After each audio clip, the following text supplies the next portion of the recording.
The cleanup now underway after a series of tornadoes ripped across the South. I don't really see how all three of us walked out of this house alive without a scratch. This morning, amazing stories of survival as communities rally together. We're just trying to do all that we can to comfort them as best we can in spite of the situation that we're dealing with.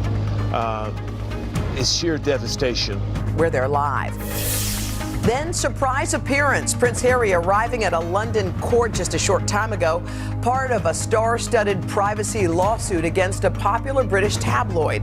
We're in London with latest details. Plus, Money Savings Monday. Is the cost of college breaking your bank? Well, you're not alone. Vicki Wynn is here to help you bring down those costs with tips and tricks parents and students need to know.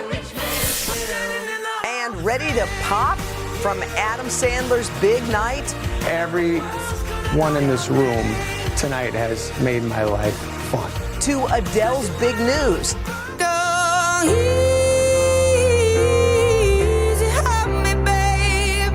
And Jeremy Renner's inspiring message.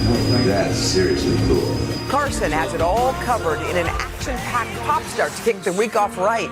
Today, Monday, March 27th, 2023.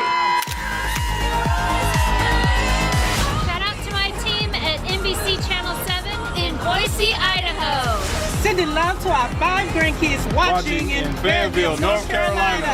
On a girls trip from Milwaukee and Myrtle Beach. From Durham, North Carolina on a mother-daughter trip. From Madison, Wisconsin. Celebrate our 10th anniversary. Sisters trip for Shelly's 60th. Visiting from Algonquin, Illinois, Bay City, Michigan. and Dallas, Texas. Hello, Newburgh, Indiana. Flew my very first airplane to celebrate our 18th birthday on the Today Show. We are back, 8:15 now, the Money Saving Monday series. And for a lot of families out there, figuring out how to pay for college can really feel like an impossible task. It can. You can say that again. And consider this. According to a recent NerdWallet survey, 20% of parents with kids under the age of 18 haven't started saving anything yet. Yeah. Here was some great advice for doing just that and to bring down costs as well. NBC's senior consumer investigative correspondent Vicki Wynn's got some tips for us. Good morning, good morning. Yeah, we're going to change that today. We're going to empower people. Let's talk about starting early and saving. Okay. What are the best ways? So the first thing you may have heard of is called a 529 plan. And Yes. a lot of people think, okay, this is a college savings plan. And what it is, it's a vehicle designed to help you get to maximum return on your investment. By the time your child is 18, you can use it towards designated college expenses. But what a lot of folks don't know, you can actually use it to pay for K through 12 tuition as well. There are these apprenticeship programs that are becoming really popular, Craig, where you learn a trade, you learn a craft, you learn how to be an engineer. You're guaranteed a job at the end of that year of training. You can use your 529 savings for that. These are tax deferred, tax beneficial money savings here. And then finally, you can even use that money to pay off student loans. So it's not just for college anymore. You also maintain that the Roth IRA account that's oftentimes associated with retirement. Totally. It can be used for college expenses as well? So you're putting after-tax dollars into a Roth IRA. It is not being taxed while it's in there. It's growing tax deferred. And then if you transfer that money into an educational payment, then there are no penalties. So you can actually, if you have a Roth IRA, consider putting some of that money towards college payments as well. All right. What if you were already on a tight budget to begin with, Vic, and you don't really have a lot of money to put into a 529, much less a Roth IRA? Let's take the stigma away from giving money as a gift for those holidays when grandparents say, oh, what can I get Timmy for his birthday or for Christmas? Put some money towards the 529 plan. That's great. Here's the number. U.S. News and World Report says right now the average tuition for a public four-year university, $10,400 per year. If it's a private school, that average goes up to $40,000 a year. So it's never too early to start contributing to that. How many Polly Pockets does the kid need, right? This is money that teaches them the value of education, the value of saving, and gets them to the future. And what I love about this and what people may not realize, it's not just for your kids. Say Timmy doesn't want to go to college later on. You can transfer that money to siblings, step-siblings, in-laws, foster kids, adopted kids, cousins, nieces, and nephews. So there's a lot you can do with those 529 savings. Okay. Vicki, come to me. All right, so there are kids who are in high school, and there are things they can be doing right now. I had no idea. This is something called dual enrollment. You could take college classes outside of high school? Yeah, there are a lot of state-run programs called dual enrollment. That means that you're in high school, but you're taking some community college courses, earning credits toward a degree, which saves you time and money. Sometimes, if you take enough courses in conjunction with your high school and the community college, it's something called early college. Yeah. You graduate from high school, but you have an associate's degree in college. So that is very doable, but you do want to check with your state because every state does it a little bit differently. But that is a fantastic program. If you're in high school right now, do it. A lot of kids take AP courses, Yes. and that can also help you when it comes to college. Advanced placement courses, as long as you score a 3, 4, or 5 when it comes test time, those count as college credit. That's thousands of dollars. If you take 3 AP courses, do pretty well, Right. your college accepts those, you could cut down a semester of college classes at that tuition by the time you graduate your senior year. You definitely want to talk to the college, though, first, because you want to make sure any course that you take actually counts towards college That's a credit. lot when you think about all. It's a lot of money, absolutely. You're saving money. That's Yep. great. Okay, let's come down here. By the way, it's a lot for high school kids, too, because they're already doing It is high a school. lot. You're like, and go to community college and take AP, but it is going to save you money It's at going the to end. save you money and time, and if you take the community college course, sometimes you can get out of taking the high school course. So it's not it like works- double. Right, not Yeah. double doing. Okay, Right. let's talk about course sharing. Okay, course sharing is a similar state-run type program Yep. where you are taking, you're already at actually a 4-year university. Got it. But you're taking some of the courses, not at that university, at the elevated tuition, you're taking them at the community college and applying them to your 4-year degree. So you can, those credits will transfer? Yes, but you Oh. want to check first always with the registrar, the admissions office. The other thing is, because of the pandemic, there are so many more online courses now. So you can take online courses from different places and apply those credits to your 4-year degree. Again, always check in advance, but that was a real silver lining of the pandemic. They made education more accessible to more people in different geographic locations, and now that means more money back in your pocket and Yeah. less time at your Good. 4-year school. Oh, good. Yeah. Those are great Right. tips, right? Tips.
The fight against anti-Semitism is sponsored by the Foundation to Combat Anti-Semitism. Share the blue square and stand up to Jewish hate. StandUpToJewishHate.org. Welcome back. Robert Kraft is best known as the owner of the New England Patriots, but he is also an MVP when it comes to philanthropy. Yeah, Mr. Kraft's donated millions to causes near and dear to his heart. And starting today is launching a new campaign to help stop rising anti-Semitism here in the United States. And Harry Smith joins us with more on this important initiative. Harry? You know, it's so interesting because I feel like I've been doing this story over and over and over again, and the anti-Semitism only continues to rise. Bob Kraft is a guy with a lot of intelligence, and he's got a lot of money. He's begun a campaign the likes of which you've never seen before. If you watch the NFL, you know Bob Kraft, owner of the New England Patriots, frequent holder of Super Bowl trophies. He grew up a local kid, working class. Was your household a religious household? Very traditional. You know, I lucked out. We were modest financially, but I had amazing parents who gave great love. I grew up in an observant Jewish home. Early on, Kraft learned a thing or two about uniting people. I went to Brookline High School. I got elected president of the senior class, and all the toughest Irish Catholic kids from Brookline Village helped get me elected. The local kid made good. I mean, I'd pinch myself. Here's a kid who went to school on scholarship. I didn't have a car till I was 25. Yet Kraft laments the loss of our connectedness. We're connected from a technical point of view, but I think there's a loneliness and separation that has developed. I think that's caused a certain divisiveness and in some ways has been very destructive and detrimental to our great way of life here in America. For him, most pointedly, most personally, the rise in anti-Semitism. Multiple gunshots are heard. 11 innocent lives slain in a house of worship. My holy place has been defiled. I cannot be anti-Semitic if I know where I come from. Drivers were greeted with this anti-Semitic banner. Anti-Semitism is on the rise, and Kraft is determined to help stop it. What's happening now, to me, looks similar to what was going on in Germany in the late 30s. The Jewish people represent 2.4% of the population, but they receive 55% of the hate crimes. That really prompted me to start this new foundation. You wouldn't start it unless you felt you could make a difference. Yes. Can this make a difference? You know, you get this little field out here. You either win or you lose. Everything I've done, I try to execute and not just talk about things. So in this room, near his office in Gillette Stadium, morning, everyone, is the Foundation to Combat Anti-Semitism that tracks and responds to anti-Semitism online. We're monitoring all the things that are being said and come into us about anti-Semitism. Because social media is just filled with this vitriol, with this hatred. People can say anything, and it's like it's factual, and it takes on its own life. Due to the real-time fashion of it, we're able to respond to things fairly quick. And in the end, we're putting out content to really educate those who are unaware of what's happening online. Soon you'll begin to see this symbol on social media, a blue square with a hashtag and ads like this.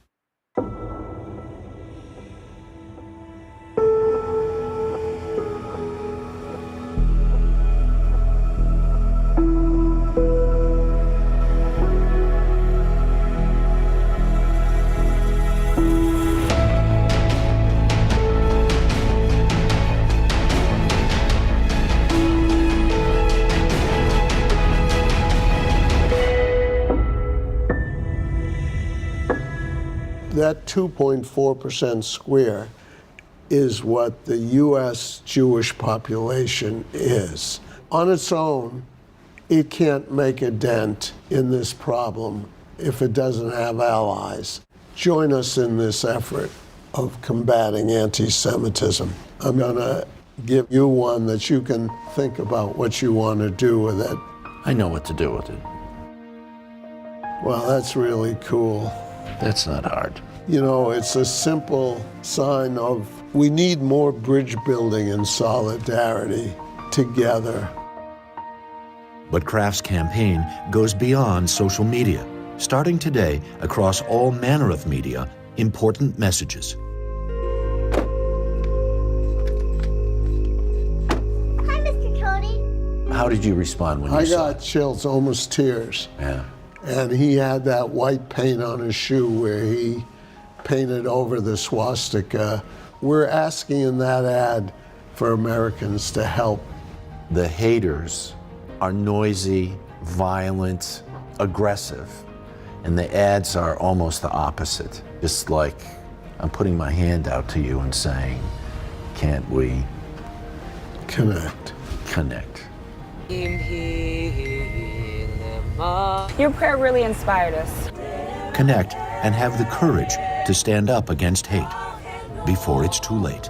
So at 81, is there a part of you that says, I need to do this now? Yeah, this is a legacy investment. You know, most people like to play between the 40-yard lines and not get roughed up.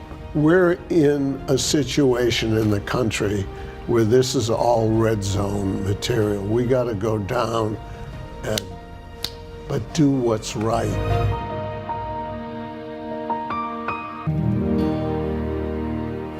And here's one of the other really interesting things that Bob said was, if this continues unchecked, the anti-Semitism, it's also really bad for black people and brown people and Asian people and minority after minority after minority. He remembers, you know, he reads his history. You look at the beginning of Mein Kampf, everything is blamed on the Jews. And then other groups get ushered into... I didn't say anything when they came for the others. Yeah, that's now it. you just gave me goosebumps. Yeah. This is so interesting, right?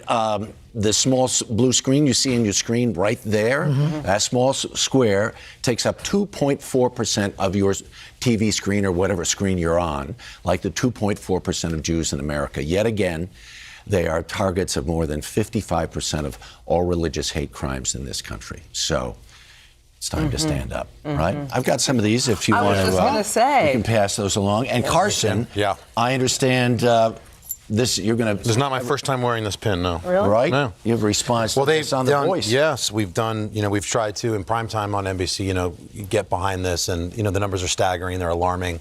55%, obviously alarming of 2.4, but just even if you zoom in even more, from 2021 to 2022, according to ADL, the Jewish hate crimes were up 36%. So it's an immediate problem. It's a big problem, it's an immediate problem. So this messaging you'll see tonight on The Voice, you'll see that blue box on The Voice, you'll see it on Kelly Clarkson's show, you'll see it on Watch What Happens Live with Andy Cohen, and some other people trying to get the word out. Harry, that was beautiful. Beautiful story. Thank you.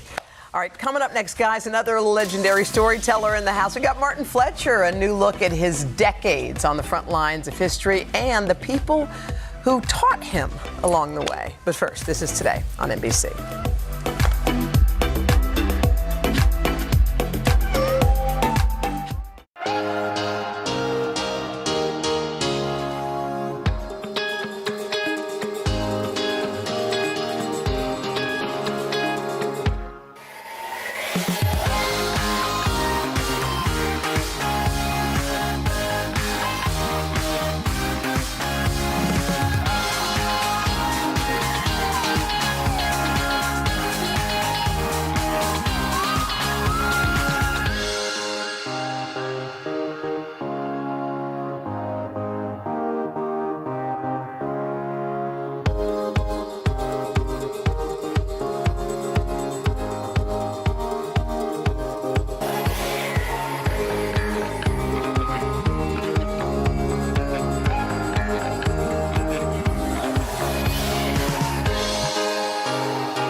We're back. We are so thrilled to welcome back an NBC legend, Martin Fletcher, an award-winning journalist. He spent more than 3 decades at NBC News, first as a cameraman, then a foreign correspondent. He served in our Tel Aviv bureau. That's right. Martin's assignments took him just about everywhere, covering global conflicts and also amazing stories of peace. And since leading the Daily Grind, Mr. Fletcher has gone all in on writing books. His latest book, Teachers, The Ones I Can't Forget, features images and stories of some of the folks he's covered along the way.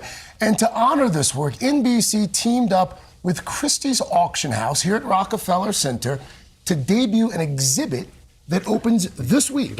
Martin, you haven't changed a bit. I mean, we knew you back in the Bureau in Tel Aviv. And since you're here, because I want to get to the book, but before we do, we're watching everything that's going on in Tel Aviv this morning. What does it look like from your perspective? Huge. This is a big, big day. You know, for the Histadrut, the trades union, went on strike today, joined by the private sector for the first time. There's 35,000 people at the airport trying to get out and they can't get on a plane. The Prime Minister was supposed to give an announcement at 10 o'clock Israel time about what's going to happen. That's about, I think it was about 6 hours ago. So what can happen with the government today? Well, the people, the right wing, that wants these legislative reforms to go through are threatening to resign from the government if they don't go through. This is a big day in the history of Israel today. Wow, wow. Let's talk about this book. Now you're talking. There we go. Let's get to it. What was the impetus, Martin, for this particular book? Well, actually, it's my 7th book. I didn't want to write a book. I wanted to do something different. I wanted to create something new, join freeze frames from news stories that I did, for nightly news on the Today Show, and turn them into some kind of, look at them in a different way. And I created these images which are really close to my heart. And they're basically people that I met on the worst days of their lives who inspired me. You know, these are lessons I learned from these people, and I carry them around in my head all the time. Let's break down some of the people who you met, because I like how you call them teachers, and sometimes teachers come in unlikely forms. Yeah. So tell us about a couple of them. Well, first of all, I did terribly in school. I have to say that. So my experience with teachers comes from the world, the real world. And I just, as I say, I met these people and I was so inspired by them. And there were so many, the lives, as a journalist, you know, I reported on people on the worst days of their lives. That's basically what I did. And then I looked at them pick up the pieces. And I learned from them. Who was unforgettable to you? Well, the one everybody in this exhibition was unforgettable to me. I began it with Evelyn, little girl I met in Kampala, Uganda. And I began the book with her too. And she is still in my head and I can't get her out. 8 years old. Her mother died of AIDS. Her father died of AIDS. She's got AIDS. She's an orphan living in an orphanage. And I met her in a school. And this is the school book that's impressed me so much. Under the name of the school, she wrote School of Struggle. And under the name of the class, instead of maths or geography, she wrote Class of Hope. Class of Hope. School of Struggle, Class of Hope. An 8-year-old girl. I never forgot that little girl. Her name is Evelyn. And what did she hope to be? She wanted to be a pilot. What about the young woman who was a would-be suicide bomber? And it didn't go off. How? That was one of the most. This is a unique picture that you've never seen anywhere anywhere else. It was taken from an Israeli security camera. It showed the suicide bomber. And what she's doing is she's pulling the detonator cord, trying to blow us up. This is the moment of blowing herself up. How old is she? She was 21 at the time. 21, yeah. And it didn't go off. And so this is her screaming in frustration and rage, and I turned that into that image. And what did you learn about her from that? Well, she pled for mercy. She said, I didn't kill anybody, please help me. And what I learned from all of these people was the same thing. By the way, when I wrote the introduction to the book, I said, I always wanted to write a book about the lessons I learned. And I said, therefore, it's going to be a pretty small book. You know? Because I kept learning the same lessons everywhere. Which was that, you know, in the worst days of people's lives, they carry on. Somehow they carry on. And they have no choice. None of us have a choice. You know, and the other thing I learned was that I didn't realize how much I was helping many of these people. You know, in social media, right, there are so many ways to talk. But there are very few ways to be heard. And when a camera team turns up and visits somebody in these times, we are magnifying their message. You know, we're telling the world that they care, that we care about them. Somebody cares about you. And that's what I learned. And I care about them. Well, Martin, this book is fantastic. We miss you so much at NBC, but you're doing such great work. Where are you living? Mexico. Oh, Nice. enjoy your life, as you should. Martin, thank you. You guys Thank you, pick Heather. up the book. It is called Teachers. It will teach you to. The proceeds go to, what is it called? Where do they go? Artolution. Artolution. It's a charity that brings art to refugees around the world. Brilliant. And all the money from the book is going to go to Artolution. Of course it is. Wow. Martin.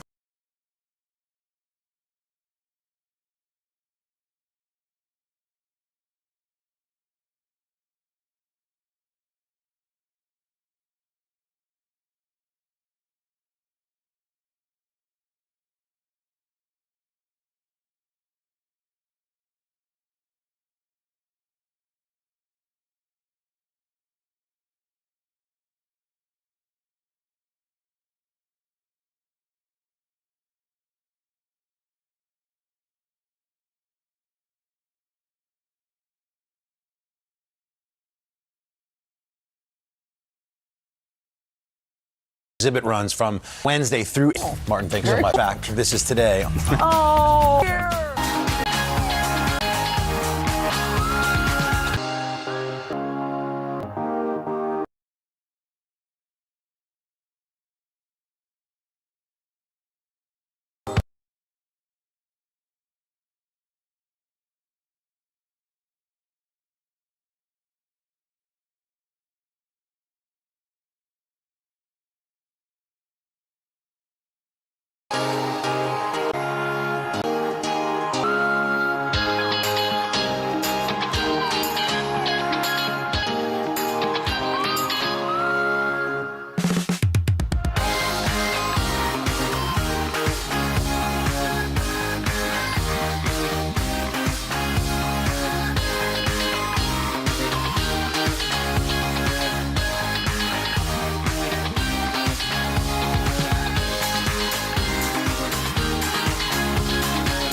With some Plaza picks. All right, what do we got? Al, you're with Julia and her family from Milwaukee celebrating a big 18th birthday. Right, there you go. The Petrangelo family visiting us from Detroit. Special trip for 9-year-old Lola. And here I am with Delaney and Ella from Charlotte, their friends celebrating their sweet 16. And Al, speaking of birthdays, you got some more to celebrate? That's right. Let's spin those Smucker's jars. Okay, here we go. First up, a happy 100th birthday to Bill Denlinger. He's Denlinger, I should say, a Navy veteran from Springboro, Ohio. Thank you for your service, sir. Over 7,000 volunteer hours spent locally at the museum there. Ethel Kelly is from Watertown, Massachusetts. A crossword puzzle expert, is 100 years. Her secret to longevity, all right, walking. She should join our Start Today walking crew.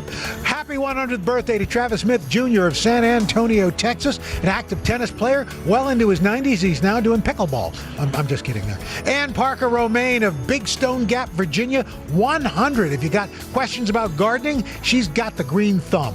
And Edward Syrup from Homestead, Florida, 100 years old, says the secret to longevity is living by the Scout motto, be prepared. And happy 100th birthday to Ruth Weiner of Newton, Massachusetts. She bakes 4 pies every Thanksgiving until she was 95. Now she lets someone else do the baking. All right. All right. Still ahead, guys. Raymond Lee from Quantum Leap is joining me and Jenna today. First on the third hour, U-Star Lucas Gage live in studio. By the way, this woman, 93 years old. Wow. 7 years away from the Smucker's jar. We'll see you after local news.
This morning on the third hour of Today, pure madness. It's the biggest win in Hurricane Hoops history.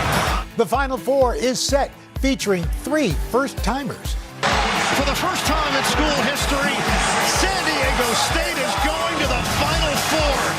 And on the women's side, the Hawkeyes soaring thanks to an all-time great performance. For the first time since 1993, Iowa is headed to the Final Four. We're live with all the NCAA action. Then in our series, On the Money, paying for prescriptions can be a tough pill to swallow. We'll share some simple ways to save money. And a member of our Start Today community sharing what inspired her to make a major life change and her amazing health transformation. Today, Monday, March 27th, 2023. Live from Studio 1A in Rockefeller Plaza, this is the third hour of Today. And a very good Monday morning to you. Welcome to this third hour of Today. Craig, Dylan, Al, Chanel enjoying spring break. Chanel's spring break with her kids. So thank you for being with us this Monday morning. The big story, of course, over the weekend, the devastation down in Mississippi. It is hard to look at. It really is. The state, of course, cleaning up after the deadliest tornado outbreak in 50 years. More than 24 people dying. You're looking right now at live drone video. The small town of Rolling Fork, torn apart by a powerful EF4 tornado, winds of up to 165 miles per hour. We've got NBC senior national correspondent Tom Yamas there on the ground for us this morning. Tom, I know since the sun has come up, it just, I can't even imagine, because what people actually use as markers to tell where they live, everything's obliterated. That's right, Al, and you're right. As the sun comes up, you get a better sense of the damage. Behind me here, this is a mix of homes, of trees, insulation, appliances, people's memories. We're standing right here. There's maybe about 24 sneakers. Whoever lived around here or in this house had an extensive sneaker collection, it appears. But you get a sense of how strong this tornado was. EF4, as you mentioned, it's sort of as strong or even stronger in some senses than a Category 5 hurricane. As we walk over here, I want to show you this. These are 2 cars, and you see this site all over this area of Rolling Fork. Cars that have been lifted up by these winds. That's how strong it was, and then thrown somewhere else. This is a white sedan thrown on top of a pickup truck. We also have some surveillance video from a high school in the area, and it shows the moment that tornado swept in on Friday night between 8 and 9 o'clock, and it was incredible. There's about 200 miles long worth of damage, so you get a sense of these long track tornadoes. And a lot of people are asking why so many died in these tornadoes. Well, one, obviously it was very powerful, but Alan Dillon, you know this, there were 3 main factors. Nocturnal tornado, it struck at night. It was a long track tornado, so the path of destruction is very far. And then finally, you have a very vulnerable area. These were mobile homes, these were small homes, but I gotta tell you, as we have that drone up in the air, there were a lot of homes here made of bricks, and they have been completely devastated. It gives you a sense of why this tornado was so powerful. Again, volunteers are out here, they're helping out, but it's gonna take a long time for this community to rebuild. Back to you guys. Man, Tom, thanks so much. To get us the sense of this tornado was on the ground for almost 60 miles. Less than 1% of all tornadoes stay on the ground that long. Oh, wow. So this was really quite incredible, rare. yeah. Of course, if you want to help those impacted by the tornadoes, you can make a $10 donation to the American Red Cross. All you have to do is text the word tornado to 90999 to make that $10 donation. Parts of the South, though, unfortunately, on alert for more severe weather today. In fact, we have tornado watches right now and severe thunderstorm watches in central Georgia as this line continues to move to the east. And you can see we've also got flood watches in effect, because we could be seeing some rainfall rates up to 1.5 inches per hour. So flash flood warnings and watches in effect for today. So we'll continue to track that as well. Very scary. Yeah. It is tough, obviously, to make a transition from that. But we did make basketball history over the weekend. Yes. It was an epic weekend. Not us, but... Well, yeah, we just watched. It was certainly an epic weekend in both the men's and the women's tournaments. 3 of the men's Final Four teams are there for the first time ever, including 9-seed Florida Atlantic. NBC's Sam Brock is live inside their gym in Boca Raton. Sam, I watched this weekend, and I just watched my entire bracket. Like, I was holding on, and it's now officially busted. Yeah, Dylan, you and everyone else in the country. So at least you have that in common. But look, what a dream ride for FAU guys who had gone more than 20 years without even making the NCAA tournament. Now they're going to be playing in a Final Four where the University of Miami is also playing 2 schools from Florida. Basketball mania right now out of this area. Masood got to put it up, and that's it! In a march that's been nothing but sheer mayhem. San Diego State is going to the Final Four. It's only fitting that not 1, not 2, but 3 schools are making their first ever trips to the Final Four. It's the biggest win in Hurricane Hoops history. Overnight, the Miami Hurricanes punching the 4th and final ticket to Houston. The Canes surging back against Texas, led by senior guard Jordan Miller, who didn't miss a single shot on his way to 27 points. You show really good perseverance and the will to just want to get there. Miami joins fellow Sunshine State school FAU in the Final Four. The 2 universities less than an hour's drive apart. To get there, the Owls conquered a bracket that included the likes of Duke, Kentucky, and Michigan State. Now they're just 1 win away from playing in the national championship game. But we feel like our continuity, our togetherness, our guys' relationships amongst themselves and with the staff are what separates us. With a 3-point. Rounding out the men's Final Four, a UConn team that dominated Gonzaga and the San Diego State Aztecs coming through in the clutch. And it's Aztec madness. The women's Final Four is also starting to take shape. LSU and Iowa earning the first 2 spots Sunday. The Tigers back to the Final Four today. With 2 more games set to tip off tonight. Iowa superstar Caitlin Clark scoring 41 points and notching a triple-double as her team pulled away from Louisville. Working his way down low. Back on the men's side, the UConn Huskies are the highest-seeded team left and searching for their 5th title since 1999. Everybody's all in. We all in. And it's a family over here. But the Cinderella story remains the Owls, who had never won a single tournament game until this year. What's the message to the rest of the country watching the Florida Atlantic Owls? That we're a throwback team where anyone on our roster can be our best player that night, and all the other guys on the roster are going to support and cheer like crazy for them. If you would believe this, it's the first time not a single number 1 seed even made it out of the Sweet 16. So this tournament, guys, is wide open. The Final Four is going to be on Saturday from Houston with all eyes on a possible Florida versus Florida match. Yeah. Wow. Wouldn't that be something? We just decided also here in studio, Sam, that we think you're good luck for Florida Atlantic. I mean, they where's really, your jersey this They started going on a tear when you started covering them. That's right. To be clear, I also wore the Miami gear too, so I'd like to think I'm good luck for South Florida schools in general. And I'm keeping my fingers crossed. That's how this plays out. All right, Sam Brown. Good job, Sam. He would make a great mascot. Yeah. Sam Just Brown. a big fuzzy version of Sam. I'd go to that school. He's already got the height. He does. And the hair. Since your bracket's busted now, who do you like?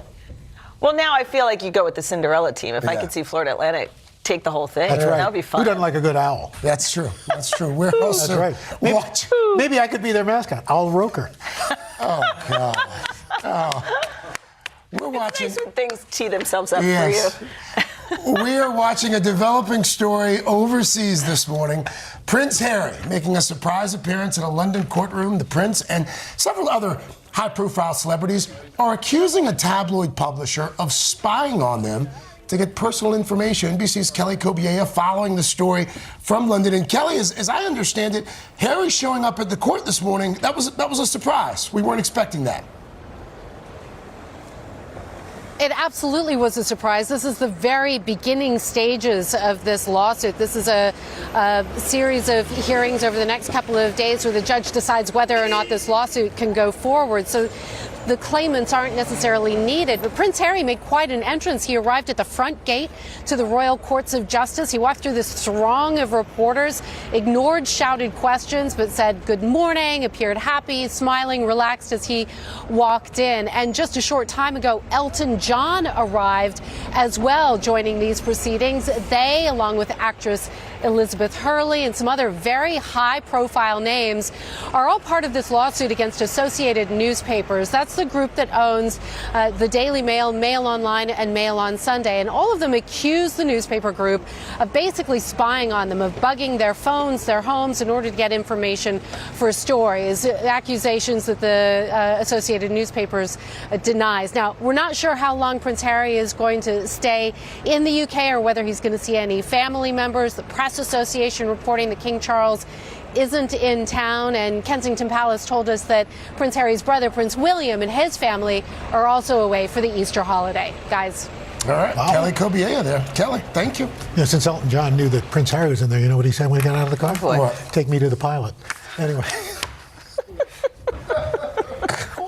You should have ended without Al Roker. No, it's an Elton. Should have stopped there. I know the song. Our senior producer, I don't really get it. Greenie, is going, go, teases. So, for Greenie, up next, our prescription for saving money. The steps you can take today to cut down on the cost of medication. Yes. Well, I feel very calm with that. That's right. Third hour of today. You're going to play Take Me to the Pilot. We can't afford that. Third hour of today. We'll be right back. Oh, man. I don't even get it.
We are back with our series On the Money, and this morning, how to cut down on the cost of prescription drugs. Nearly a quarter of Americans had to forego a prescription because of the price in 2021, but there are some ways to save money. So naturally, we brought in NBC News senior business analyst Stephanie Ruhle. You've got all the secrets that you're going to dish. Well, it's a bummer, right? Nobody wants to be on medication and then to be paying a ton of money. Right. We got to figure out ways to save. And the save. fact that some people just don't get the medication because it's so expensive. So how can they save money? Okay, there are ways to save. So let's start with one of my favorites, flexible spending account. Tons of us have it. It's an employer-based program where you can put money aside pre-tax, amazing, and spend it only on things for medical expenses. And that's not just your prescriptions. It's not just your co-pays. It's things like sunscreen. So you can go to the website. Correct. Go to the website. Lots of things that you might not realize. Now let's stack discounts. You might be thinking, what discounts? There's coupons. Ask your doctor. Explain your situation. And there are programs out there. And my favorite, simply ask your doctor, is there a generic version? Oftentimes your doctors aren't thinking about it, but the drugs they're prescribing, there's a generic. Take it. Costs much less. So we've seen the commercials. There are a lot of companies that offer ways to save you money, but how can you vet those and make sure you're signing up for the right thing? It is confusing, so let's start with your doctor. Let's start with your healthcare provider. And if you are really struggling, you should explain that to them because there are state programs and you want to find out, are you eligible? I love going to goodrx.com, the website, and comparison shop. Find out all the things you need to buy and just price check. And then lastly, check with your pharmacy. Some of the big national grocery stores, national pharmacy chains have discount programs, but also try your local. I love shopping at my local pharmacy. Chances are those pharmacists know you best. They have lower overhead. They might be able to get you deals. Please ask. That's great. So Steph, where does your insurance kick into this? Okay, mine usually never covers anything, but you got to ask, right? First, go to your insurer's website and check their list of drugs, and check it all the time because it changes regularly. Next, what are your out-of-pocket costs, right? You might say there's a drug I need, it's not covered by insurance. It might not be super expensive. Don't assume that it is. Right. Find out what you need, ask your pharmacist. This is the tricky one, right? Yes, it's covered. What is your deductible? We always forget about the deductible, and then you go to the doctor, you go to the pharmacist, you haven't hit your $250 yet. That's really, really important. Options? And then again, options. Is there a generic option? We often forget to ask. You must always ask. And if you've got insurance, can it combine with like the GoodRx coupon There's things? a very good chance you can stack them. Call your insurance company and find out. They're not going to offer that information, but if you call, it's out there. Steph, what about other medical expenses? How can you negotiate those? Okay. Check your bill, right? Even just think about going to the doctor. And most people never do that. Okay, check it. Yeah. If you make mistakes, they make mistakes. Yep. And you might also be like, I'm sorry, what are you giving me a test for? All these things cost. And remember, everything is negotiable. Get on the phone with your healthcare provider. Talk to your pharmacist and say, is there another program? Is there, and the last thing, a payment plan, right? You might not be able to pay that whole bill right at once, but they might be able to put you on a program where you pay over the next few months, and it'll just spread it out. Pick up the phone, ask your question. That's my Never takeaway. hurt. Making a phone call goes a long way when you Mhm. actually talk to another human being. Stephanie, Steph. thank you so much. You know what happens when you assume? Yeah, I know. What? Al? He's already on fire today. Steph, I've heard all Yes, for these and many more money tips anytime, you can go to today.com/onthemoney. All right, well, coming up next, it's Start Today, and we've got a member of our online community here that's going to share the moment that she decided to change her life. Wait till you see her. And then later, actor Lucas Gage live. Lucas! We're going to talk about his breakout White Lotus role and the thrilling new season of You. Yes, that's right, You. We're talking about you, Lucas. Third hour of Today. I'll be right back.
We are back now with an incredible Take It Off Today. We're about to meet a member of our Start Today community who has undergone a major transformation. So a little over a year ago, Monica Poole set a goal to change her life after a wake-up call about her health. My health journey kicked off in January of 2022. The catalyst was when my brother needed a kidney donor, and my health prevented me from being a candidate. I was overweight, I had high cholesterol, and I was pre-diabetic. I decided to meet with a nutritionist who suggested the Mediterranean diet might be a sustainable lifestyle change for me. I had been a yo-yo dieter for most of my life. In addition to changing my eating habits and tracking my food for mindful eating, I started walking approximately 7,000 steps throughout the day. I lost 20 pounds by the summer of 2022, but then my weight plateaued. That's when Start Today became part of my journey, giving me the community I needed to keep going. I keep moving all day with additional walking, weightlifting, and my latest endeavor, yoga. Start Today helped me lose an additional 40 pounds. I'm full of energy and I'm more productive at work. When I was overweight, I wanted to fade into the background. Now I want to be seen. All right, well, let's see. Monica is here with us this morning. Monica, come on out. All right. Monica. love Good it. morning. Welcome. Good morning. We're so happy for you. Thanks for coming in. Thank you so much. Thank you. I got to give you a hug. Oh, please, absolutely. Come on I've in, watched bring it you in. forever. Oh, thank you, thank you. See, make yourself at home. Thank you So first of all, before we get into your story, how's your brother doing? Well, he's still waiting. He's on the kidney list. Mm-hmm. He's O positive. So if you know anything about kidney donors, that's the longest list. Mm-hmm. His name's Zach Douglas, and I am. We're just all waiting. Just waiting. Yeah. Yeah. And did you reach your goal of getting healthy enough to become a kidney donor? I did. I worked with Cleveland Clinic, Florida, and they were excellent as far as educating me on what I needed to do to be healthy as a kidney donor, as well as staying healthy for the rest of my life. Yeah. And that was really the aha moment, because with yo-yo dieting, I was always focused on just losing the weight. Right. And Cleveland Clinic, Florida really just drilled it in that this is a lifetime commitment. Right. But unfortunately, they found an underlying health issue I had that I wasn't even aware of. So I was denied. Well, but on the upside, now. But it changed my life. Yeah. So it's kind of ironic Yes. that I started this journey to give to others. And the journey actually gave to me and changed my life. That's great. What do you think were the biggest reasons that you struggled before this journey? I really think it was a perspective. I was like, I just have to lose the weight. It's all about the diet. It's all about the scale. Yeah. And this round, I was like, no, it's all within my control. Right. They recommended the Mediterranean diet, which I found to be very easy to follow. I also tracked what I ate, so it was mindful eating.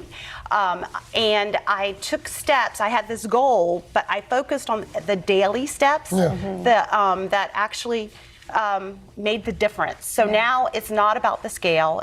It just magic happens. When you focus on what you can do every day that's within your control, the magic happens, and it's still happening. Yeah. So we're coming up on vacation season, spring break, then summer vacations. So how do you maintain, the regimen that you have now when you're traveling, when you're, do you have cheat days? I mean, how do you make it work? Well, it's hard when you travel, but I just went on a cruise with my family, my brother-in-law and my sister-in-law, and we just kept walking in the morning. And Start Today is actually really inspirational because every day you see people walking. And I'm happy to report I didn't gain a single pound back. Wow. And On a cruise? That's a feat. That's amazing. That's a feat. And I wasn't perfect, but that's the other thing. This is a lifestyle. Still vacation too. You want to enjoy your life. And really quickly, Monica, because a lot of folks, it's taking that first, it's starting today. For folks who are trying to think, they're just so overwhelmed, what's your one takeaway? Focus on what you can do today. Have a goal, an eating goal and a moving goal. For the eating goal, focus on fruits and vegetables. Get more in your diet. For the moving goal, just start moving. And when I first started, I would take 10 minutes here, 10 minutes there. I would break it up through the day. I mean, now I walk an hour and a half every morning, and it's nothing. But it took me a year to get there. Wow. So, and you did get there. That's the takeaway. And this past weekend, we walked 20 miles here in New York City. Oh my goodness, good for you. Well, Monica, thank you. You're an inspiration. Congratulations. Thank you so much. Thank you so much. And if you'd like to sign up for the Start Today newsletter, scan the QR code right there on your screen. It was great. All right, when we come back, we are going to find out what's in the stars in the months ahead with a spring astrology forecast. But first, we have a star right here in Studio 1A. Lucas Gage is live to tell us about the new season of You. We'll be right back.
We're going to recognize our next guest from some of, literally the hottest shows of the past few years. Lucas Gage played Tyler, a teenager caught in a violent love triangle in HBO's Euphoria. White Lotus fans know him as Dylan, a hotel employee and the object of resort manager Armand's affections. Now Lucas is in another huge hit. He's wrapping up season 4 of Netflix's You. And this season, serial killer Joe, posing as Professor Jonathan Moore, when he realizes there may be another killer in town, everyone's a suspect, including Lucas's character, social climber Adam.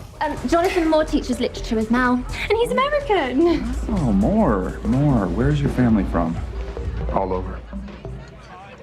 Loving the whole off-the-rack vibe. So what's your crypto? Ding-a-ling. We have a winner. No, wait, hold on. Let me guess. No, this is about to turn into a bet. And last time you lost your flat in Marrakesh over a bloody shoe size. Come, baby, let's mingle. Good to go mingle. But I'll be back, Jonathan. I'll be back. Lucas, good morning. Good morning. Good morning. So, I'm not, full disclosure, I watched the show. I'm not caught up yet, so I haven't started to watch season 4 yet. But this show, it gets crazier every season. Yeah. It's bonkers. This show is completely bonkers. My character is bonkers. He is full of secrets, and it's such a thrill to be a part of a show that is just so fun and crazy. Is it true you originally auditioned for Penn Badgley's character, Joe? Oh, yeah. I auditioned for Penn's character. I auditioned for pretty much every character in every season. And did not.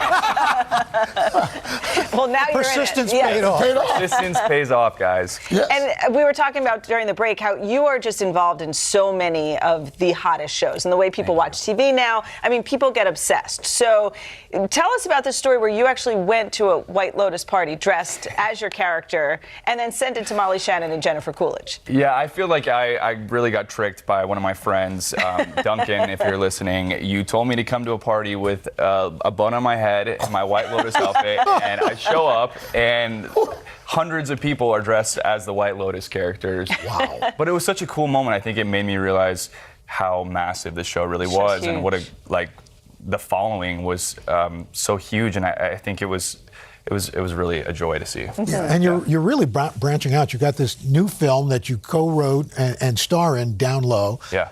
Zach Quinto, Audrey McDonald. You've got Judith Light. Talk about that. That was such a dream come true. I've always been writing and a fan of writing and directing and stuff behind the camera. So to be able to show people that I can actually do that and dip my toes in it was such a joy, and I just feel so insanely lucky that I got to go toe-to-toe with these incredible Tony Award-winning actors. It's blowing my mind. I read recently that you actually send emails and letters to directors, producers, folks that you admire, that you want to work with. Yeah. How'd that come about? I think I started it very early. I was 12 years old when I wrote to the casting director of Donnie Darko, who years later actually casted me in the reboot of Roadhouse, and he remembered my letter when I was 12 years old. No way. I said, I want to be an actor. I don't know how to do it, but I'm just obsessed with this movie. How do I get into acting?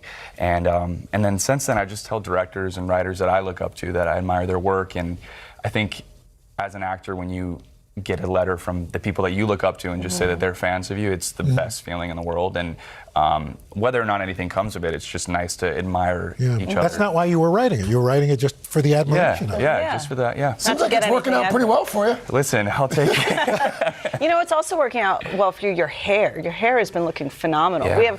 We have actually Chris Appleton on at the end of the week. Oh, you do? What do you think he would think about your hair? I think this mane needed to be tamed. That sounds like an allegory. I also needed to be tamed, but no, I feel very happy, very lucky, and very much in love. Oh, that's wonderful. Yeah. I love it. Didn't see that well, there you two are. Oh, hey. I mean, he's practically a part of the Today Show. I mean... So it's like you're practically a part of the Today Show now. It's a good-looking man. There's something about being in London. I think I got a taste of the Brits and couldn't help myself. Sit on stage? You can. You can. It's 9:30. Yeah. Right, yeah. 7:30 maybe not. 9:30 it's okay. Look at us snowboarding.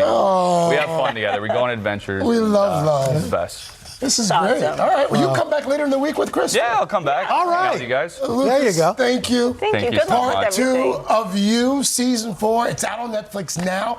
By the way, you can catch Lucas's new movie, How to Blow Up a Pipeline, April 7th. You are a busy man. Wow. Trying, man. Yeah, that's awesome. All right, coming up next, a spring astrology forecast, and which one of us could be in line for a defining moment? Not me. We'll be right back. I think it is you, actually. I don't think so.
We're back now. The look into the stars. Our spring. That's nice. That's I know. I like how we do that. This is our spring astrology forecast. So most people are familiar with their zodiac signs, but that's not the only way astrologers try to forecast what lies ahead. So once again, we have astrologer, New York Times best-selling author and creator of the Chani app, Chani Nicholas, and she is here to explain it all for us. Good morning. Welcome back. Hi, Chani. Thank you so much. I still have all the dates written in my calendar from the last time you were here. Remember, there were like specific dates.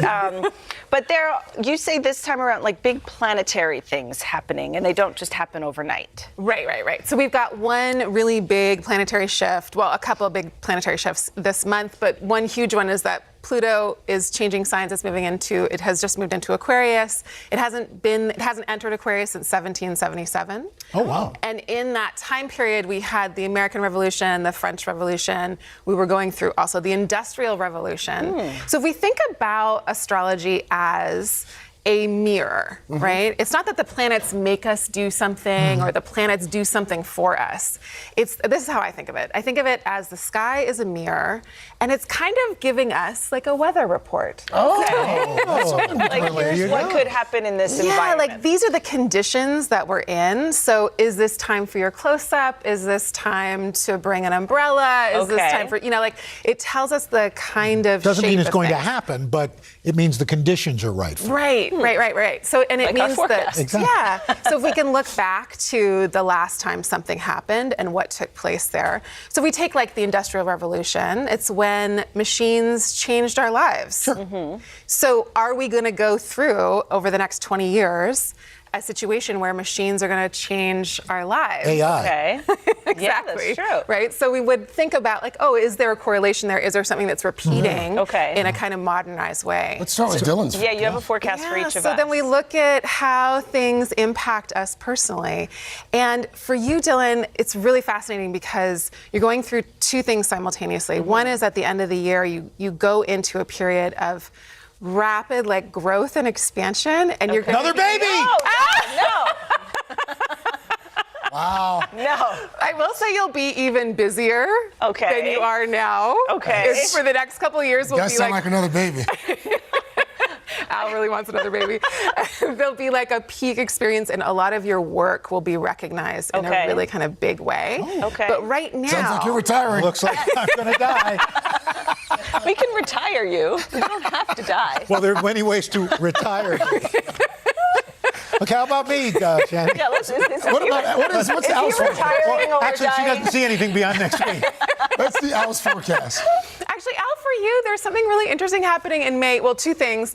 Collectively, Chanel, Craig, and Al all have this really big, buoyant, fun, expansive, and adventurous signature that's happening at the end of April and the beginning of May. End of April. Well, actually, Deborah has a new book coming out, so maybe I'm just under her umbrella. Well, and you guys are we're all going to California, but am I not going? Oh, that's true. We're going to California. Can you travel when you're pregnant? Yeah. So that is going to be, I think, a really excellent trip for all of you. And especially for you. Because Jupiter, the planet of growth and expansion and abundance, is headed up to your midheaven, which is your career point.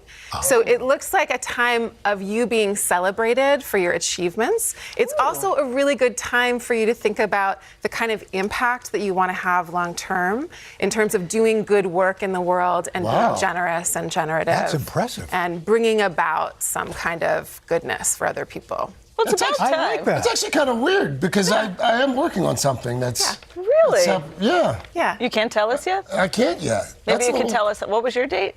Your date's coming up. June 4th, I think, is my date. Not Chanel's. That's Chanel's. I don't remember. Okay, we'll figure it out. Wow, that's a little creepy. Yeah. Well, that was great. That's my job. Thank you. Thank you so much. We Thanks always so much love when for you're here. having me, yeah. And we'll see what happens in the next Yeah, couple well, I months. mean, it sounds like hope real I'm going to leaving. Sonoma. Sounds like you're having a For baby. more, head to today.com/astrology. And coming up in This Is Today, we are going to stick with the astrology theme and tell you how to order a Starbucks drink based on your zodiac sign. Oh, dear. If your sign is exit, you should get a pumpkin spice latte. We'll also sample a pasta hat from Oprah. Third hour today. I'll be right back. Right over my head.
We are back with another edition of This Is Today. It's where we highlight some of the top trending and buzzworthy stories on today.com. So if you want to read more or weigh in on any of the stories, just scan the QR code. Here to break it down for us today, Digital Director Ariana Davis. Ariana, good morning. Good to see you. Hi, guys. All right, so as you probably just saw, we got our spring horoscopes, forecasts, and now Starbucks is jumping on this trend. They're recommending drinks based on your zodiac sign? That's right. Until April 20th, you can find out what drink from Starbucks is best for your zodiac sign. So if you're watching at home, you can head to today.com to find out what drink is for you. But I found out which is the drink for each of you guys. So Craig is our reliable, dependable, focused Taurus.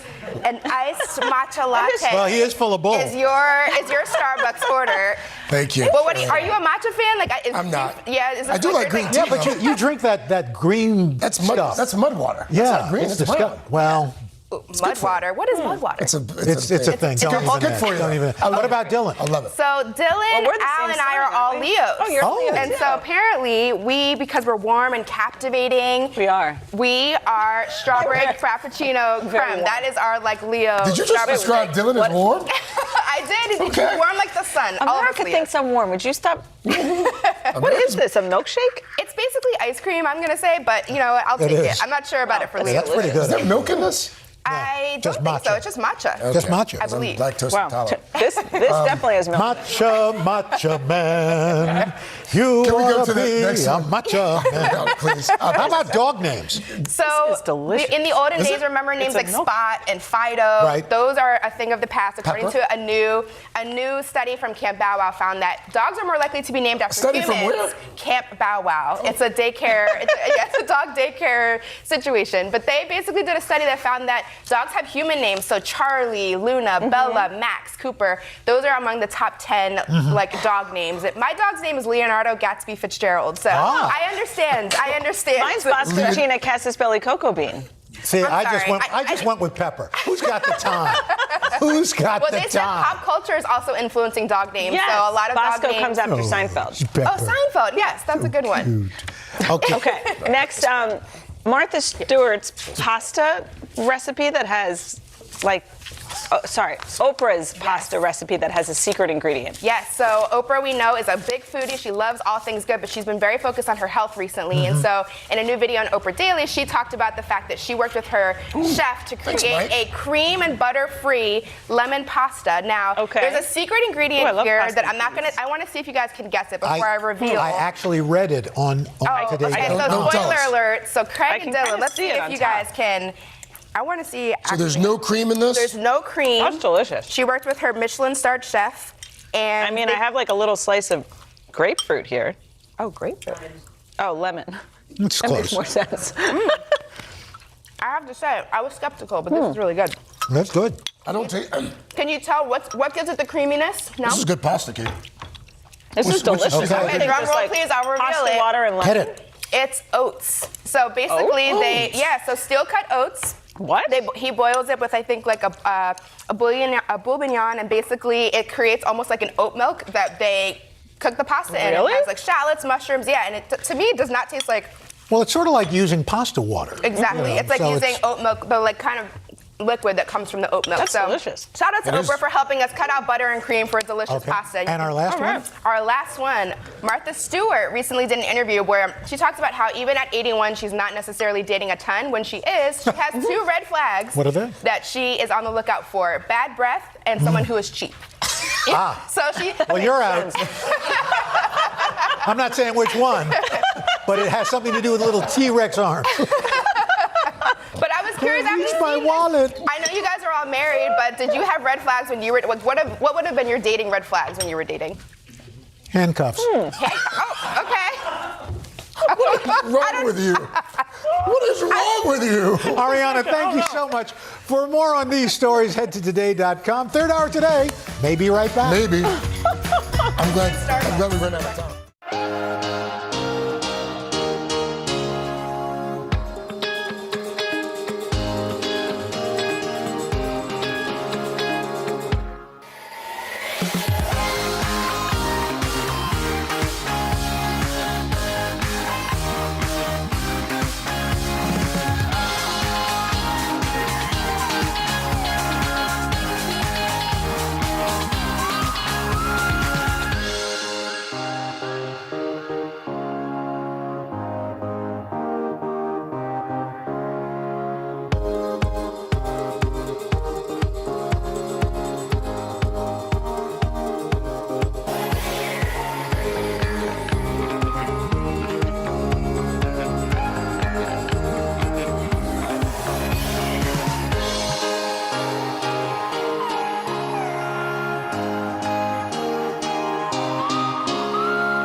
Tomorrow on the third hour of Today, actor Nicholas Hoult will be live in studio. Coming up on Hoda and Jenna, 7 go-to products that should be in everyone's beauty cabinet. Oh, can't wait. In the meantime, we hope you have a great day and. Good morning.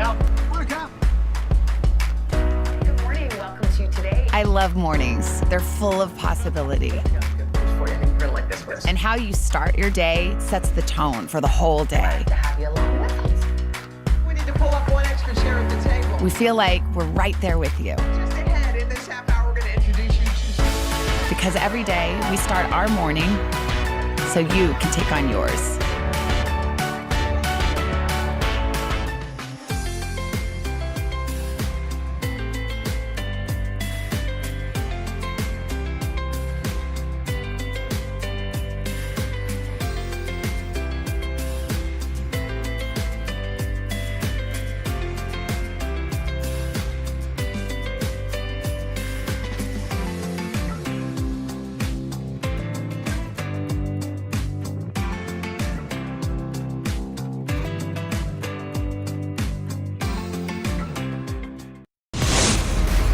Today from Top Gun and the new series Quantum Leap, actor Raymond Lee is here. Plus, Justin Sylvester has the scoop on the Harry Styles romance rumors and the reality show drama everyone's buzzing about. And singing superstar Kelly Clarkson dropped some big news her fans are going to love, and we're talking about it. So get up. It's Today with Hoda and Jenna.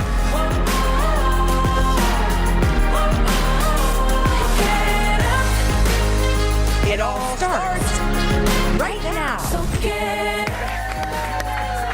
Hi, everybody. Welcome. It is Monday, the 27th day of March. How did March already just fly by? Fly by. How are you? It's so happy to be with you. Oh, I'm so happy to be with Reunited. you.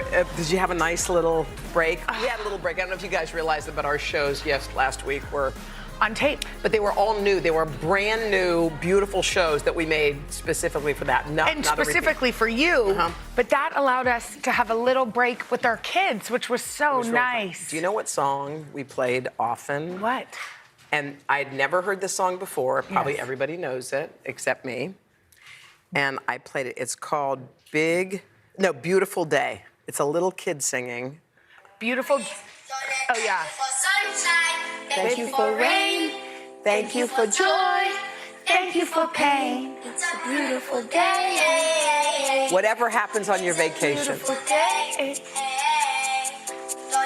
you for sunshine. Thank you for rain. Thank you for joy. Thank you for pain. It's a beautiful day. It's a beautiful day. Come on. I love it. Thank you for joy. Thank you for pain. It's a beautiful day. It's a beautiful day. That's all you need. You don't even, that's what he sings over and over. And then it gets Caribbean. Yeah, well, I was going to say, then somebody starts kind of rapping. This is actually a Hank Hager. It's one of his favorites. But isn't that like the life lesson? Like, you know what? No matter, have you ever gone on a vacation and it rains? Everyone's like, oh, we packed our things, and it's like the worst ever. Yeah. Well, maybe tomorrow it's not going to be. Yes. So I thank you for sunshine. I thank you for rain. You know what? For joy. Thank you for pain. I have to say, when we arrived, we went to Jamaica, which I'm in love with it. I'm in love with the food, the people, the whole sort of relax. Vibe. Like, you don't need to. And I realized slow down. It's us. Henry and I were like, we need to shake the New York out of us. Like, how many days did it take? It only took me about an afternoon. Oh, good. Because I purposely shook it. Yeah, you can adapt and change. You've got that mellow. So then what happened? When we arrived, it was pouring rain. Pouring. Yeah. And the cab driver said, it hasn't rained in months. And he was thankful because they need the rain. You know, it's this lush, beautiful place. Yes. And so, you know, we got there and it was still pouring rain. And we all threw on our bathing suits. This is my favorite thing in the world. And swam. That's in the my rain. favorite. By the way, swam in the rain. Can I just say, if you've never done that, that is one of the best things in the world to do with your kids. You're frozen, and then all of a sudden you're not. It's pouring, and you're in the water. And there was no, swimming. don't worry, there was no lightning. No lightning. We're not crazy. It was just rain, and Isn't that the most beautiful feeling in the world? I am with you all the way. How lucky are we to just get to swim in the rain? You know what I mean? Namaste. Was your trip great? It was great. It was really great. We did, it's so funny you were saying that because we had a rainy day too. And we all looked at the pool and we decided we're going in because there's something about that feeling. And the water's so warm and the outside temperature's cooler, but you're in it and enjoying it. And it allows you a time to play Monopoly. We played Monopoly for the first time. You did? There were just 7 or 8 family fights. You forget how Monopoly can really bring out the savage in people. By the way, who won? Who's Mila won. God, look at she your was face. like a little. You just still wanted to Mila win. won. It was hard for me to accept it, but also Henry kept calling them like little real estate moguls, and then they'd be like, "I own that," It's I have like not played Monopoly in forever. I wasn't suggesting it because it's such a long game I and know, it does takes forever. create. You need to play Go tension. Fish or Uno. Uno's good. I mean, that way it happens. It's over and it's quickly. over. Connect 4. Okay, all you do have to connect 4. Yeah, okay, all right. Okay, so Kelly Clarkson, she dropped some huge news over the weekend. A lot of people have been waiting for her to make this announcement. Oh, she's gonna have a new album. Yep, new music, and she's got concerts in Vegas. And this album she's entitling Chemistry, and she gave a few details on why. This album is definitely the arc of an entire relationship, and a whole relationship shouldn't be just brought down to one thing. So there's, the good, the bad, and the ugly kind of thing going on in it. But anyway, Chemistry can be a really amazing, sexy, cool, fun thing, but it can also be very bad for you. Wow. It's interesting. Chemistry can be bad for you. Well, maybe it's like the chemistry is so, and I don't know their relationship, but the chemistry is so good that you don't realize when it becomes unhealthy. Mm-hmm. Oh, that's interesting. Yeah, that could be it. Yeah. I mean, I think that could be the case, but also it's like, and this happens to everybody, but everybody, most people know what it feels like to have those butterflies. Yes. And sometimes when you're in a relationship and all of a sudden you don't feel it. But I also think that this isn't about Kelly and her relationship. Yeah. Everyone's got their thing. But a lot of people are thinking love isn't just a thing, it's an action. Yeah. Because I think maintaining chemistry can be hard too. Yeah. Because after years and years, it's the same old, same old. So it's like, how do you keep that going? But chemistry not being a good thing, I get that. Yeah. It's like sometimes you're in a relationship and something and turns. maybe it's all that there is. Yeah. I mean, and again, not in their relationship, but haven't you had those people whenever where it it's starts just so very hot, and it's so it can't great. start hot. It starts No, real it hot. can't. It can't. It never lasts. Hot? What's the line? House on fire, burns to the ground. Totally. Over. Because also, if that's all you got, like the making out in bars, I'm just not recently, but thinking back, and then you're trying to get into a deep conversation and there's nothing there.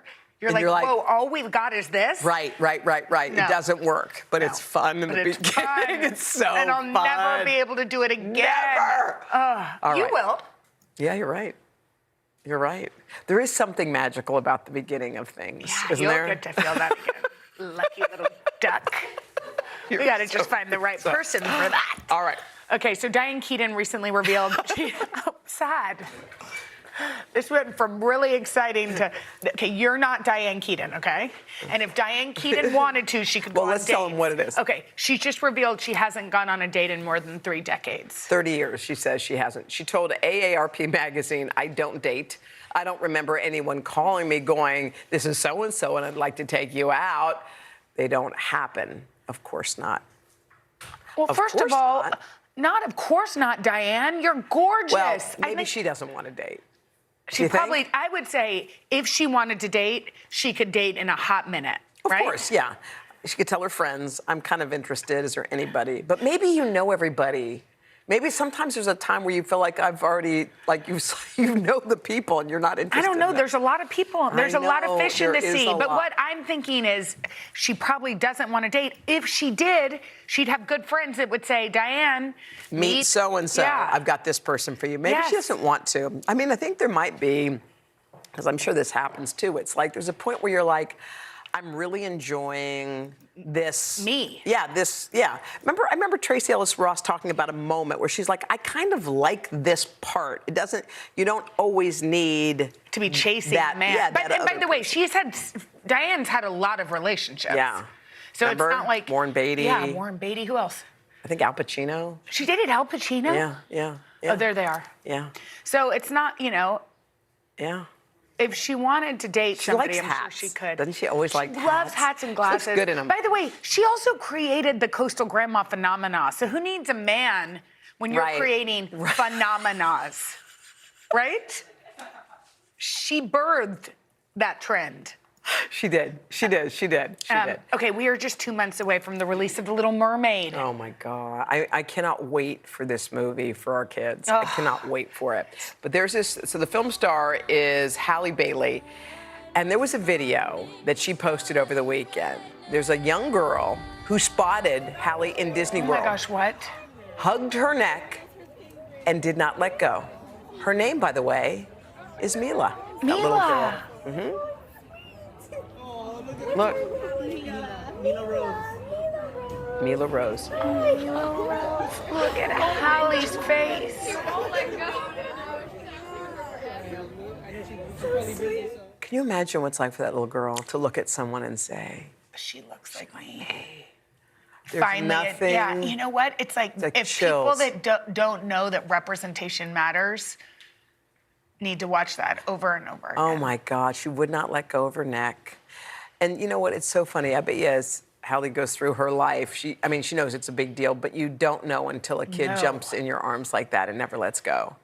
When you see yourself reflected, it is like such a crazy thing.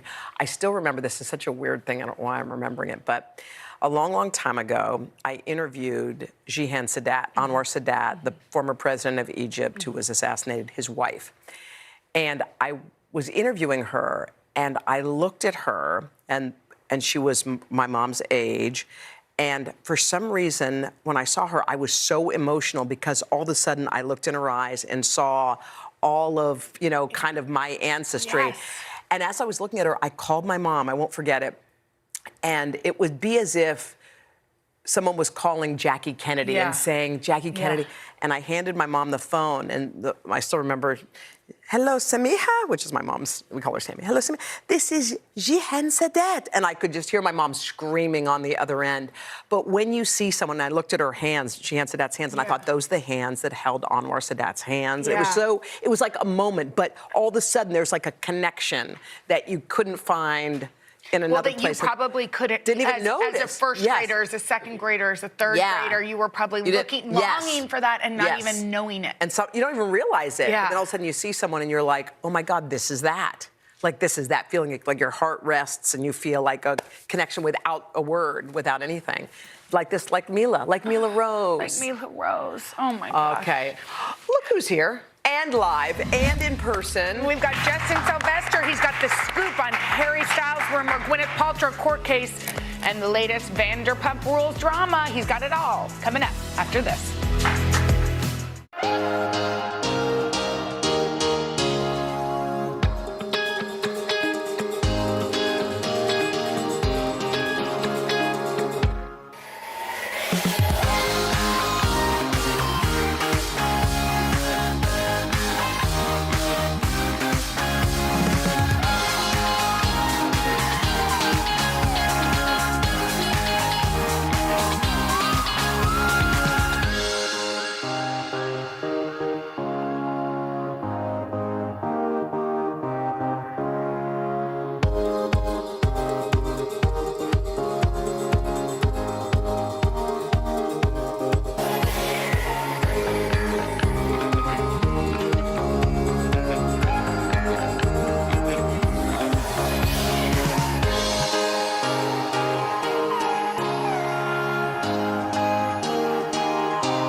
We got a lot of Hollywood scoop to get you caught up on. All right, let's get right to it with E! News co-host Justin Sylvester. Justin, there's a lot going on. Some public PDA. You guys, what you it got? was the kiss heard around the world.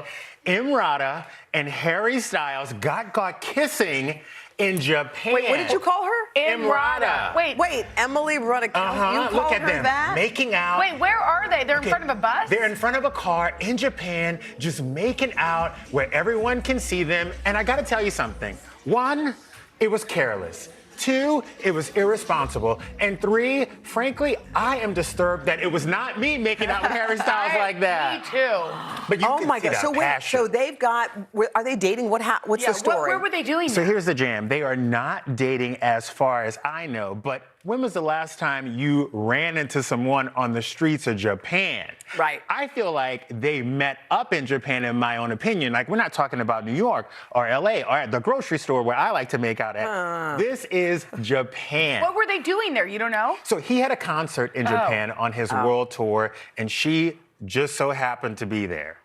So that video is from DailyMail.com. We have to clarify that. So did he always have a crush on her or something? He said in a video in 2014 actually, that she was his celebrity crush. Oh my gosh. So now he's like living his best life. Okay. And you know what? Imrata's single. Yeah. She just broke up with Eric Andre. He broke up with Olivia Wilde. I am really into this. You think they're a good couple? Okay. Well, what did you say about A House on Fire? Yeah. That's all I'm going to say. Oh, burst to the ground. House on That's fire. right. Burst to the ground. So you think they could be in for long term or no? I don't know. Have they commented? They have not commented Okay. yet, and they probably won't comment because they're probably still making out in Japan. Okay. Yeah. All right. The time difference. Yes. Okay. Yes. Let's talk about Gwyneth Paltrow. So she's been in court.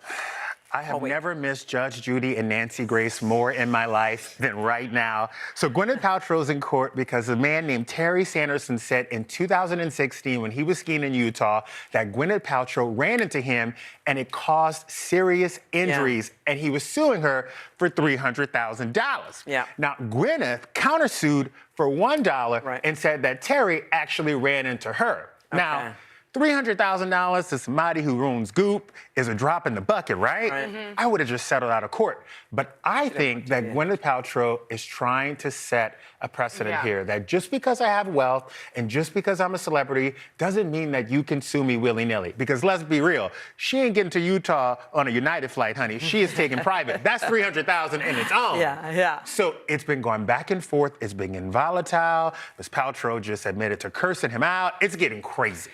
Oh my gosh, what's coming up on in the trial? Do Well, we I know? think he takes the stand today, right? He takes a stand today, and apparently her kids are going to take the stand too. So this is becoming a lot. And Nancy Grace, please clock in because we need your take on this. Oh my gosh. All right, we got to talk about this Vanderpump Rules reunion. I know I saw Andy tweeting or he put some stuff on Instagram of him like getting ready to do it, the aftermath. What happened? All right, I've been in this Vander hole for 4 weeks and counting, and Has it it keeps been getting 4 deeper. weeks Yes. of this Vander scandal?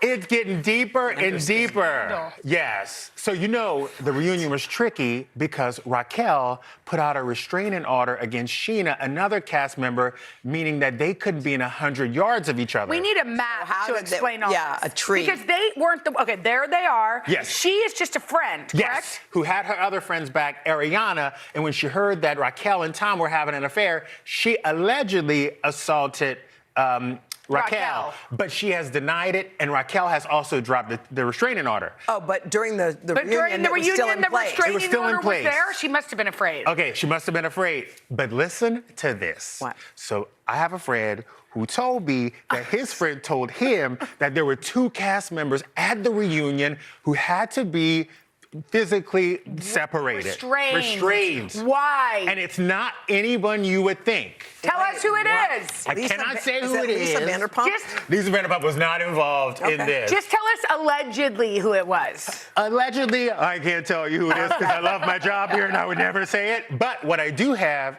is a teaser trailer that shows us what happened when the cameras picked up after the scandal. Let's see. Take a look.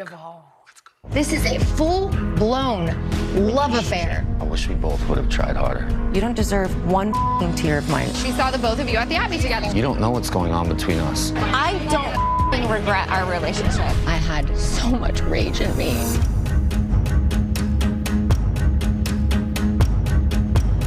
You will learn how to deal with your problems. You want anything? For you to die. I'm short-circuiting right now because there's so much to unpack. Now, I've never seen this show, which I know is causing a lot of people panic. But should I watch just this season? No, what you should do No, is... I can't watch the whole thing. No, don't watch the whole thing. Bravo TV Instagram put out a guide Oh, a guide. A guide to tell you what to and watch then you can, to catch then up. after that, Yes. you can watch the season. What happens after? Don't watch all the back season. Your life No, is I precious. cannot watch Your all the time is back precious. season. No, watch the whole All right, season. is there It's so anything else good. juicy happening this week? Yeah, there's something juicy, right? There is something very juicy happening this week. Another starlet is in the news right now because she has just had another birthday. It's our very own Talia!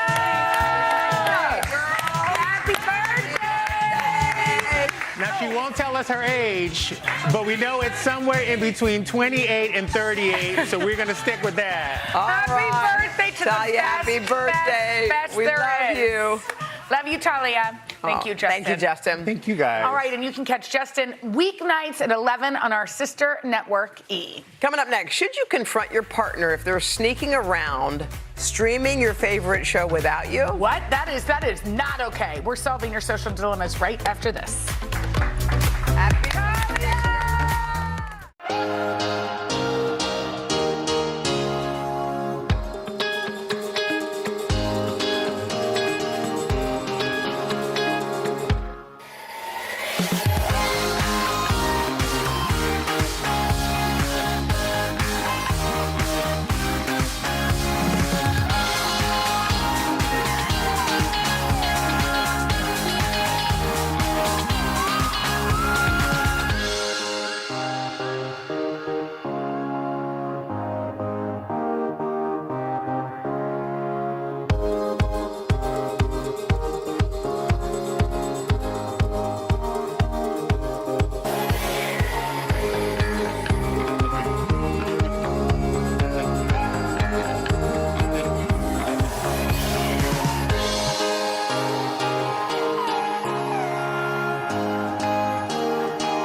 All right, we're going to try to help our viewers out with a little advice, if we have it, in a segment we like to call Hoda and Jenna's Social Dilemmas. Okay. I like that we have a little weekly sort of column. Okay, what you got? First one, ready? Mhm. I'm headed to a concert with my best friend. The problem is she always sings along too loud. Oh. Did you write this about me? And films the whole thing on her phone. How do I tell her to pipe down and be in the moment? Oh my God, that's hard. That's hard. Here's the thing, if you go to a concert these days and you look around, people are filming the entire thing. You know what? Here's the thing. If you're going with your friend and your friend loves to sing, you're going with your friend who loves to sing. Yes. Like, that's the way it's going to Yes, be. yes. Now, it can be at concerts, and we've all been there. All you want to hear is Zach Brown sing Colder Weather. And it's your someone next to friend. you's like, Colder Weather. You're like, please, Yeah. please, please, I'm begging. Do you think my just for this children one feel song. this way about me, probably? No, because but I think on fast songs, they're like sing-alongs, Yeah. and then there are those ones. The ballad. But do you say something to your friend, or do you not? Well, I have to say, I have said to people that are filming full concerts. To like take a minute. No, I've just said, are you going to go back and watch that whole thing? What do True, you never people do with those videos? I know nothing. Maybe they send a brief snapshot to a friend, but the entire thing. Yeah. You're never looking at it again. You're right. It's like seeing it. You want to be But would you with say somebody something to your present. friend? No. Would wouldn't? you? Maybe if it was like we're on song 3 and I go, come on, let's just be in. Let's be in it. I might do it like. Yeah, let's but here's be in the it. problem: singing is being in it.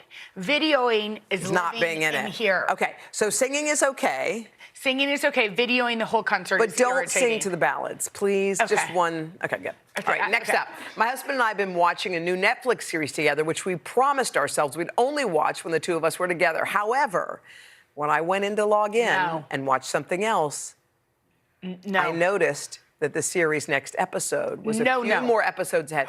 First of all, A few more? should I confront him? Yes, you definitely should. Absolutely not. I take that more seriously than other promises in my marriage. Henry and I watch very few shows together. How would you feel? How would I feel if I walked in and Henry had watched a Ted Lasso without me? Oh my God, you'd be furious. Furious. But what now? But she was going on to watch something else. Was she? We have to believe her. We believe her. Now, how would you feel if somebody watched Partner Track without you? You know what? I loved it. All roads lead. All roads lead to Partner Track. All right, finally, my partner and I are friends with a couple whose PDA is out of control. They're constantly touching and grabbing each other. They look desperate, like teens, and they're in their 40s. I've subtly mentioned it to my friend, but she ignores me. Anything I can do? No. Listen, your friend is happily in love. She wants to pet and lick. Ew. That's what she wants. She didn't say lick. Well, that might have been part of it. Was just, we don't know. But whatever is happening. Why did you have to go to lick? But I think she has to let them be. Yes. I mean, look, it is awkward. Have you ever been like on a trip and someone's making out? You just feel, especially as a third wheel, which I've been, the worst. And the two people are all over each other, and you're just sitting there, and you're like, why would they do that? It's so rude. You know, it makes me feel bad about myself. But you know what? Just start making out with your husband. There you go. If you're four people, just start touching him. Let me ask you this: have you ever been with a couple who's very PDA, and all of a sudden you're putting your hand on Henry when you wouldn't have? You're like, hey, sweetie, and he's like, what do you do? We don't do this. Totally.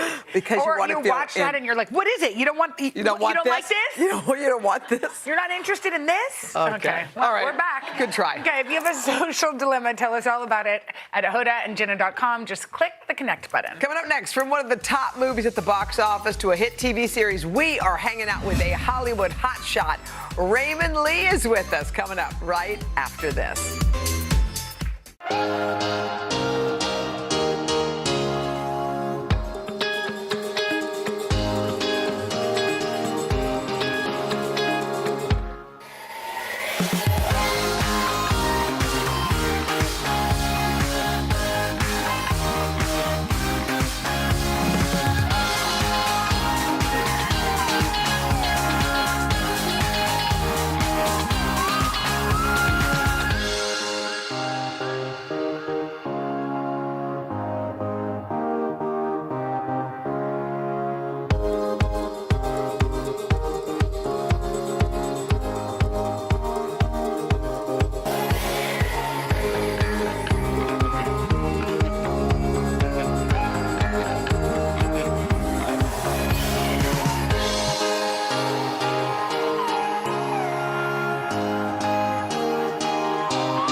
Raymond Lee is having a moment right now. Last year, he was in Top Gun Maverick alongside Tom Cruise, and now he's starring in the hit show Quantum Leap. It's a reimagining of the original series from the late 80s. So Raymond plays a brilliant quantum physicist who leaps through time to set things right. And we have a sneak peek of tonight's new episode. Take a look.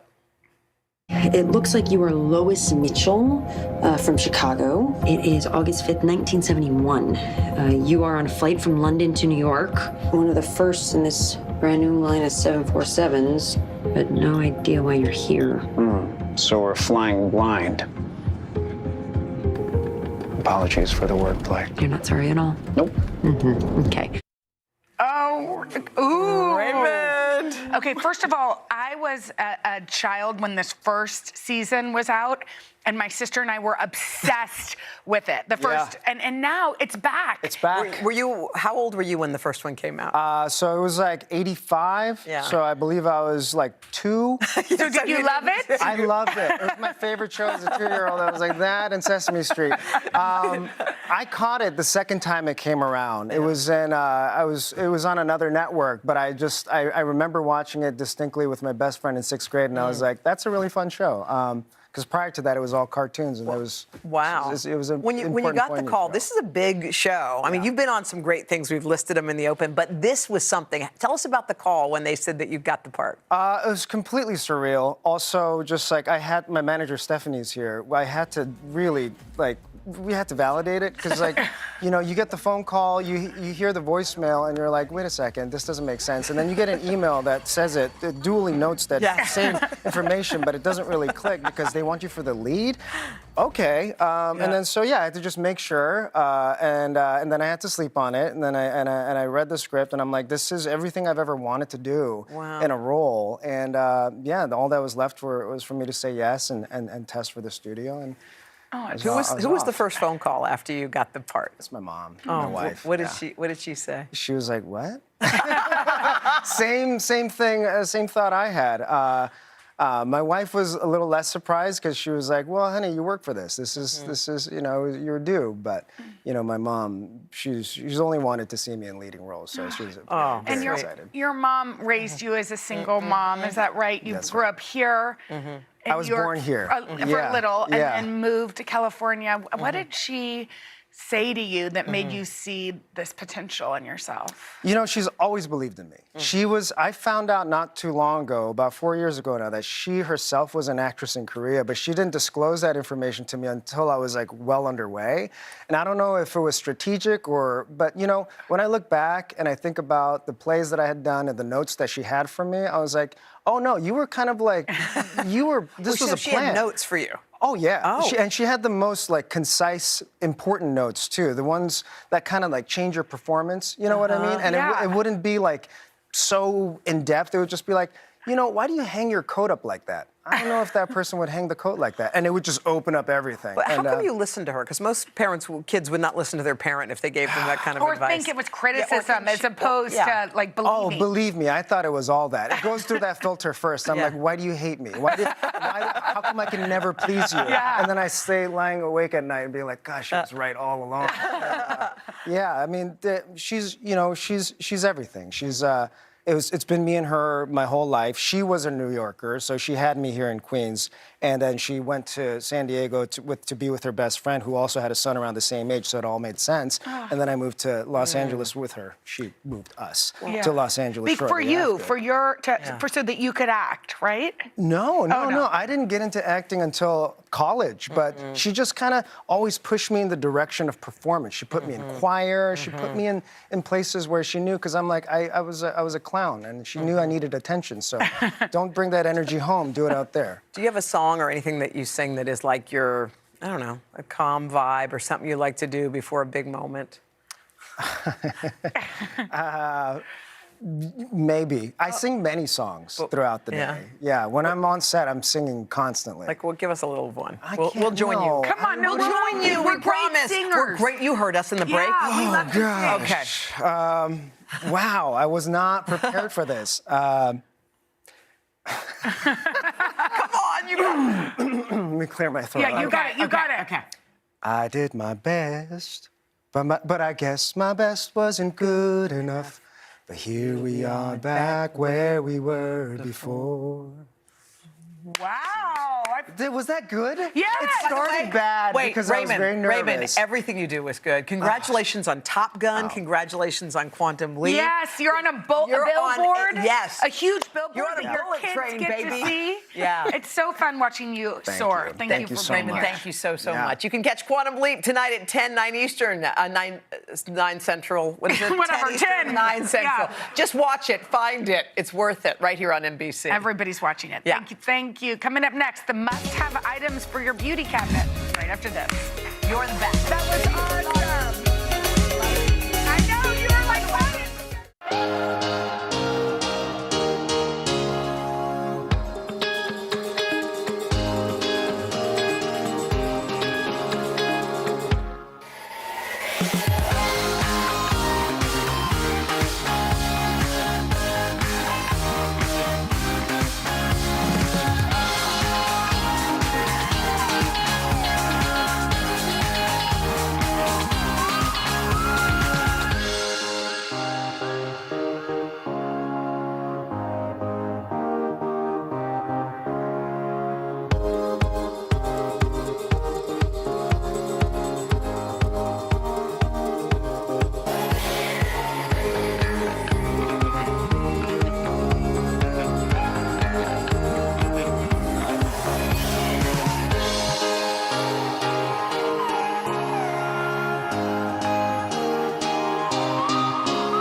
we can pretty much bet every woman right now has a cabinet full of beauty products that they maybe don't use. Probably expired. If you're nodding yes, a New Beauty senior editor Sarah Eggenberger is here to help us out. You're right. There's a bunch of old stuff we don't need. We need stuff in the right places, and you're going to help set us straight. Yes, let's clean it out, right? Okay. Spring cleaning. All right. So what And do we you're start with? saying these are the things that are non-negotiable. We should be using these products or ones like them every day. Exactly. Like think of this as like your beauty cabinet. This is your middle shelf. So these Okay. are your non-negotiable products. Ones you can grab easily. So we start Easy off with accessible, what? our cleanser. We're going to start with cleansing because that's your breakfast of skincare. We need to do this every day, twice a day, morning and the evening. We want to make sure that we remove all the impurities off of our skin because our skin's a magnet for all the environmental factors, the pollutants, Makeup. and makeup, of course. So CeraVe is an amazing cleanser because it's famous for being effective, simple, and cost-effective, right? Such a great cleanser. Keep this in your shower, used at night, Does used it in the morning. foam? It does. This one has a nice foaming. I have just a little bit of water there. You can see me using this product, but this is a great go-to product. The next thing we want to talk about is moisturizers. So moisturizers are going to retain that moisture in the skin and help us to prevent water loss from happening. So as we start to age, we start to lose some of the moisture in our skin. We got to pop that one open. And you want to use it every single day. Every single day, as much as you can, because as we age, our skin doesn't retain moisture. This is Dew Skin Angel. I like it. I love Nice. this. Feels Their really whole good. philosophy is how can we be transparent in skincare with simple, effective ingredients at a transparent pricing. So I love this. It feels good, but it's without like the heaviness that you can sometimes feel with good moisturizers. So both of these are kind of light what about products. this? And then when it comes to Sunscreen, sunscreen, okay, sunscreen, we got to do it every day. It's the most important step you can take because if you do good skincare, but then you don't use sunscreen, you're taking 2 steps back. So I always want to use your sunscreen, Tinsel great. sunscreen. Even in the winter. Even in the winter. Now this is sort of the fun kind of extras maybe on your second shelf of your medicine cabinet. This is your top shelf. This is what you want to use for like any serious skin conditions. Bliss. This Wait, is your now vitamin C. why is everybody talking about vitamin C? Vitamin C is legendary because if you're looking for a bright complexion, you want to have a smooth skin, vitamin C is going to do that Where for does you. this go in the process? So you clean your skin and then what? Moisturize? No, before you moisturize. So just think So lightest this to is heaviest Yeah. is where you want to apply Smart. your moisturizer. Vitamin C best in the morning because it's also going to be that strong antioxidant to protect your skin from the sun. It also is going to help to inhibit that melanin production, which is going to be like your sunspots, your hyperpigmentation. So- and it helps to increase that collagen and elastin production in your so skin. Clean, vitamin C, and then Moisturize and then sunscreen. Okay, what about this? But you know, if you have dehydrated skin, stressed skin, acne, masks come into play. There's a mask for everything. Yeah. And so you want to use this on your special occasions if you need immediate results or if you're looking for long-term results. This is Sephora's grouping of masks. They have a variety of different masks. They're so inexpensive, 95% active with natural ingredients. You just use a little bit. You can put it I on. like it. 5 Peel it minutes right is all off. you need, and you peel it off, and you have glowing skin. You do that at night before you go to bed? I do it. Sometimes I do it in the morning once too a week? before makeup application. Yeah. Too. It's only 5 minutes. So like Yeah. drink your cup of coffee, read, Leave it on. scroll on your phone, do your meditation. All right, Now this is these- emergency. Okay. Yeah. This is SOS. This is Help. this is what happens when we want to have products on hand because we need them. We can't live without them, but we don't necessarily want to look at them all the time. So acne patches. We need to act fast when we see a breakout happening. You just pop these on. There's 3 different shapes for this, so it can fit like on your nose, on your décolleté, on your cheek, whatever Do you wear size these breakout at you night? have. Yes. You can wear them at night, but look at they're really They're- like you they're can't see them. transparent. They're Yeah, transparent, on so any you can skin actually put tone. makeup over it, and if you have Zoom calls, nobody would even know. You can wear that over. 8 hours, breakout goes away. Oh, 8 hours? 8 hours. Hours? Yeah, so if you can wear it at night, great, but you can also wear it during the day because like it's I wanna try indescribable. it. Okay. Okay, then ingrown hairs. You know, we're talking about hair removal now from legs all the way up to eyebrows. So if you do get ingrown hairs, which happens because the hair gets pushed back into the follicle because there's dead skin cells. So you can use this preemptively. It has low glycolic acid to kind of clean the area before you do waxing or shaving, or afterwards if you're more prone to getting ingrown hairs, and this will help to clear it up. Oh, So cool. Did you put that on your face? I do my eyebrows, so I get eyebrow waxing. So if you just put a little bit on your eyebrows before Then it and would after, you don't prevent get it. the Cool. yeah, Thank ingrown you, hairs. Sarah. Thank you so so much. much. We appreciate it. You can check out these items today.com/shop. Coming up next, a spring fling surprise from one of our Plaza fans right after this.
Time now for our spring fling when one Plaza fan gets to play a real fun game and they may score one epic vacation. Jenna. Yeah, and playing with us today is Shelly Dellett from Bettendorf, Iowa. She's turning 60 today. Happy Go, Shelly. birthday. She's doing something so cool, Hoda, where over her 60th birthday year, she's reconnecting with 60 people in her life. Oh, I love it. Isn't that awesome? She's starting right here with her sister, Doreen. Okay, here's how it works. You're going to have 30 seconds, okay? This is going to spin. You're going to throw those little hoops onto these little cones, okay? Does that make sense? Little. They're not little. They're big. You can do it. And Hoda, tell her what happens. All right. Once you've landed, it depends on how many tubes you get on. If you get one, you get case 1. If you get 2, you get case 2. Case 3, case 4, or case 5, depending on how many you hit. They're all nice trips, but probably the good ones are near the end. Okay. All right. Probably. Okay, Shelly, are you ready? I am ready. Doreen, are you ready to cheer We're for ready. her? Okay, let's do this. Let's go stand. If you can stand on that red and white line. Stand right behind it. There you go, girl. I know, but that's okay. This is going to spin. 30 seconds on the clock, and let's go. Come on, Shelly. Go, Shelly. Come on, Shelly. You got it. Keep going, keep going, You got girl. it. There you go. You got it. Yeah. Yes. Shelly. Oh, there she goes. She's going to Yeah. Oh, 3. Come on, Shelly. Shelly, You got good. it. You got Go. 30 seconds. You Go. take your time, Shelly. Smart. Yeah. Got 4. 5. Shelly, keep Shelly, you know that's it.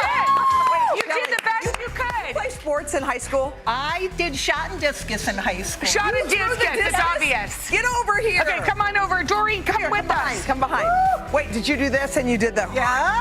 Girl, the discus. Yes, I did. All right, girl, here we go. You're not number 1. You're not number 2. Not 3. number 3. Not 4. Girl, you're going to number 5. So, Okay. let's find out where Shelly is going.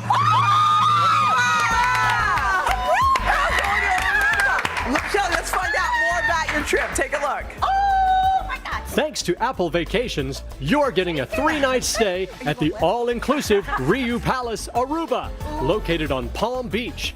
There, you and a guest can take in breathtaking ocean views, cool off in one of the property's swimming pools, or head downtown to experience standout shopping and local flavors. Airfare is included with this trip, so pack your bags and enjoy. Oh my God! Now you do have some trouble because you got to decide who you're going to take. I know, and you have 60 people to reconnect with. And you're standing next to your It sister. might be a fundraiser.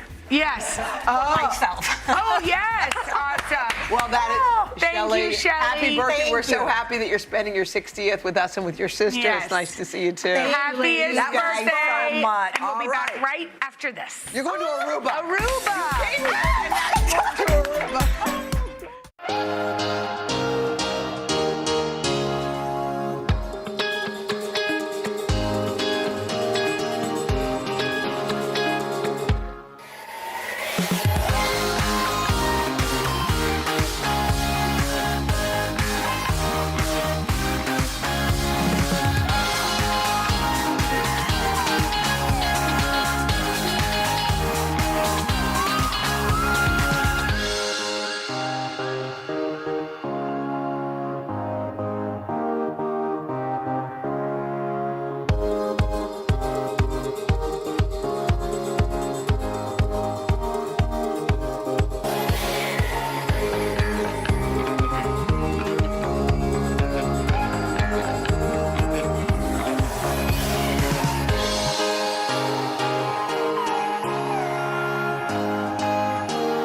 Coming up tomorrow, Mary J. Blige will join us. Queen, we can't wait. Plus, my latest book club author, Diane Marie Brown, she's going to discuss her debut novel. It's an incredible one. It's called Black Candle Women. You pick good books. It's set in New Orleans. It's set in New Orleans? Yeah, you I got to can't get on wait. that. I can't believe you haven't read it yet, Bye. but I can believe it. See ya.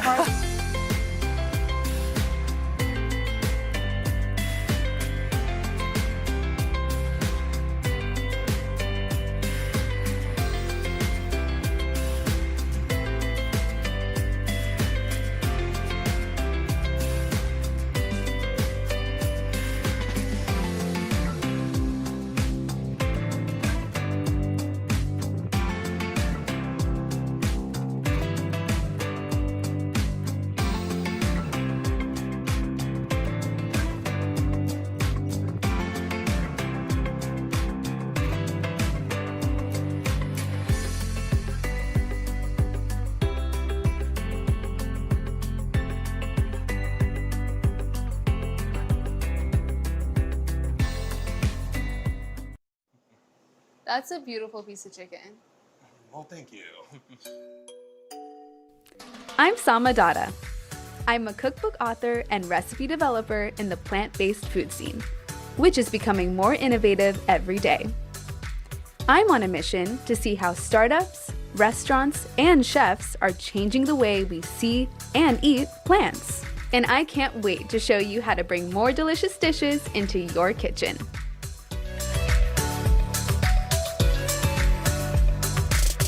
Comfort food. From a decadent cheeseburger to a sky-high layer cake, or my favorite, my mom's spicy, warming dal. Usually these indulgent eats aren't exactly vegan-friendly. Even many traditional dal recipes are often prepared with ghee. But these days, you can easily ditch the dairy, and you won't even miss the meat, with new plant-based takes on traditional comfort foods being served at restaurants all across the country. In Portland, I'm meeting a chef making crunchy fried chicken without the bird. And in New York, I'm sampling a Big Apple staple, cheesecake. But this one happens to be raw and vegan. But first up, I'm heading to Los Angeles, my hometown, to visit a popular fast food chain serving up show-stopping burgers without the beef.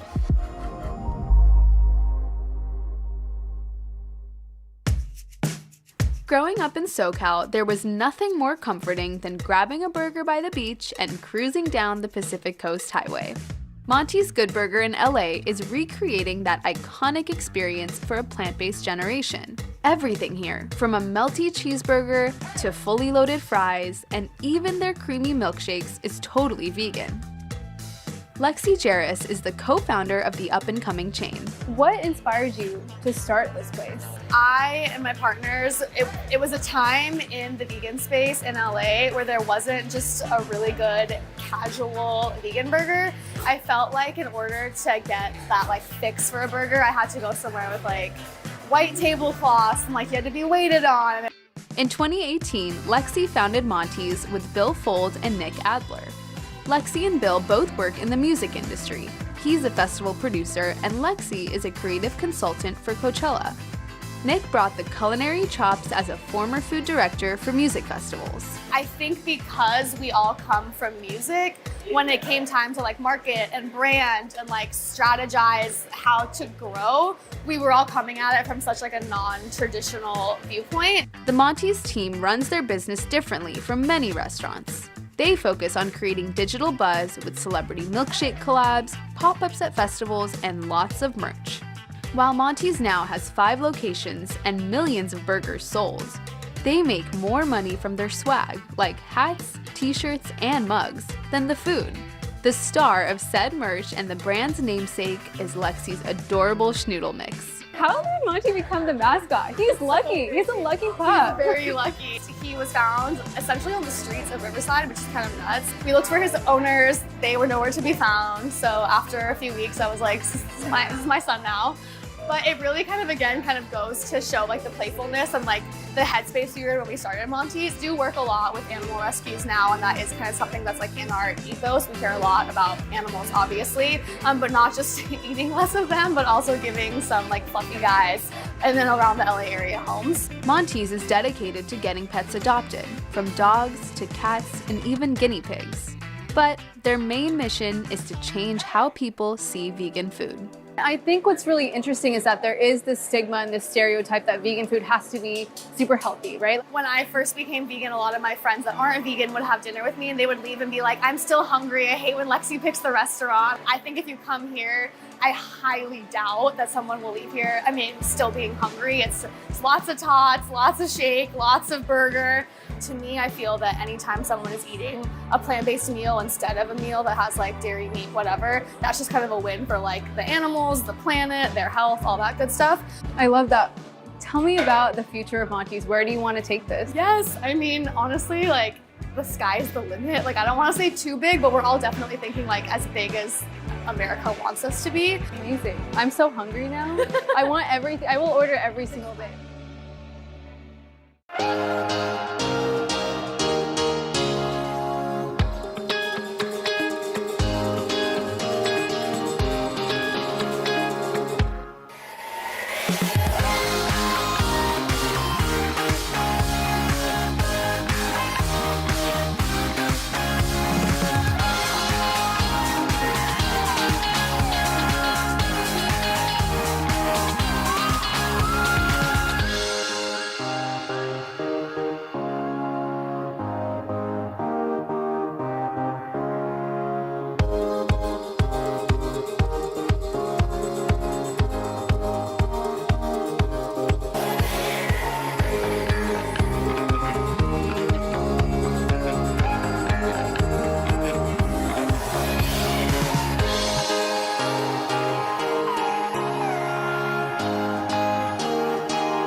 Monty's Good Burger is reimagining fast food for a new era. Co-founder Lexi Jarris introduced me to Gemma Kessler, the chain's operation manager. Gemma trains new chefs on how to cook the entire menu, which includes a plant-based chicken sandwich and fully loaded fries. And she's teaching me how to make the restaurant's signature item. Okay, Gemma, you are gonna show me how to make the Monty's Good Burger. Let's do it. Let's go. Making a Monty's Burger isn't all that different from prepping a beef patty. First up, Gemma oils the grill so the Impossible patties don't stick. And then we're gonna smash those patties down. So I am going to use both spatulas and really get that squeezing out the edges there, as you can see. Nice. Number 1, number 2. Perfect. Awesome. And now we're gonna have those just crisp up and cook on one side, and then we're gonna flip them. Flip it. Check that out. Good thing I didn't screw that up on camera. Right. Next up, 2 slices of vegan cheese. And now I'm gonna have you spray a little bit of water on the outside there, creating some steam. All right. Perfect. Nice. That's gonna get all melty and Melty, delicious. cheesy, We love delicious. Next, we're going to raise this and add some grilled onions. My favorite. This is like your entire store of grilled Amazing. onions. All right. Perfect. Perfect. Perfect. All right. And that's That is it? ready to go. To finish the burger, we get the perfect toast on our buns. See you later. Time for the Monty's house bread. It's similar to a Thousand Island sauce. And what burger is complete without a pickle? 3 juicy house-made pickles. Now the patty meets the bun. To your bottom This bun. is the best part of my day. Okay. This is going straight on here. There you go. I feel like I'm hired. I don't want to be forward, but okay. I think you might be. This is the final step, though. This is the important part. Okay. To build it all together. All right. Yeah, but you're gonna fold that forward. Gorgeous. Okay, I am so excited to eat this. I want to try everything else on your menu. Should we go find Lexi? Let's do it. Let's do it. Okay, I'm so Ready? excited. Cheers. Ready? Cheers. Okay.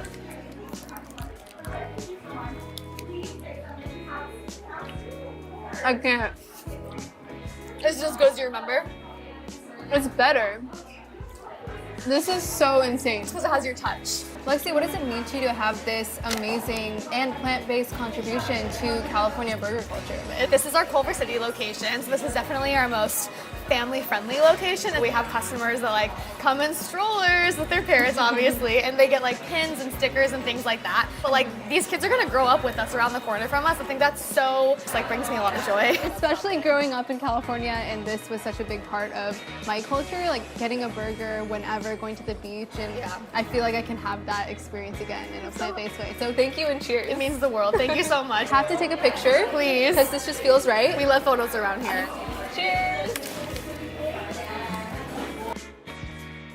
This juicy burger had me craving more comfort food. So I'm off to Portland, where one vegan chef with a unique story is putting his own twist on Southern soul food.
Portland, Oregon is one of the best cities for plant-based living. From vegan donuts in every flavor imaginable, to the world's first all-vegan barbecue joint, there is no shortage of delicious veggie-forward fare here.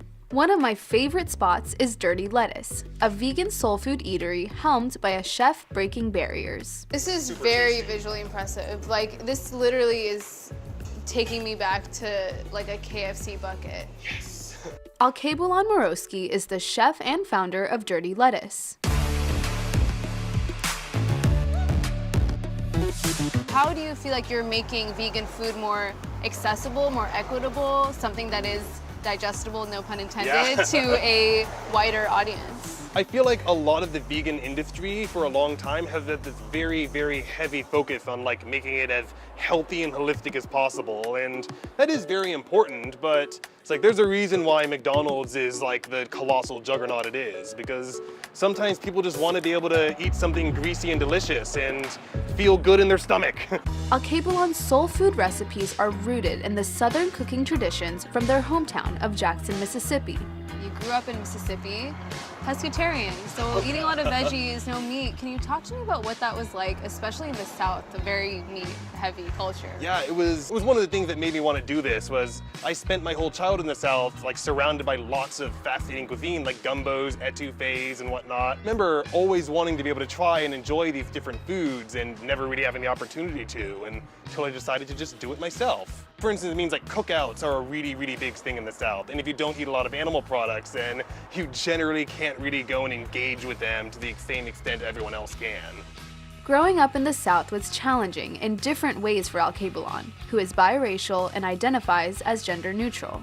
Did you feel like you had a sense of belonging growing up? I definitely don't really describe myself as a very masculine person, but being a person that most people ID as just like a black man when they see me meant that there was a lot of intense pressure to like put on a performance of masculinity that just wasn't me at all. And I wonder, was that a reason why you started cooking? Was it a way for you to find a sense of belonging in any way? I did really enjoy when I first started messing around with these recipes in the South was being able to go to people who I'd known for years and were very, very against just like general vegan cooking, or like, I need my meat. And being able to come up with something and feed it to them and have them actually enjoy it and be able to go like, okay, this didn't come from a dead animal, but I'm actually enjoying my meal.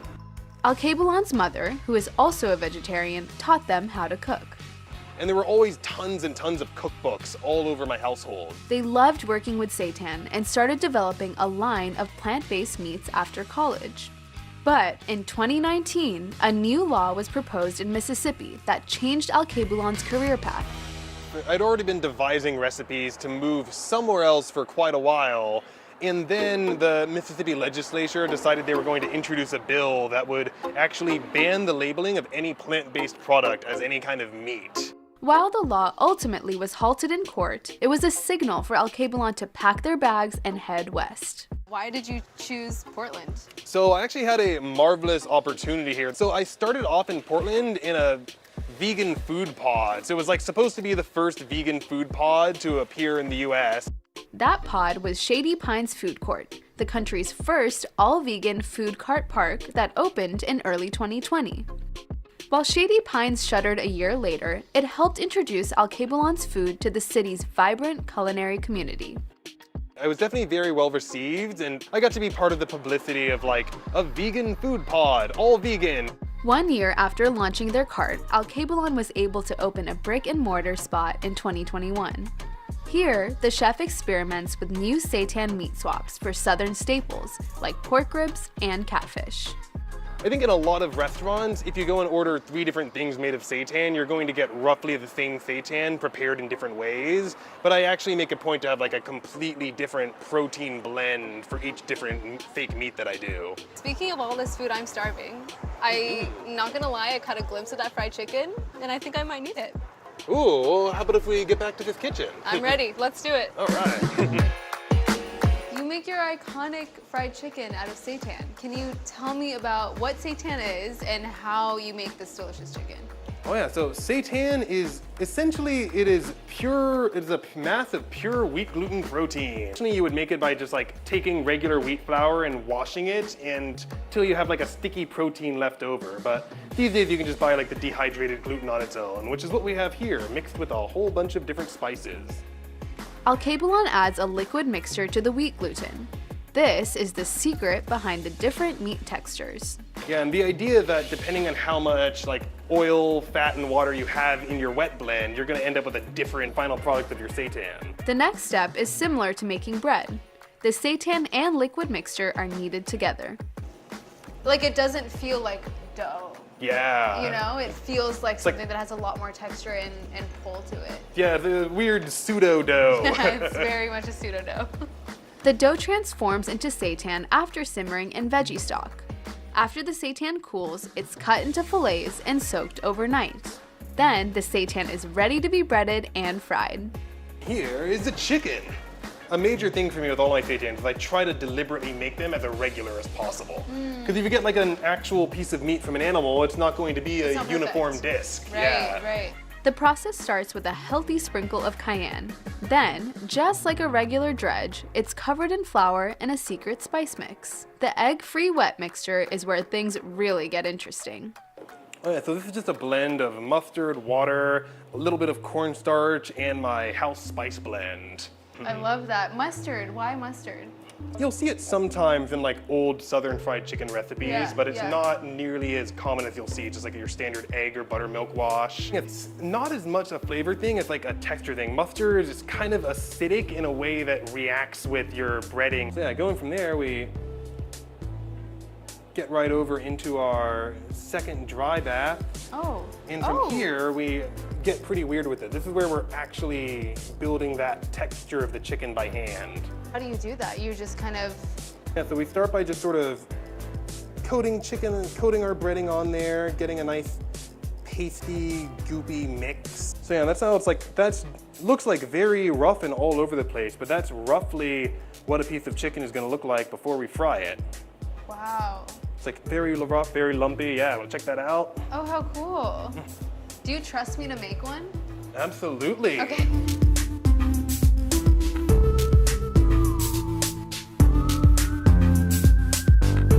For my contribution? Yes. Oh, beautiful. All right, so we get these into some oil. Okay, oh yes, let's do it. The seitan chicken fries in canola oil until it's golden brown. I loved my fried chicken, and then I went plant-based, and I never had fried chicken, so this is an exciting That's my goal. It's like let people have all the tasty things they ate growing up and not feel guilty about it. Right, You're probably just about ready to pull this up. That is looking pretty happy. That's definitely like the go-to signature is just getting those proper flakes. Wait, do you hear this? You got that? I think you eat with all of your senses, right? Okay, cheers. Cheers. All right, going for it. Stop. Like, I know you know this is good, but That's usually the response I go for. it's so good. Like, oh my God, I can't even speak. The breading is insane. It literally tastes like chicken. One of the things I realized as I started messing with more and more vegan meats is that a lot of what people associate with a lot of traditional meats that they've eaten is not actually the protein itself, but just the way it's prepared. Right. Cheers, this is delicious. Thank you so much. Oh, thank you for joining. But as delicious as Alkebulan seitan is, their bigger goal is making vegan food more approachable. How do you think that you're making vegan food more equitable? A lot of people, it's like vegan food in general, I think is still a bit overpriced in most markets. Well, honestly, a big thing for me is I try to make sure that if I offer any product on my menu, I can make sure I can provide people with like a big hefty portion size and not charge them $35 for one meal. Up next, a Brooklyn sweet shop that's ditching the dairy in creamy cheesecake.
Simply Sweet, a vegan dessert shop in Brooklyn, specializes in raw desserts. That means nothing on the menu is heated above 104 degrees, so you won't find any ovens in here.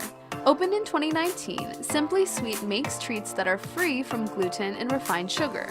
You'll find anything here to satisfy a sweet tooth, from chocolate bars to creamy cakes and fruity acai bowls. Because I love sweets, everything sweet. I love desserts and caramel and fruits, everything sweet. Olesya Mirpushoyeva is the owner and head pastry chef. She moved to the US from Russia in 2012. After landing in New York, Olesya quickly got her start in the food industry at Juice Press, then a fast-growing smoothie and organic food chain with a celebrity following. I fell in love with their food and smoothies and juices, and when I got there, it was like a different world, because I've never heard about some ingredients like maca powder, goji berries. I'm like, what? Olesya also worked as a line cook at a private school in Manhattan. That's where she truly fell in love with cooking, whipping up delicious baked goods for the students. When Olesya became a mother a few years ago, she decided to start an eatery of her own. Can you tell me about why you started Simply Sweet? When I was pregnant, I was thinking how I'm gonna feed my baby when he's born. And when he was growing up, and then he started to pick food from my plate, I thought I'm gonna give him a piece of broccoli, but when I look into my plate, I see like slice of pizza, you know, with sausage, pepperoni, lots of cheese. I'm like, I don't want to feed my kid this. Yeah, and then I realized I have to start from myself, to change myself, change my everyday eating habits, so I can be an example for my son. Her first step? Lots and lots of research. I'm not a professional chef, so I'm self-taught, and I go to Google every time when I have a question. I took some courses about chocolate, how to make chocolate at home, how to make raw vegan desserts, and vegan desserts, not only raw. Yeah, I use Instagram a lot because I follow bloggers and recipe creators. I always try stuff at home. I love to feed my family, and here they feedback, good feedback. After 3 years of running Simply Sweet, being a mom is still Olesya's top priority. And I have a son, he's almost 6 years old, and he likes my dessert. He's a big fan of chocolate. He likes chocolate truffles, chocolate cake, so I try to keep him healthy. You must be the most popular mom in town. Like, do you bake everyone's cake? Or no bake? I keep saying bake, but really there's no baking involved. I don't know. I would say, yeah, maybe I'm pretty famous here. I had to learn the secrets behind Olesya's unique treats. So she taught me how to make her favorite item on the menu, lemon blueberry cheesecake. It's super easy, and literally everybody can make it at home. You're not dealing with an oven. You're sticking it in the freezer, you're letting it set. Yeah, it's a lot. Yeah, it's like low maintenance as well. Yeah. First, the hazelnuts go in, then shredded coconut. And my favorite sugar alternative, dates. I love dates. It's like a part of my life and brand. Yeah. The mixture is blended in a food processor for 2 to 3 minutes. So what should the texture be like, you know, when we know it's done? Yeah, it usually changes the color. Okay. And it's like a little darker. wet. Yeah. The pie crust is then firmly pressed into a mold. The sticky dates help bind the raw ingredients while the base freezes for about 15 minutes. Crust is in our freezer. Yeah. What are we gonna do next? So now we're going to make our cheese part. First in, soaked and drained raw cashews. Soaking the cashews makes them easier to blend and ensures a creamy, smooth consistency. Our house-made coconut milk. I love that you make your own coconut milk. So how do you make it? We just mix coconut butter and filtered water. Coconut butter. Nothing Cool. else. I love that. Very minimal. Next up, maple syrup, vanilla extract, lemon juice, and melted coconut oil. Okay, so you've melted and cooled that? Yeah. Okay. It's already melted, and we use coconut oil so it stay firm. And when you take the cake out of freezer, it doesn't fall apart. The mixture is blended until it's totally smooth with no lumps. Can you believe this creamy filling is completely vegan? Okay, it's perfect. So now we're gonna put it in the freezer for like an hour. Okay. And then we're gonna do our blueberry layer. Amazing. See you later. To the remaining cashew mixture, we add frozen blueberries and then blend again. With the fruit, the mix transforms into a stunning purple. Love Look how it. beautiful. I Very love this gorgeous creamy. color. It's so pretty. Wait, we have to show them this color. Sure. Check this out, everyone. Look at that. The first layer freezes for an hour before adding the blueberry flavored cream. Alessia was prepared with a fully frozen, half-finished cheesecake for me to polish off. Gorgeous. And then to the freezer it goes? Yeah, to the freezer for about 5 hours. Okay. Then it will be ready. And it'll be worth it. Those 5 hours will be worth it. All right. Thankfully, I didn't have to wait 5 hours. So this is how it looks like. Yay, it's so pretty. And we're gonna unmold it. Okay. After unmolding, the cheesecake gets a final decoration, shavings of Alessia's house-made chocolate. So how long would you wait for it to thaw before you start slicing it to serve? We will leave it at room temperature on the table for about 30 to 40 minutes. Okay. And then we can cut it. Well, luckily, you're very prepared. You have slices for us, so can we taste? Yeah, sure, of course. So excited. Here we go. Look how pretty they are. This spoon is really fun. Wow. It's so delicious. You know, cake is such a comfort food for so many people, and a lot of people don't think they can have this healthier, delicious, decadent options. What are your favorite customer reactions from people who maybe haven't tried this before? Most of them don't realize our dessert doesn't have eggs and flour, and they're like, wow. Yeah. They can't believe it. This is so fun to make it, and I will be eating this and taking it with me. So thank you. Thank you so much. Thank you. With innovative techniques and lots of imagination, modern chefs are turning classic meals and treats into plant-based comfort foods everyone can enjoy. This is crazy. This is like, it's like the best floral arrangement I've ever seen in my life. Yeah. I'm Sama Dada. I'm a cookbook author and recipe developer in the plant-based food scene, which is becoming more innovative every day. I'm on a mission to see how startups, restaurants, and chefs are changing the way we see and eat plants. And I can't wait to show you how to bring more delicious dishes into your kitchen.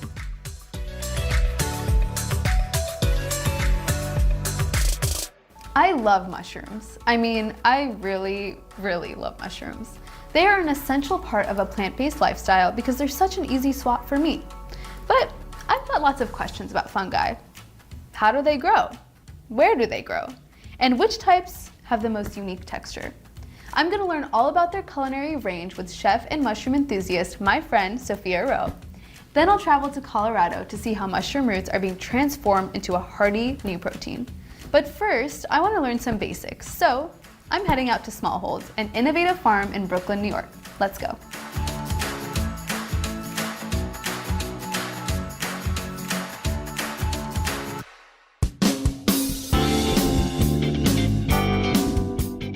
When you think about mushrooms, you probably think of those capped little fungi. But there are literally thousands of edible mushrooms out there, and no, I'm not talking about that kind of mushroom. A lot of people think that they don't like mushrooms because they're used to eating the same mushroom, and they think all mushrooms are the same, but they're not. It's like saying you don't like mushrooms is like saying you don't like plants. Like the differences between a trumpet and an oyster and a button mushroom, it's like saying like an almond tree versus a head of lettuce and an apple. You know, they're very different. Andrew Carter and Adam DiMartino founded Smallholds, an organic mushroom farm, in 2017. They share a passion for rare mushroom varieties and want to bring those tastes and textures to more people. There's a whole kingdom out there, and everyone's used to eating the same mushroom. A white and a brown mushroom and a portobello mushroom, they're all the same mushroom. That's right, white button, cremini, and portobello are all the same type of mushroom. Their scientific name is agaricus, if you want to be fancy about it. The industry grows those because that's what they're used to growing. Consumers are used to consuming those. You can look at other regions, like if you go to China or Japan or Korea, the mushroom industry is way more advanced than it is here. It's like consumers in certain regions are eating 10 to 20 times as much mushrooms as people are in the United States. So what were your first steps to starting Smallhold? The early beginning was building out a lab in a basement at a house, and it looked crazy. Andrew and Adam started experimenting with trumpet mushrooms. After perfecting the process, they expanded to shiitake and oyster. In just 5 years, that basement startup moved into a shipping container, then to their first farm in Brooklyn. The company has grown rapidly with funds from dozens of investors and a soaring demand for mushrooms. Over the last few years is that people really started getting interested in food as medicine, trying to eat less meat, trying to be sustainable, trying to eat local. All of these things ended up just kind of centering around mushrooms. In 2020, organic mushroom sales grew by 20%. Feeding that demand, Smallhold now grows 15 different types of mushrooms, producing a whopping 1.5 million pounds each year for hundreds of grocery stores and restaurants. Mushrooms are grown by a process called inoculation. A spore is placed deep inside a substrate, like a log. The spores germinate, then feed on the wood, growing into mycelium, or mushroom roots. This fruiting body is probably like 4 or 5 days old. It takes about 4 weeks for the roots to be fully grown. That's when cute baby mushrooms, called pins, start to appear on the surface. In about a week, they're ready to harvest. Fungi are its own kingdom. They're functionally more similar to animals than they are like plants.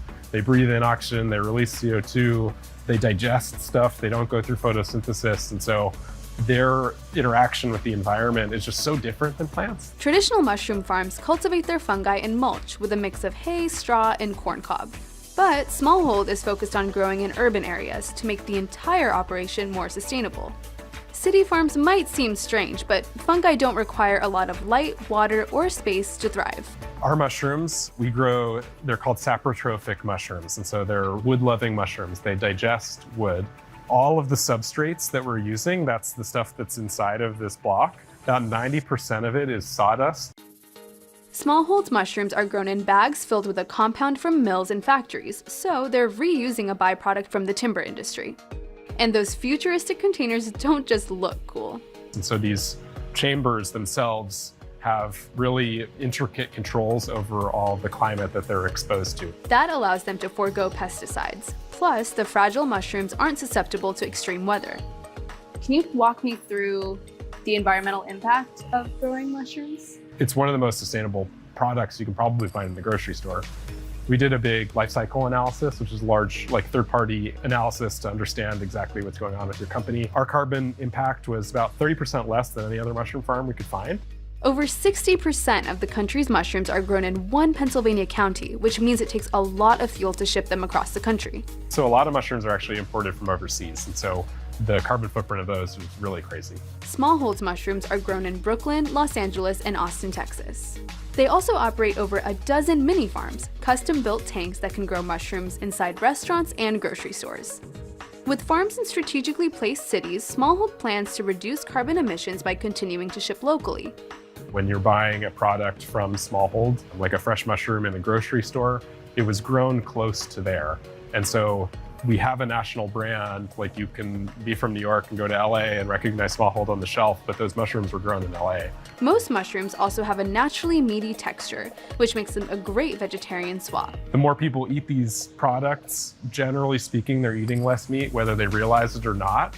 And so every time we get someone to eat a little less beef or a little less chicken, then we think that we have a larger impact on the planet because it's less carbon intensive, less water intensive.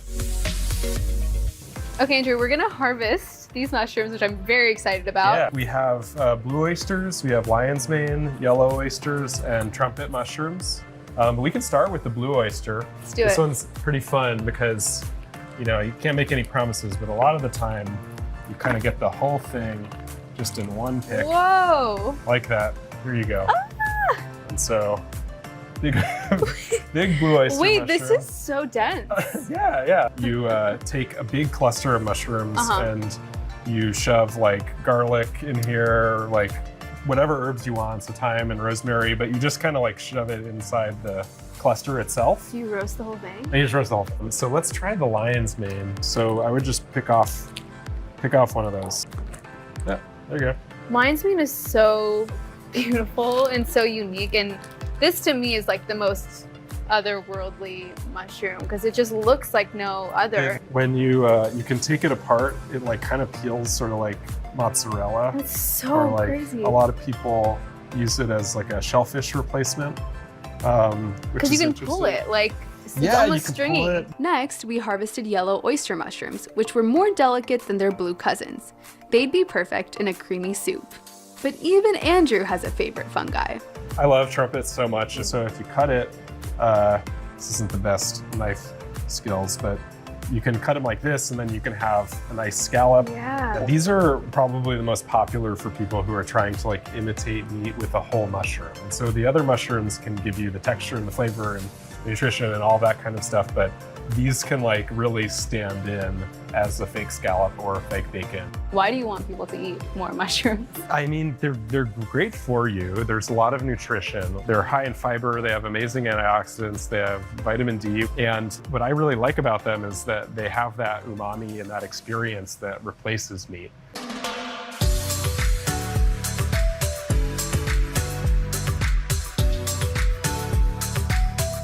I already eat a lot of mushrooms, but I'm convinced now.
Smallhold got me excited to try something with my new favorite fungi.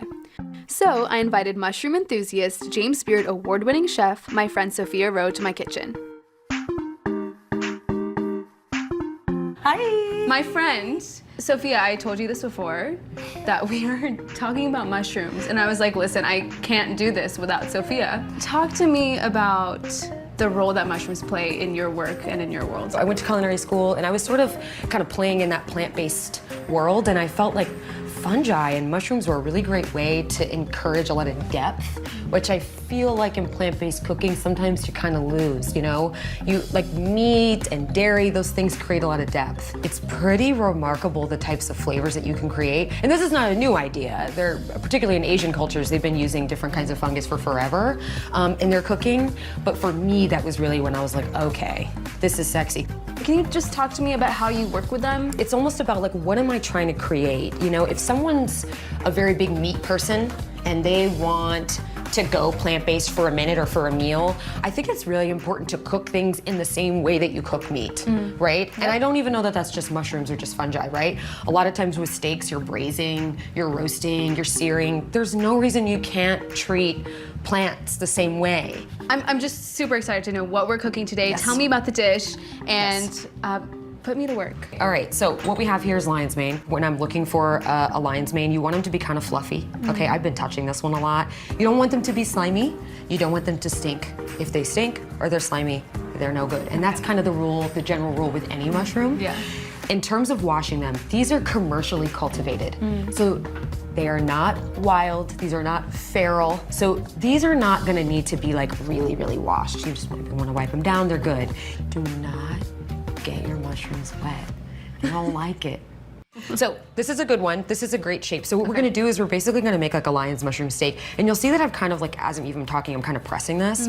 So it's kind of like where, just for a second, we're kind of like trying to create like a little steak here, like a little hanger steak. Why are you using lion's mane here, Sophia? I think lion's mane is really delicious, but it's great structure. So it's really great in terms of like replacing meat. If you can't find this, you can cook an oyster mushroom or even a big portobello in exactly the same method.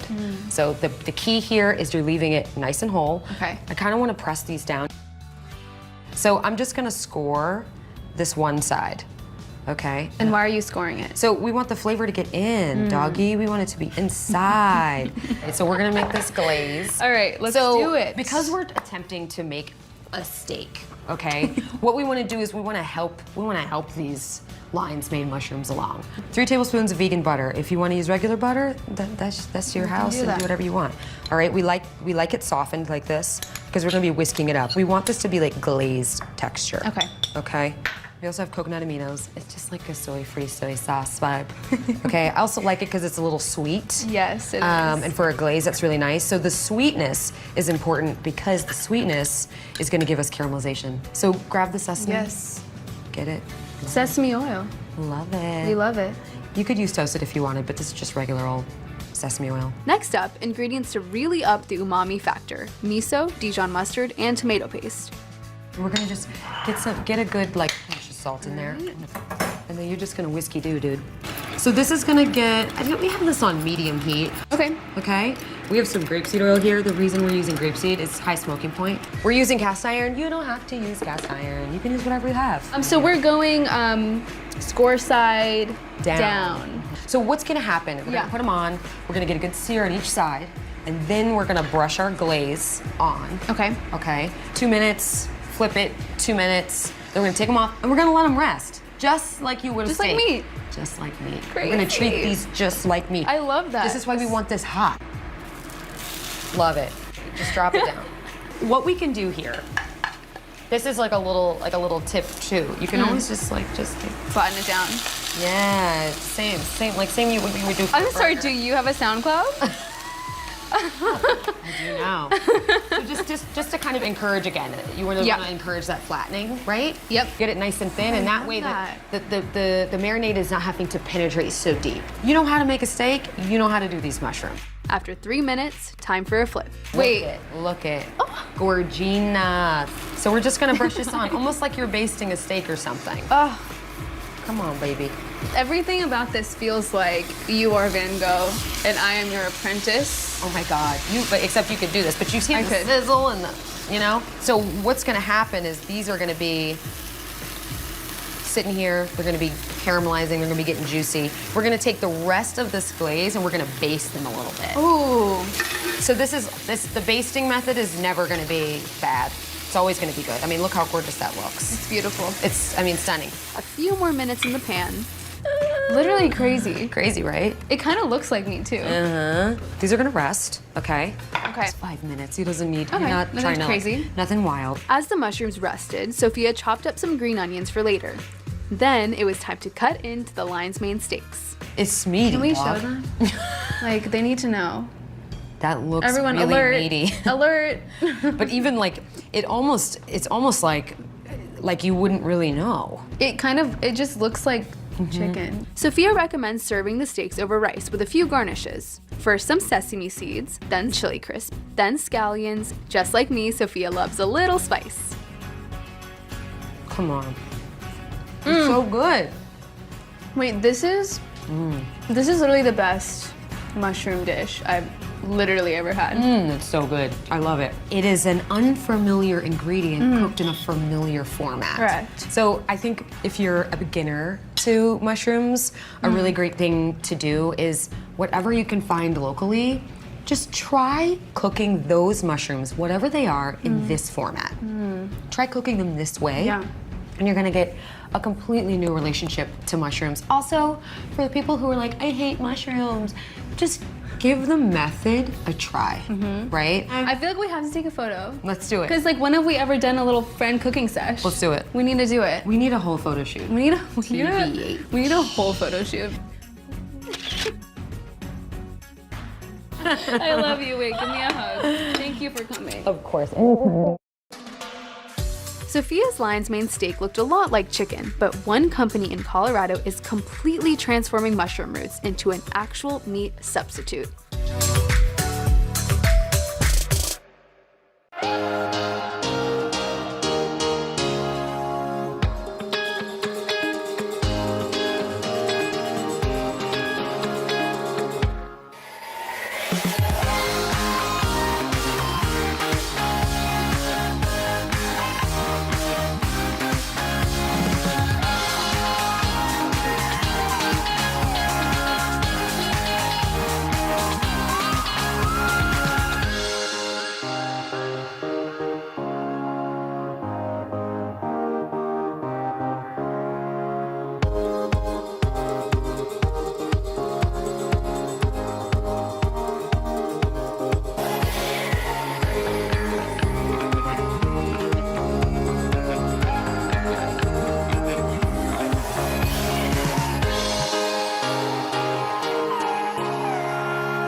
Meat substitutes are everywhere these days, and they're made with a wide variety of ingredients, from whole veggies to soy protein and different oils. Enter Meati. Here in Boulder, Colorado, mushrooms are the main attraction, and I got an exclusive first look inside their new factory. Meati isn't trying to replicate ground beef, they're mimicking whole cuts of meat, like steak or chicken breast. It's like a super meat. Yeah, it's a super meat. Where it has all the protein you would want from meat, but then all the fiber and vitamins and minerals you find in plants. Yeah. CEO Tyler Huggins founded Meati in 2016 after earning his PhD in environmental engineering. Tell me your journey to Meati and why you started this company. Well, let's start off with meat. We have a growing population, have a high demand for protein. Meat is a growing demand. Given my history studying nature, I knew there was this really cool, magical root-like structure in the soil. Biologists call it mycelium, we call it mushroom root. Tyler and his team developed a patent-pending process that turned the fuzzy, hair-like mycelium strands into a product that mimics the taste and texture of meat.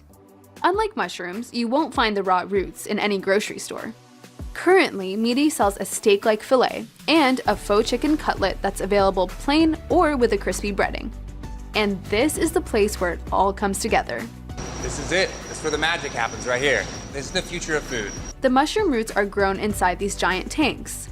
This is where Meati is grown, We right? essentially take one spore. Yep. It's like the fungi equivalent of a seed. Okay. We start growing up the mushroom root, and then we throw it into this tank. The tank is filled with water that's packed with nutrients mushroom roots need to thrive. And how long does it take to cultivate and grow and harvest Meati? Extremely fast. In this facility, we're able to create the meat equivalent of a whole cow in just 4 days. So tell me how you replicate the texture of traditional meat. And it all starts from the magic of this mushroom root. We grow it in-house in a clean environment, so no exposure to heavy metals or pesticides or herbicides or anything like that. At that state, it kind of looks like applesauce. This is Meati in the raw form before it's processed. And when you form it into a chicken breast-like shape or a steak, those strands become the texture that is very similar, again, eats just like traditional meat. You can eat it just like that. That's just all natural mushroom roux. I'm gonna eat it. Okay. It's a blank It canvas. literally tastes like, I don't want to say nothing because Yeah. there is like a little bit of something, but it is so, like you could throw flavor and spice on that. Including mushroom root, Meaty's Chicken Swap has just 4 ingredients: salt, natural flavoring, and acacia gum, a fiber used as a food stabilizer. But I had to know, is it healthy? So one of our 4-ounce steak has about 18 grams of protein. Wow.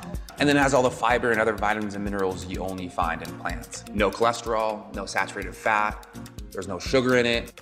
Meaty is now available online, but it often sells out fast. Really fast. The company is opening a second farm to meet demand, and Meaty will soon be available on supermarket shelves. What is the future of Meaty? We see there's a lot of interest in alternatives to traditional meat. But what we're doing differently is whole food protein, simple ingredient list, super nutritious, and whole cuts. I think that opens up an entirely new demographic and group of folks who are excited to embrace something like this. After hearing so much about these mushroom roots, I wanted to see how it really tasted.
In Boulder, Colorado, the folks behind Meaty are turning mushroom roots into a new meat substitute.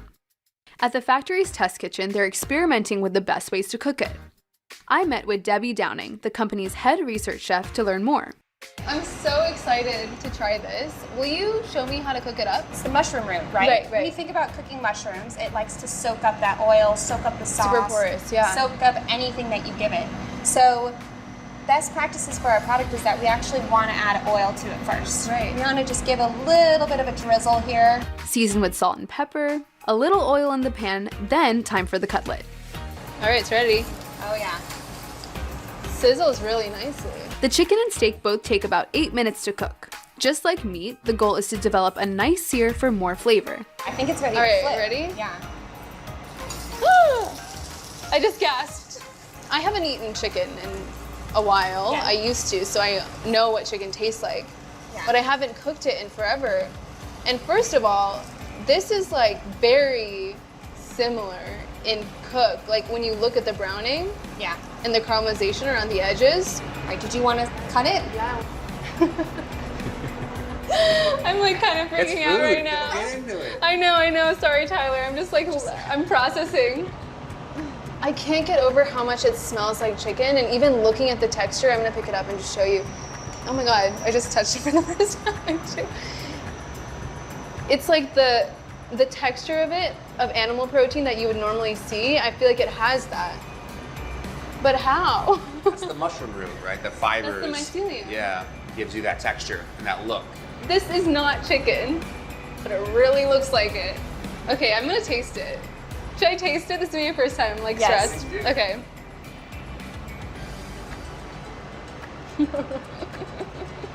Is there a mic I can drop? This is like taking me back to when I used to eat chicken. Literally. And I'm not just saying this as I'm on camera. Next up, the steak fillet. All right, steak. I'm trying it.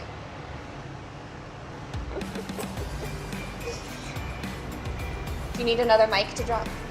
I need Out another again? mic to drop. This is insane. Yeah. This tastes like red meat. I haven't had chicken nuggets in years, so I was really excited to try the crispy chicken. This kind of takes me back to days of like growing up and eating fried chicken. Am I getting punked? Got you. But I wasn't done eating yet. The meaty team had a big surprise for me. Shut up! I'm leaving. I've seen my book. Yep. This is from my book. I didn't know I was gonna eat chicken and cry today. My masala mac and cheese and cabbage salad from my cookbook both got the meaty treatment with their chicken. I was so excited. Also on the menu, breakfast tacos and steak in a chimichurri sauce. I even got to try some products in development, a turkey deli meat and beef jerky. They were delicious. This is not gonna be cute, I'm just warning everyone now. It is a pretty big sandwich. I'm taking this home. Wow.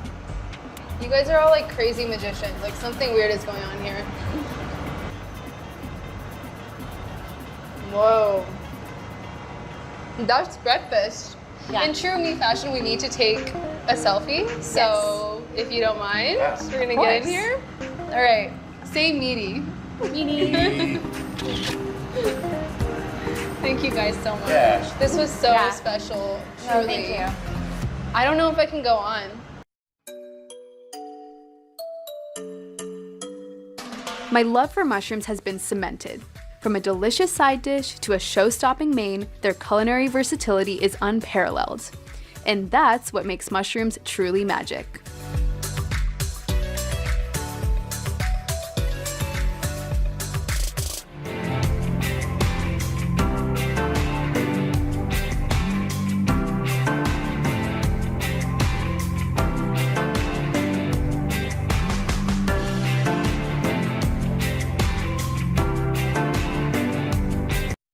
I mean, I was almost gonna wear a yellow dress. That would have been a lot of turmeric. Oh, that would have on been set. cute. We would have really like, we would have been like real turmeric champions.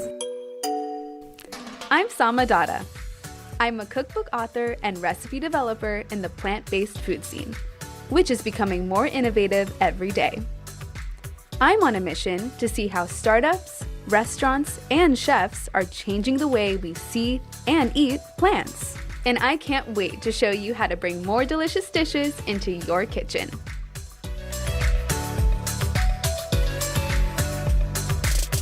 Turmeric, or haldi in Hindi or Urdu, is prized for its golden yellow hue and the warm, earthy aroma it imparts to a variety of recipes. It has a rich history in South Asian cuisine and culture, and it's always been a fixture in my own home. Recently, many in the wellness community have also touted turmeric's potential health benefits, often labeling it as a superfood. So I wanted to learn a little bit more about one of my favorite spices. Are there any proven medicinal uses? Whether it's in root form, ground, or dried, how do you keep it fresh? I can't wait to share a comforting dish with turmeric that always transports me back to my mom's kitchen. But first, I want to get to the root of it all, literally. So I'm off to a farm growing turmeric in a surprising place, upstate New York.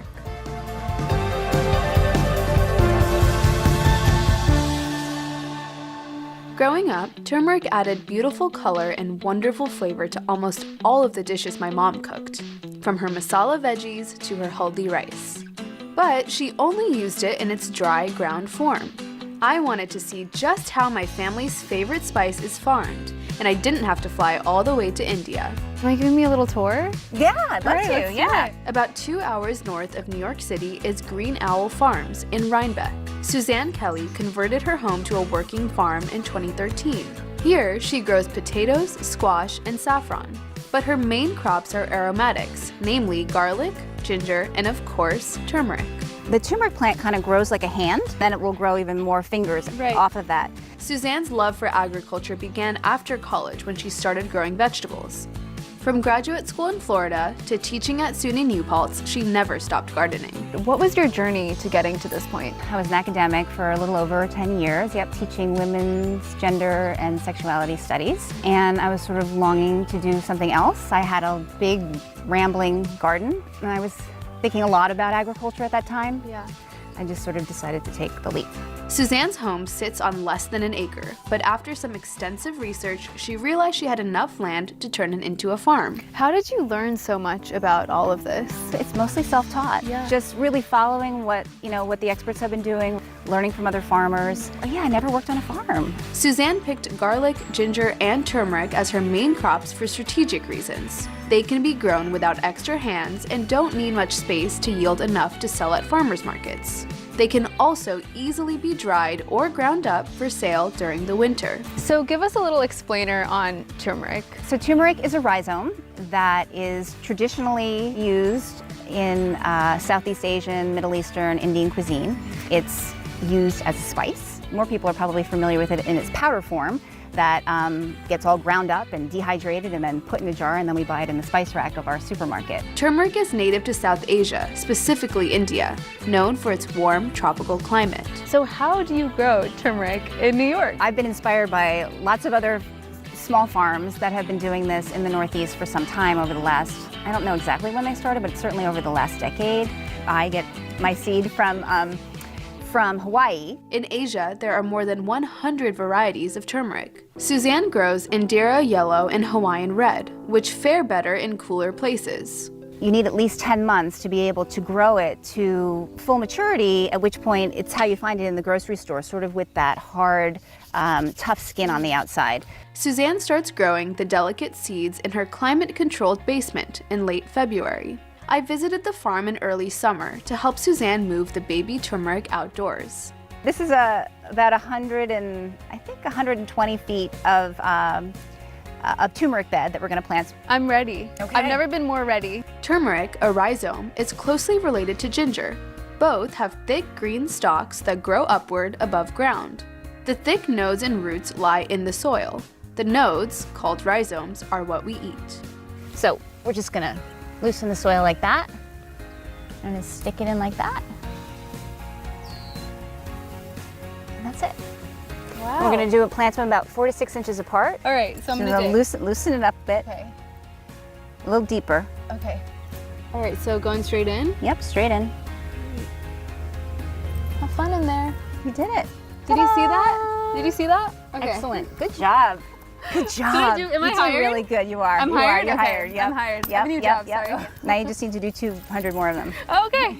Okay, maybe cancel that. May not have a new job. By mid-October, the young turmeric is ready for harvest. So we pick it young. You're sort of hustling to get it harvest before the frost comes, because by mid-November, you might have snow. It's possible. With a short growing period before winter sets in, Suzanne picks the roots before the plant reaches full maturity. It has a kind of like fresh, young, kind of yellow, and in some cases red, depending upon the type of turmeric, kind of hue to it. And the texture is a little bit different too. It's not as fibrous. It's more sort of like an apple when it's picked young. At the farmer's market where Suzanne sells her produce, she also hands out recipe cards to customers who may be unfamiliar with fresh turmeric. Suzanne, tell me a little bit about your customers' reactions when they see the turmeric. Well, the first reaction is, what is this? Yes. And then if they know what turmeric is, they'll be like, oh yeah, I take that in a pill form. Like a wellness angle. Like a wellness angle, yes. That really is about throwing it in your smoothie. Yeah, and I think it's important to educate, right, on where it comes from. It's so interesting because I really have grown up around turmeric for as long as I can remember. Obviously very important in Indian cuisine and medicine and all of that, but I've never planted it. So it's so cool. Yeah. Thank you for this opportunity to literally put it into the soil. That's great. It's amazing to have that connection, right, between something that you eat and something that actually grows from the ground. Yeah.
India, turmeric's importance runs much deeper than its culinary use.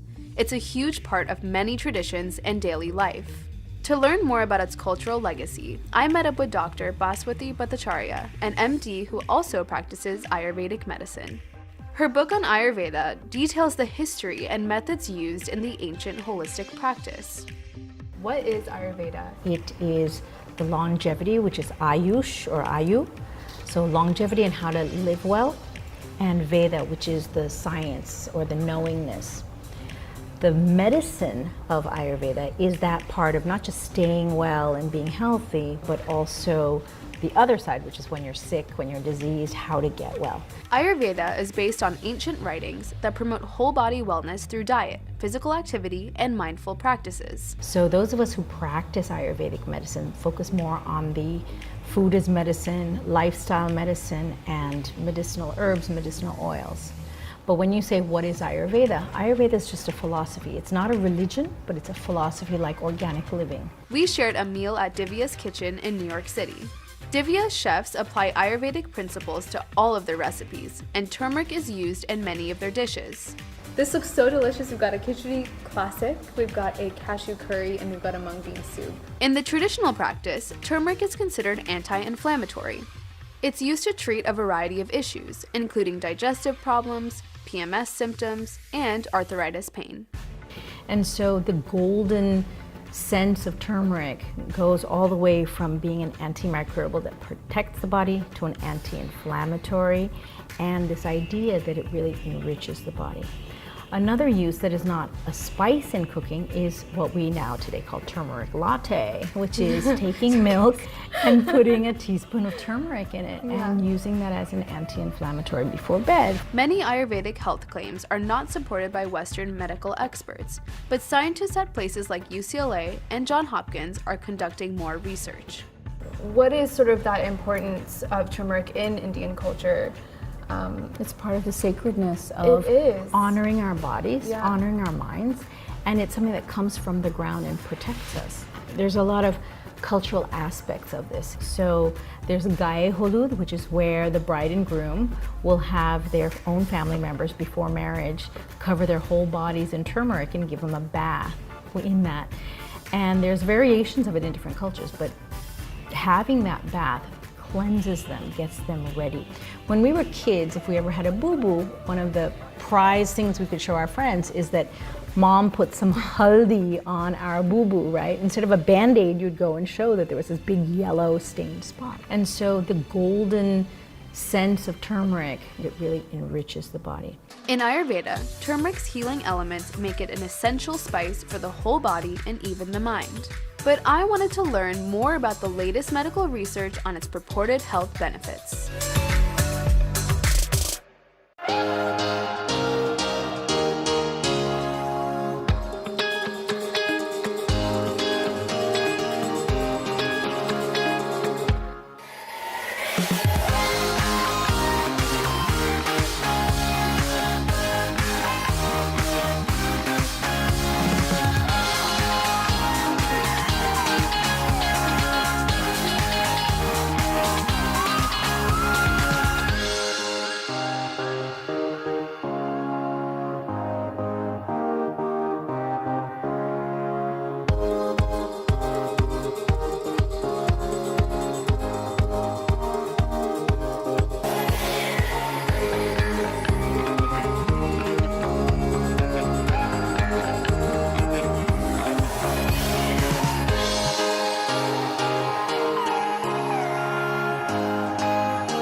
My family in India uses turmeric in almost every dish for many reasons, in part because they see the spice as a preservative and antiseptic.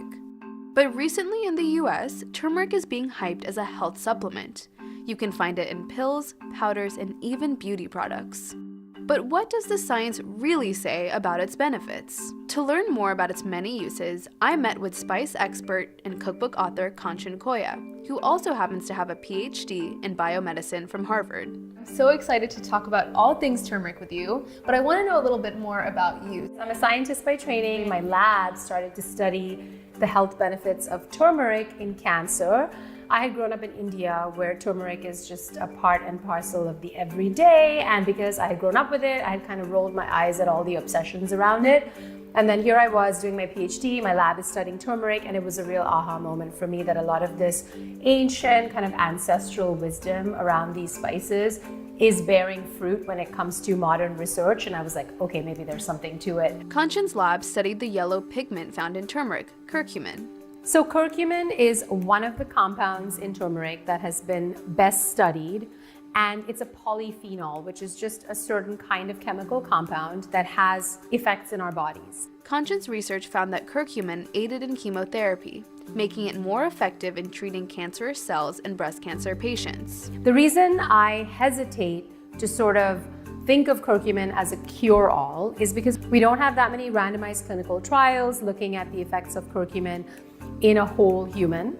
That doesn't mean it doesn't have benefits in a whole human, it just means we need more data. Different brands of ground turmeric have vastly different levels of curcumin, but the actual amount of the polyphenol isn't required on food packaging or supplement labels, so it's impossible to know how much you're actually getting. While ground turmeric is readily available in most grocery stores today, the whole root has been growing in popularity as home cooks and wellness devotees learn more about the spice. When I was younger, I never cooked with it fresh, so I was excited to try it in a new way. We're going to be talking all about turmeric, and you're going to show me how to make a fresh turmeric tea. Never used fresh turmeric until I tried this tea when I was traveling in Vietnam. Fresh turmeric root isn't widely used in traditional Indian cooking, but it's a staple in Southeast Asian cuisine. So we're starting with fresh turmeric root, and this basically looks like ginger, but once you cut it down the middle, you will see it is very different. I think it looks really pretty, thinly sliced, so I'm just going to make some thin slices and rings. Are there any benefits to using fresh over ground? So, it's not as simple, this is better than that. I would say in a perfect world, you should incorporate both. Turmeric powder is rich in vitamin C and B6, plus it contains magnesium and iron. From a culinary perspective, they're very unique. The fresh has this sort of more vibrant, zesty kind of vibe, whereas the dry is definitely earthier, a little bit more bitter, and really amenable to adding to things like curries, soups, vegetables, whereas this is really nice in teas, broths, soups, and smoothies. Okay, so what are we adding in next? Okay, so next up we're going in with ginger. So next up is lemongrass, which I think just adds a really beautiful flavor and almost like a grassy note. Are we boiling this to the max? I like to boil the water, turn it off, and then add the turmeric and let it steep. And that's because I'm trying to preserve some of those essential oils that are really, really rich in the fresh turmeric. The turmeric tea needs about 5 minutes to steep. Our tea is hanging out, it's steeping, it's having a good time. I have so many questions for you about all things turmeric. So let's talk through all of these different varieties. There's actually so many. So here we have the Roma turmeric, which you can see is really, really vibrant orange. It's the one we used in our tea. Next, the yellow and mango varieties of turmeric both have a lighter color and a more delicate flavor. This is crazy. I've never seen this before. And it's a slightly different turmeric varietal. There's a lot of chefs, especially here in New York, that absolutely love blue turmeric because of this pine menthol flavor. Does it add color though? So I think it's very subtle, the color. Yeah. It's not as much, obviously, as the other ones. Whole dried turmeric root can be grated into dishes. It adds a unique brightness compared to the powdered spice. What are your tips for buying turmeric from the store? So my first tip is to buy it from a reputable spice brand and not from an open spice market. I love open spice markets, but we do have some disturbing evidence now that sometimes turmeric can be laced with heavy metals, specifically lead chromate, to make it look more vibrant. Buy it where there is a clear package date and an expiration date so that you can at least know when it was packaged. So what about fresh turmeric? How do we store that? I would treat it just like you would ginger. So you would buy your fresh turmeric, put it in your fridge, maybe for like a week to 10 days. And if you want to store it longer, I would put it in the freezer. It's actually very easy to grate. A common cooking technique in Indian cuisine is blooming turmeric in hot oil and pairing it with black pepper. This helps bring out the flavor of both spices. So talk to me about the relationship between black pepper and curcumin. And is that a myth? Totally should be doing that. So curcumin, which is the main bioactive in turmeric, is obviously packed with benefits, but unfortunately isn't very well absorbed by the body. It's rapidly cleared by the liver. You really want to improve that bioavailability, as we call it, and you can do that by pairing it with black pepper. And that's because black pepper has a compound called piperine, which can reduce that clearance of the curcumin by the liver. In Western medicine, there have been few studies with limited participants conducted about the interaction between ground turmeric and black pepper, but Kanchan says the research looks promising. I've learned so much, and now I'm very excited to drink some tea. Is it ready? It's ready. It's been steeping for a good 5 to 8 minutes, Yay. so we're ready to pour. Let's drink it. So this is almost ready to drink, and the reason I say almost is because of the pepper point that we just covered. So if you really want to bring out those health benefits, especially from the turmeric, just a little dash of black pepper is all you need. And finally, we want to add a little drop of a healthy fat. And that's because pepper will improve the bioavailability of the curcumin, but so will a fat source. And I'm just going in with a very tiny drizzle of olive oil. Ooh. Okay, cheers. Cheers. Isn't it lovely? It's so vibrant and like zesty. It's but vibrant. also not overwhelming at all. Right. I love learning how to make this, so thank you. Say turmeric. Turmeric.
I'm going to show you how to use turmeric in one of my favorite ways, khichdi. Khichdi goes by many names in India, from khichdi to kechari.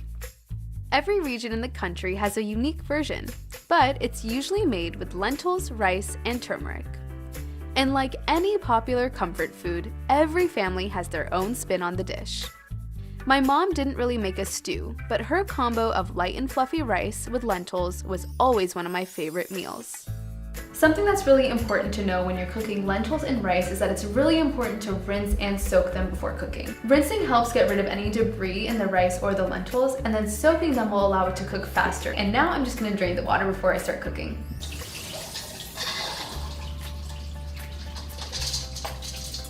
I'm just gonna add enough water to completely cover the rice and lentils so that we can cook it properly. This is roughly 4 to 5 cups of water, but I just want you to make sure that you're covering the rice and lentils completely. Now we're gonna add turmeric, our star. We can't have khichdi without it. It's gonna add that nice golden color and it's delicious. So I'm gonna cook the lentils and the rice until it's completely mushy. I want it to be really soft. The lentils cook for 30 to 35 minutes. While this is coming to a boil, I'm gonna start prepping my veggies. The best part about khichdi is that you can really sub in your favorite veggies. I'm using carrots, zucchini, and sweet potatoes, but green beans are also really nice here. You know, I really like to be a vegetable artiste, but you can cut your veggies however you want. My lentils and rice, they've come to a boil. I'm gonna move it to my back burner on a simmer, and I'm gonna bring my steaming basket over here so I can start steaming my veggies. I let the veggies steam for about 10 minutes until fork tender. Time to chop up my aromatics. First, a rough dice for my onion. Then, just peel and grate fragrant ginger. My veggies are done. I'm gonna move them to my stovetop and then get to work on sauteing my aromatics.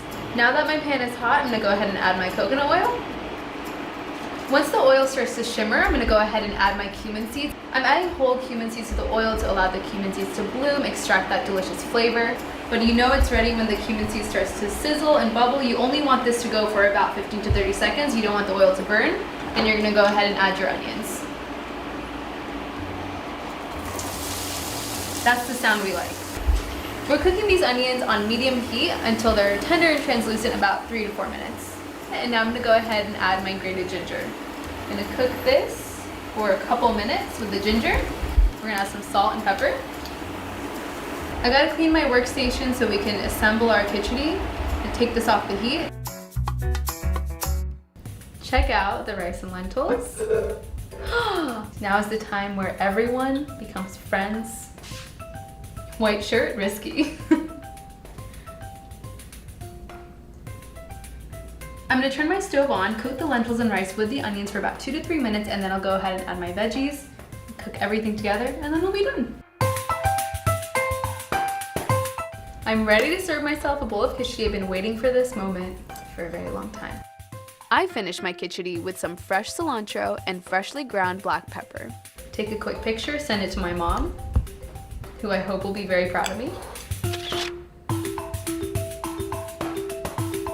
I think I got the shot. Now I get to eat. The best part, obviously. Oh, so good. Cheers.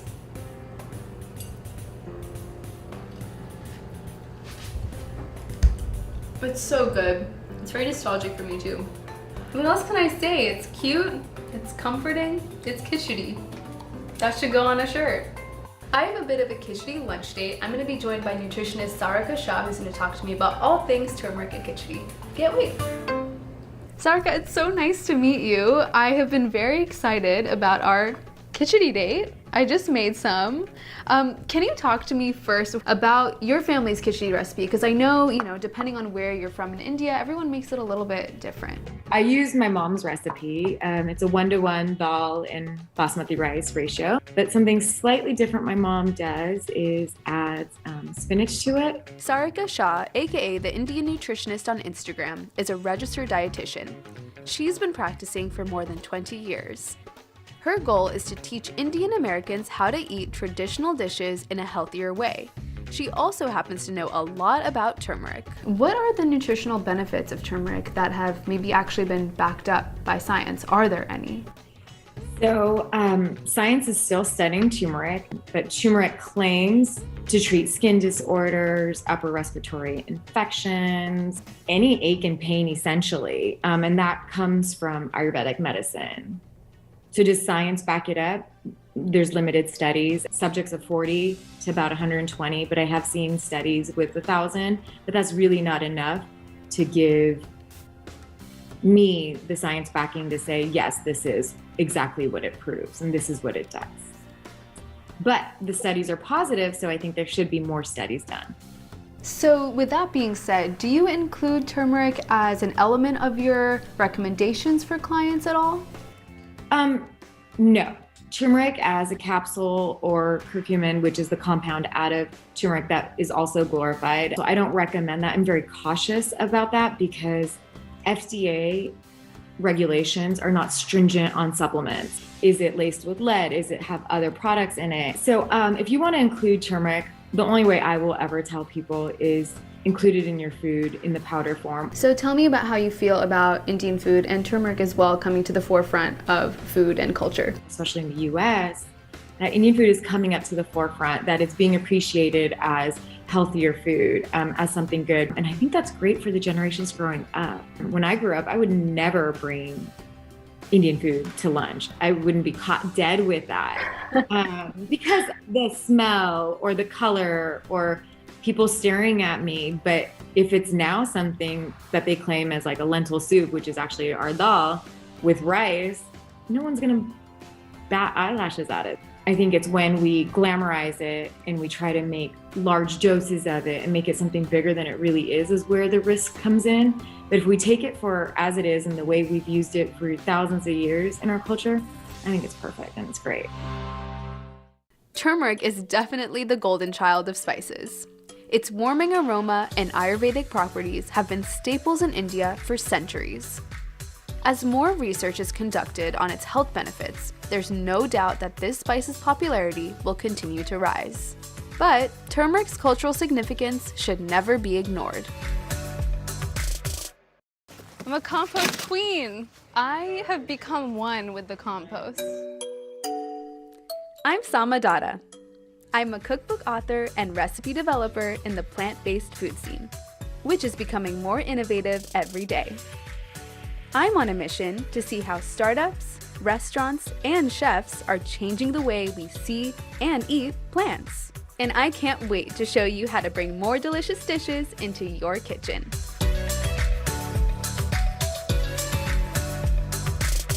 Waste. From your rotten produce to your leftover takeout containers, there's a lot of it in the food system these days. A recent study found that the average US household trashes about 30% of its food. That adds up to a mind-blowing $240 billion a year, literally going in the garbage. I know waste seems like a huge problem to tackle when you're just one person, and corporations need to do their part. But a few small changes can make an impact. So today, I'm all about that low to no waste lifestyle. I'll be cooking with an expert in the sustainable food space, social star Max Lamana. Then, I'm headed to a restaurant that composts all of its food waste. But first, my fridge needs a little love. So, I'm headed to a low-waste grocery store, and it looks like I've got some packing to do. I'm about to head out to go to Precycle, which is a zero-waste grocery store in Brooklyn. The thing about a zero-waste grocery store is that there's no packages, so I've got to come prepared. And luckily, I love being prepared. So, I'm gonna start packing up.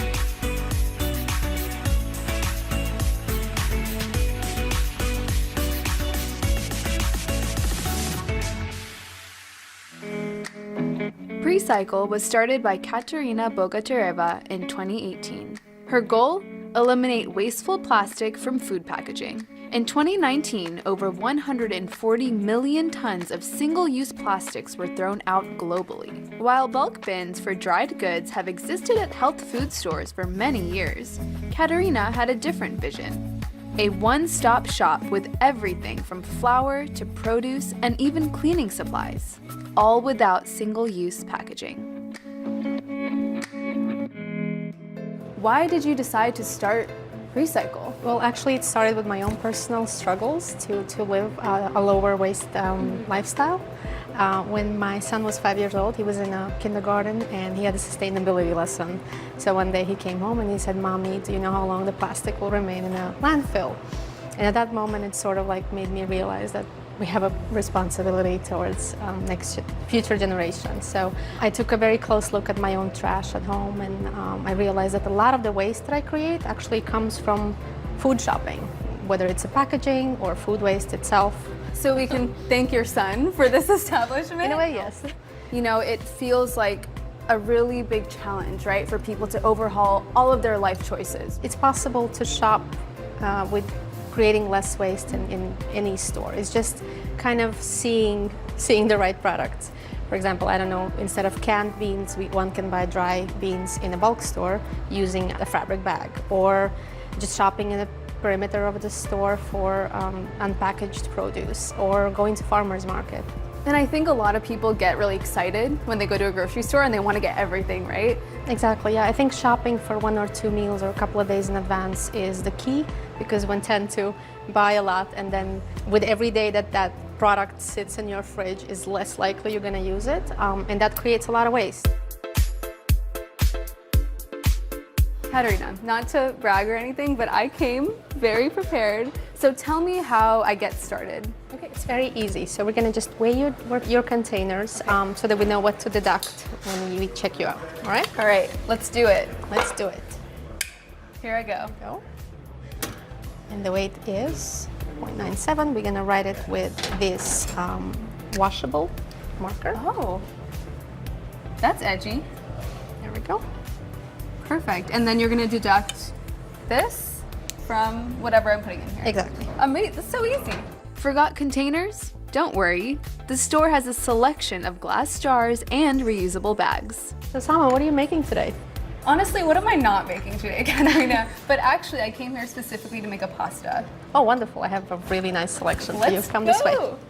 So this variety is amazing. Where do you source all of these amazing ingredients from? So about 95% of all the products in the store are sourced locally, and about 80 hyper-locally. So this pasta is from New Jersey, and this is made in upstate New York.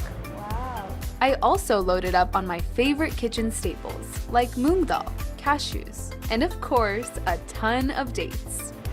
This is the only appropriate size to get some measurable dates, okay? Precycle even has extra virgin olive oil and honey on tap. Even the tofu here comes without wrapping. Feels very overwhelming on where to start. Do you have a couple easy, actionable tips for somebody looking to reduce their waste? Some of the simple ones are reusable water bottle, your own coffee cup if you go to a coffee shop, or just simply bringing a bag. Or if you want to challenge yourself, and maybe that's the next step, you can also look into just what waste you're creating and pick an item that you can replace or source differently that works for you. I think it's a very individual journey. There's no recipe that fits all. Single-use plastics are nearly impossible to avoid at most grocery stores. But shopping at Precycle gave me a new perspective on what's possible. Thank you so much. Thank you. So nice to meet you, and thank you for having me in. It also had me wondering, how can I waste less in the kitchen? Up next, I've got a virtual cooking lesson with Max Lamana, a vegan chef known for his tasty and sustainable recipes.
Back at my apartment, I couldn't wait to get cooking.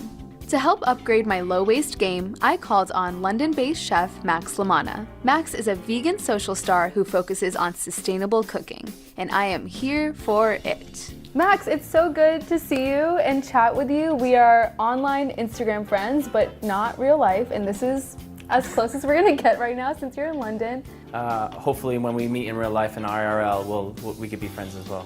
we can be friends and we can cook in person, but for now we're cooking online. Can you talk to me about your background and also what you sort of specialize in when it comes to food? Yeah, I'm a low-waste chef. I started cooking maybe about 15 years ago. My first job was in a pizza restaurant, and I've kind of just worked every single position in a restaurant. So yeah, a few years ago, I started seeing the problem that we're all currently living with, because at the end of the day, it's not just food that we're wasting, it's money, it's time, it's energy, it's water, it's transportation, it's packaging. There's so much that goes into the production of food that just throwing away food doesn't make any sense. In 2019, Americans threw away over 133 billion pounds of food. The major culprits are typically fresh fruits and fresh vegetables, and potatoes and bread. So a lot is being thrown away, but we as consumers can make small changes every day to waste less food. On Instagram, Max teaches his 1 million followers easy, low-waste food tips. One in particular went pretty viral. Yes, you really can eat an entire strawberry, stems, leaves, and all. Okay, I'm really excited to get cooking with you. So can you tell me what we are making today? Are you ready? We are making cauliflower Alfredo. Yes. That's it. Simple, easy. But delicious. there is a little no waste secret because we're gonna use the entire thing, right? The entire thing, nothing's going to waste, Sama. Everything. Yes, the core, the leaves, even this guy right here, the florets, everything. First up, prepping our cauliflower. I just have a saucepan of water behind me, and that's on a low boil right now. It doesn't get much simpler than this. You don't need to prep or cut or do anything. You just literally take the entire cauliflower, submerge it in the water for about 5 minutes until it gets fork tender. But I am gonna put some salt in there. You with me, Sama? I'm with you, but I'm just gonna chop it up super roughly before I add it into my steaming basket. You can also save your leaves, and if you wanted to, you can roast them in the oven, and they would be nice and crunchy and crispy, a little soft and tender on the inside. Without further ado, Sama, I'm ready to give this cauliflower a bath. The cauliflower steams for about 5 minutes, just until fork tender. Now, onto the garlic. What you can do with garlic peelings. You can actually eat the whole entire garlic peeling as well, but we won't do that here today. You're not gonna demo that for me? I'm upset. I won't demo that for you. I'm not gonna eat it. No, I'm not. So, 2 things you can do. You can dehydrate the skin. Once it gets nice and dried, you can blend it into a powdery consistency, and that can be basically a powder that can go into any kind of like soups, stews, or stir fries. The other thing I like to do is that I actually keep my peelings. Yeah, I keep my peelings, and we'll make a veg stock afterwards. Max sauteed his garlic in olive oil for a subtle sweetness, but I'm leaving mine raw for a spicier kick. So I love this recipe because the sauce is super easy. So you're literally just adding all of the ingredients into a blender. I'm just gonna cut right down the cauliflower. My cauliflower is finally done. Okay, so we're both adding our cauliflower, florets, stems, leaves, all of the above. I will add my garlic and pasta water. Okay, so I'm gonna add my garlic in, and then I'm also going to add a little bit of my reserve pasta water, just a touch. And this will just help it blend, and also it's a nice way to not waste our pasta water. It gets everything really nice and velvety. You are using silken tofu for this recipe, right? And I'm gonna use hummus. So this is kind of a nice alternative. If you don't do soy, you can try it with hummus. If you do like soy, you can try it with tofu. So we've got options for everyone. And what do you think the tofu adds to your Alfredo, Max? Tofu's adding protein, but it's also adding another layer of creaminess as well. Maybe a lighter creaminess than the hummus, but still creamy. Do you have lemon in yours? We have lemon. Okay, so I'm gonna grab my lemon. Yep. And I wanna ask you what you do with lemon peel. The peel itself has so much flavor in it. If I'm gonna use the juice, I use the zest first, and then use the juice. The other thing I like to do as well, if I'm not going to use my lemons in time, I blend the whole entire lemon Really? with some water, and then I pour them into ice cube trays, freeze it, and next day I have frozen lemon cubes, and then I can add some, sparkling water. That's really nice. I'm gonna try that. Half the lemon gets zested right into the blender. The rest is saved for later. We've got a lot of our elements in here, but now we're gonna go in with some nutritional yeast, right? A little bit of Yes. cheesiness, a savory flavor. All Nutritional right, what are yeast. you adding next? I'm going to add some vegan Parmesan. Nice. So this is cool because Yeah. we've got the nutritional yeast for that cheesy flavor. You're using some vegan parm. And then the cauliflower, the tofu, the hummus, they all add these really nice, creamy elements, right? This is my preparation dance for once it's all coming together. It's like, I had some leftover veggie stock, so I poured that in for a little extra flavor. I'm practicing. Enough dancing. Time to get blending again. I just hit the switch.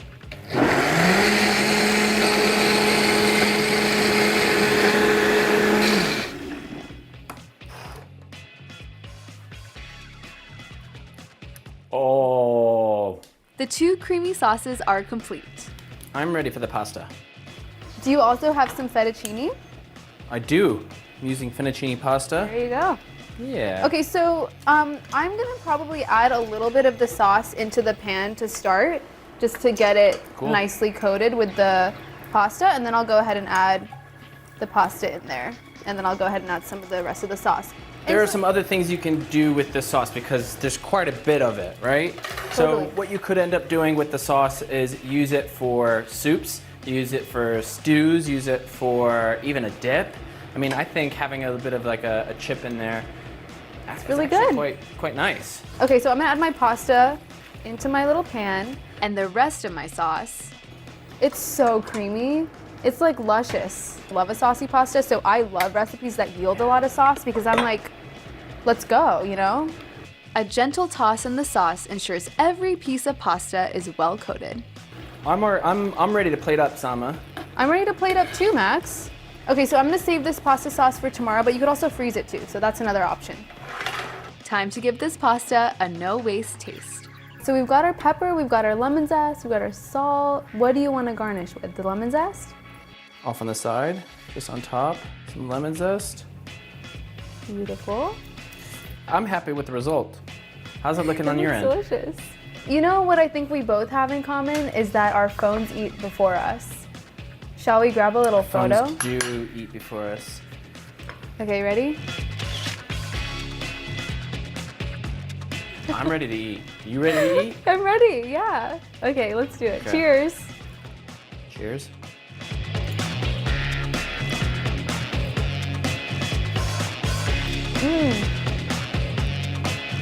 This is so unexpected and so good. So creamy.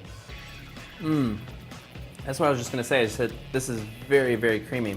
So what are some tips that you have, some other tips for people who are looking to reduce their waste in the kitchen and while they're cooking? I think the most practical and easy thing is to cook the food you already have before going out and buying more food. Then shopping and creating a list with that shopping list. And stick to that list, don't go off the list, buying other different bits and bobs, like stick to that list. But before you go there, I think find recipes that work with your schedule.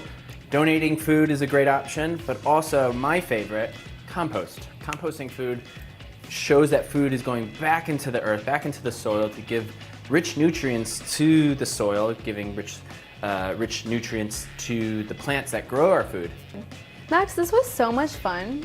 And thank you for doing your work and educating and inspiring people to cook and eat no waste and low waste. It's incredible. That's delicious. This recipe is gonna be on repeat for me.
Composting is a crucial part of a low-waste lifestyle.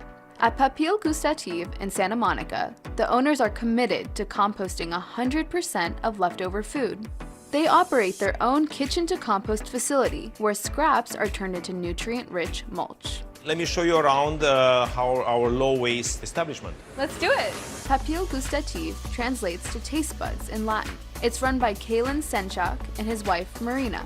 They use simple but effective methods to cut down on waste. So starting with the to-go, everything is compostable. Starting from the lids, the trays, of course the napkins, and all the cutlery is made out of wood or out of compostable material, paper straws.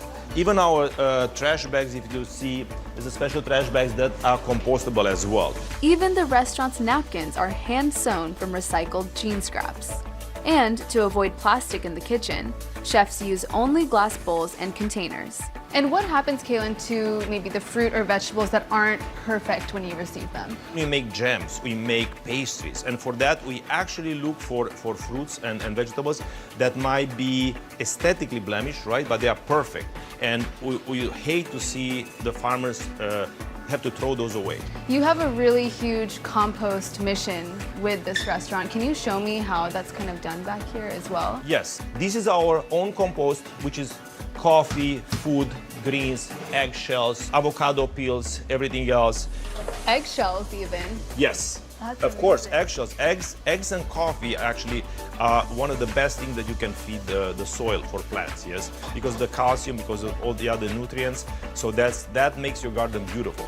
I am so excited and ready to try your food, Kaylin. Should we get into it? Absolutely. Let's try everything. Let's do it. Marina and Kaylin are both passionate about building sustainable habits, which led them to the food industry.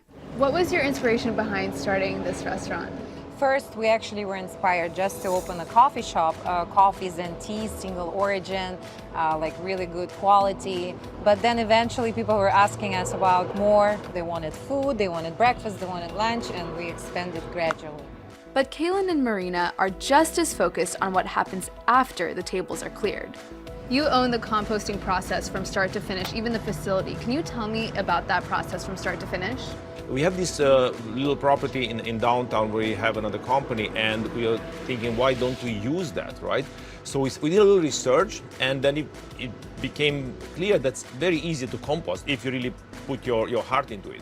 So all you have to do is dig some holes, aerate them properly, and just mix all your compost there, and then eventually you can use it from growing crops. What do you think the restaurant industry can learn from your low-waste model? Well, they will learn that's actually very easy to do. You only have to commit, you only have to put a system in place, and it's going to make a great impact at the end of the day. You have kids, and this mission is really important to saving our earth, right? Absolutely. We're doing for the future generation, we do it for our kids, we do it for everybody. For their kids and their kids and for all the generations, yeah. The food here speaks for itself. They even have vegan croissants. This makes me so happy. I can never have croissants. It's very important for me to take a photo of everything because otherwise I'll forget, and this is the most beautiful thing I've ever seen. After lunch, my leftover scraps went straight into the compost bin. No food waste.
In Santa Monica, California, Papille Gustative is on a mission to stop food waste.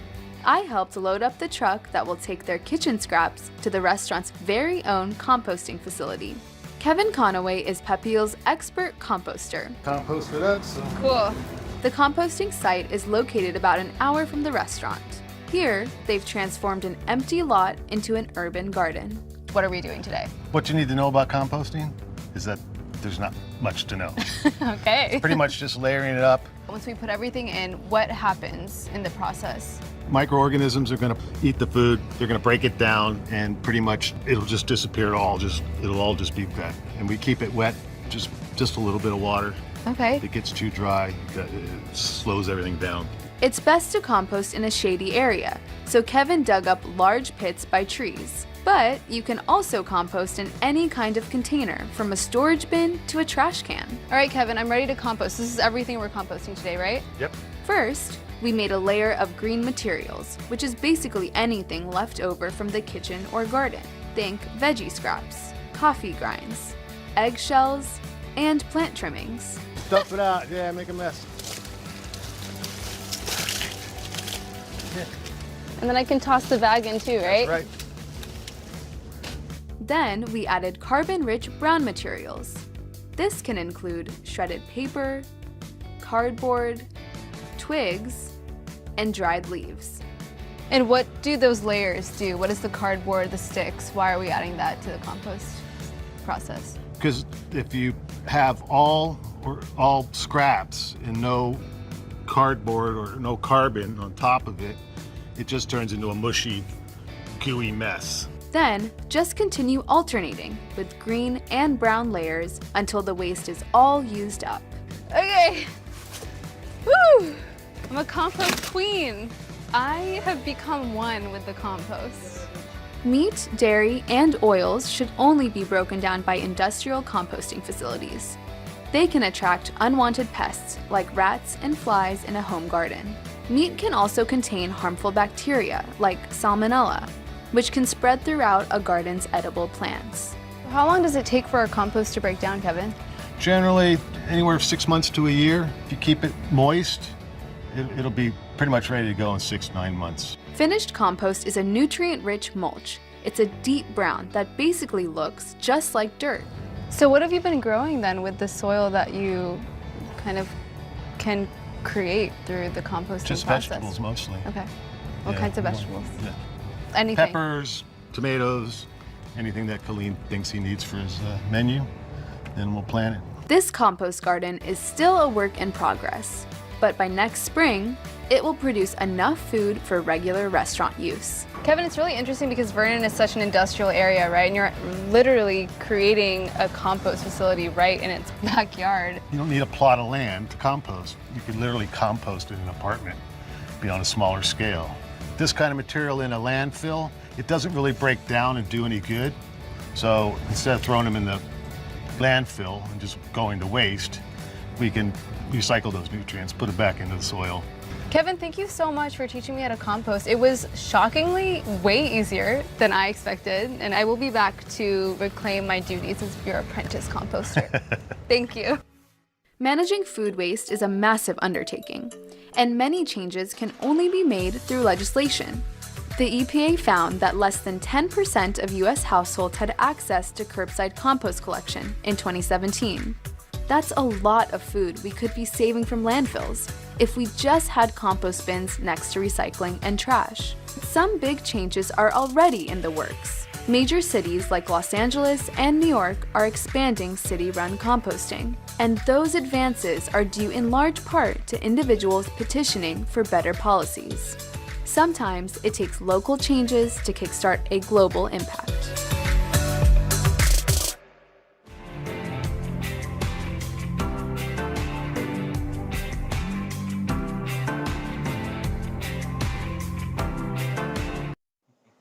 That's a beautiful piece of chicken. Well, thank you. I'm Sama Dada. I'm a cookbook author and recipe developer in the plant-based food scene, which is becoming more innovative every day. I'm on a mission to see how startups, restaurants and chefs are changing the way we see and eat plants. And I can't wait to show you how to bring more delicious dishes into your kitchen.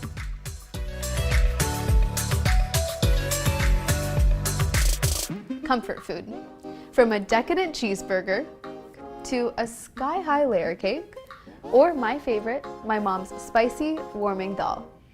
Usually these indulgent eats aren't exactly vegan friendly. Even many traditional dal recipes are often prepared with ghee. But these days you can easily ditch the dairy and you won't even miss the meat with new plant-based takes on traditional comfort foods being served at restaurants all across the country. In Portland, I'm meeting a chef making crunchy fried chicken without the bird. And in New York, I'm sampling a Big Apple staple, cheesecake. But this one happens to be raw and vegan. But first up, I'm heading to Los Angeles, my hometown, to visit a popular fast food chain serving up show-stopping burgers without the beef.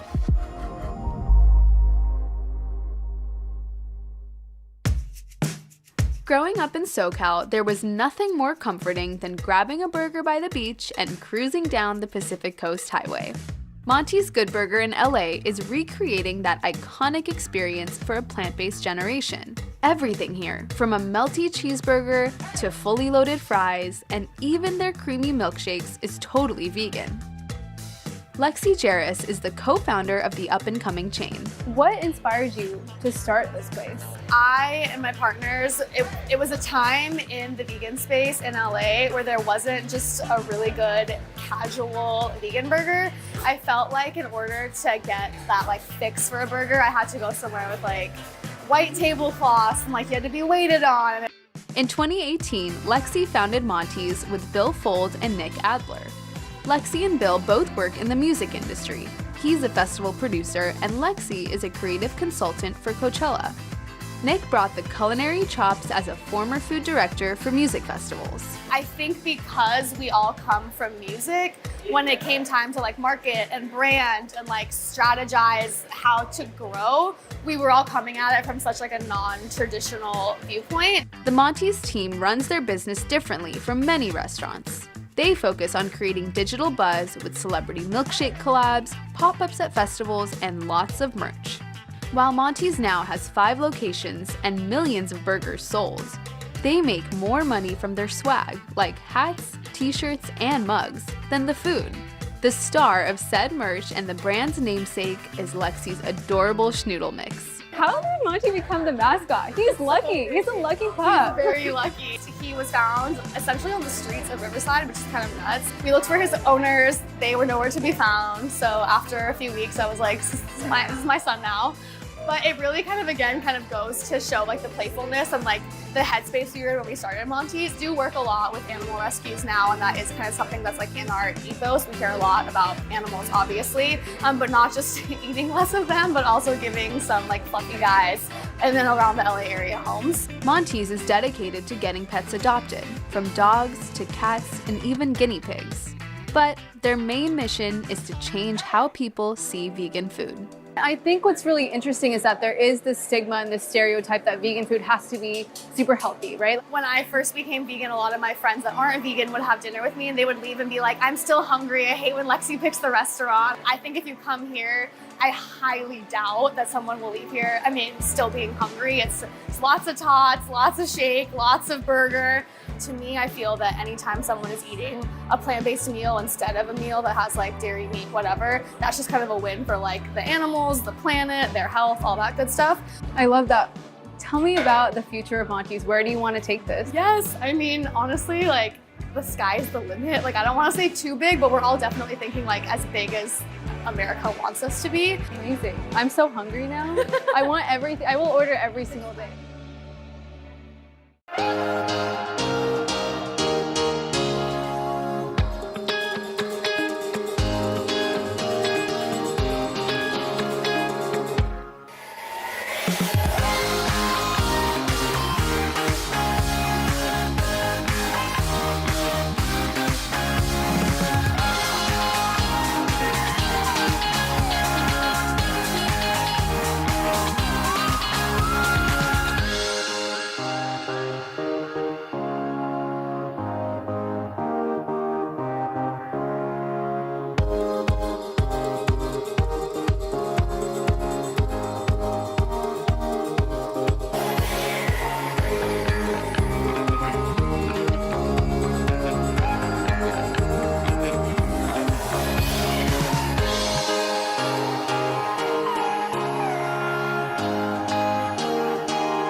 Monty's Good Burger is reimagining fast food for a new era.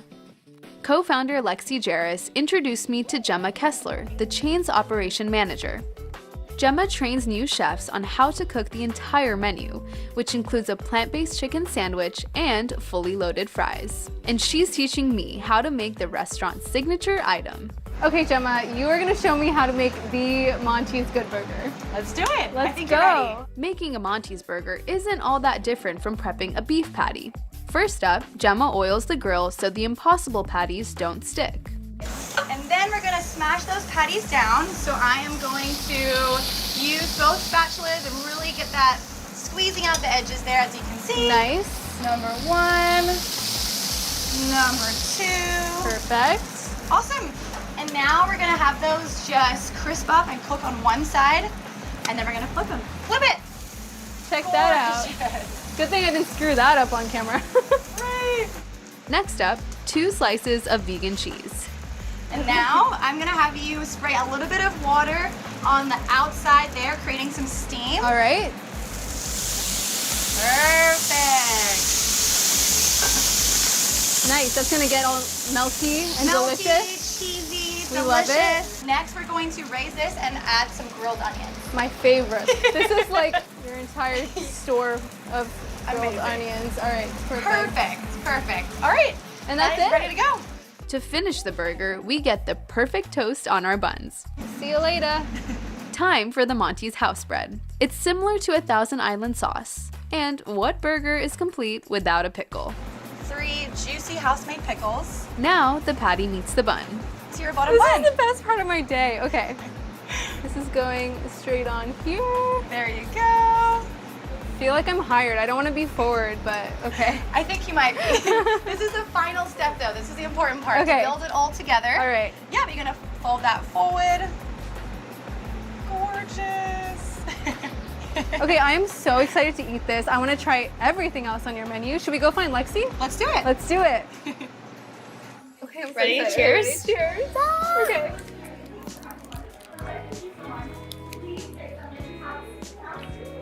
I can't. Is this as good as you remember?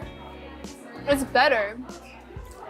This is so insane. Because it has your touch. Lexi, what does it mean to you to have this amazing and plant-based contribution to California burger culture?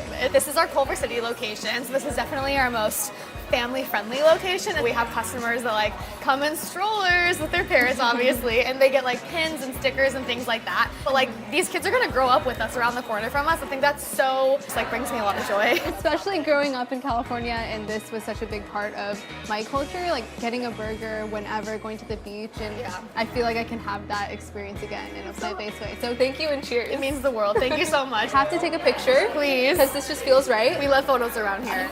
Cheers. This juicy burger had me craving more comfort food. So I'm off to Portland, where one vegan chef with a unique story is putting his own twist on Southern soul food.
Portland, Oregon is one of the best cities for plant-based living.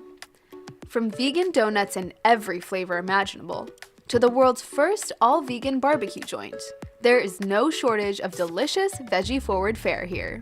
One of my favorite spots is Dirty Lettuce, a vegan soul food eatery helmed by a chef breaking barriers. This is very visually impressive. Like, this literally is taking me back to like a KFC bucket. Alkebulan Morosky is the chef and founder of Dirty Lettuce. How do you feel like you're making vegan food more accessible, more equitable, something that is digestible, no pun intended, to a wider audience? I feel like a lot of the vegan industry for a long time has had this very, very heavy focus on like making it as healthy and holistic as possible. And that is very important, but it's like there's a reason why McDonald's is like the colossal juggernaut it is, because sometimes people just want to be able to eat something greasy and delicious and feel good in their stomach. Alkebulan's soul food recipes are rooted in the Southern cooking traditions from their hometown of Jackson, Mississippi. You grew up in Mississippi, pescatarian, so eating a lot of veggies, no meat. Can you talk to me about what that was like, especially in the South, a very meat-heavy culture? Yeah, it was one of the things that made me want to do this. Was I spent my whole childhood in the South, like surrounded by lots of fascinating cuisine, like gumbos, etouffees, and whatnot. I remember always wanting to be able to try and enjoy these different foods and never really having the opportunity to, until I decided to just do it myself. For instance, it means like cookouts are a really, really big thing in the South. And if you don't eat a lot of animal products, then you generally can't really go and engage with them to the same extent everyone else can. Growing up in the South was challenging in different ways for Alkebulan, who is biracial and identifies as gender neutral. Did you feel like you had a sense of belonging growing up? I definitely don't really describe myself as a very masculine person, but being a person that most people ID as just like a black man when they see me meant that there was a lot of intense pressure to like put on a performance of masculinity that just wasn't me at all. And I wonder, was that a reason why you started cooking? Was it a way for you to find a sense of belonging in any way? I did really enjoy when I first started messing around with these recipes in the South was being able to go to people who I'd known for years and were very, very against just like general vegan cooking, or like, I need my meat. And being able to come up with something and feed it to them and have them actually enjoy it and be able to go like, okay, this didn't come from a dead animal, but I'm actually enjoying my meal. Alkebulan's mother, who is also a vegetarian, taught them how to cook. And there were always tons and tons of cookbooks all over my household. They loved working with seitan and started developing a line of plant-based meats after college. But in 2019, a new law was proposed in Mississippi that changed Alkebulan's career path. I'd already been devising recipes to move somewhere else for quite a while, and then the Mississippi legislature decided they were going to introduce a bill that would actually ban the labeling of any plant-based product as any kind of meat. While the law ultimately was halted in court, it was a signal for Alkebulan to pack their bags and head west. Why did you choose Portland? So I actually had a marvelous opportunity here. So I started off in Portland in a vegan food pod. So it was like supposed to be the first vegan food pod to appear in the US. That pod was Shady Pines Food Court, the country's first all-vegan food cart park that opened in early 2020. While Shady Pines shuttered a year later, it helped introduce Alkebulan's food to the city's vibrant culinary community. I was definitely very well received, and I got to be part of the publicity of like a vegan food pod, all vegan. 1 year after launching their cart, Alkebulan was able to open a brick-and-mortar spot in 2021. Here, the chef experiments with new seitan meat swaps for southern staples like pork ribs and catfish. I think in a lot of restaurants, if you go and order 3 different things made of seitan, you're going to get roughly the same seitan prepared in different ways. But I actually make a point to have like a completely different protein blend for each different fake meat that I do. Speaking of all this food, I'm starving. I'm not gonna lie, I caught a glimpse of that fried chicken, and I think I might need it. Ooh, how about if we get back to this kitchen? I'm ready, let's do it. All right. You make your iconic fried chicken out of seitan. Can you tell me about what seitan is and how you make this delicious chicken?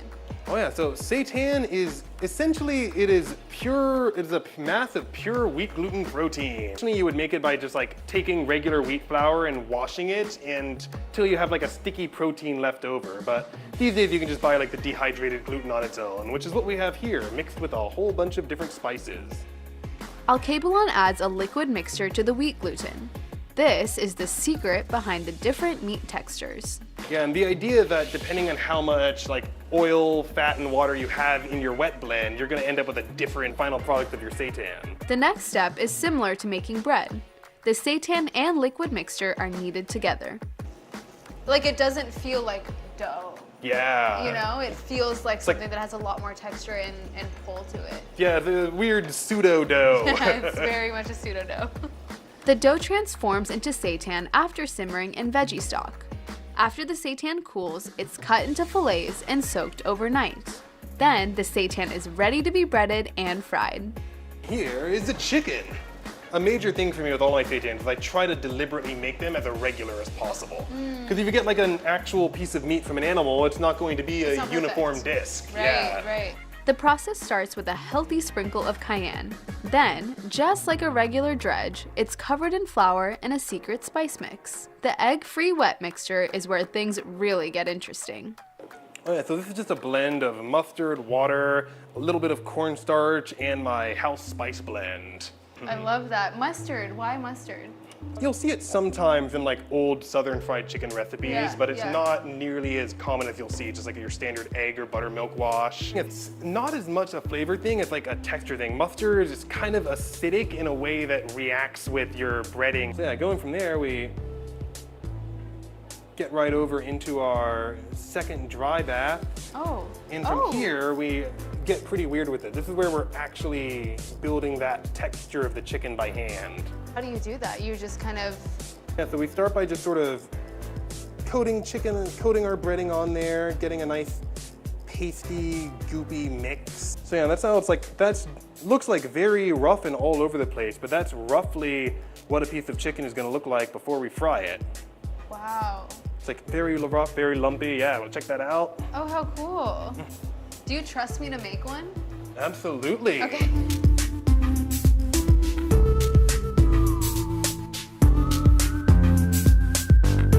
For my contribution? Yes. Oh, beautiful. All right, so we get these into some oil. Okay, oh yes, let's do it. The seitan chicken fries in canola oil until it's golden brown.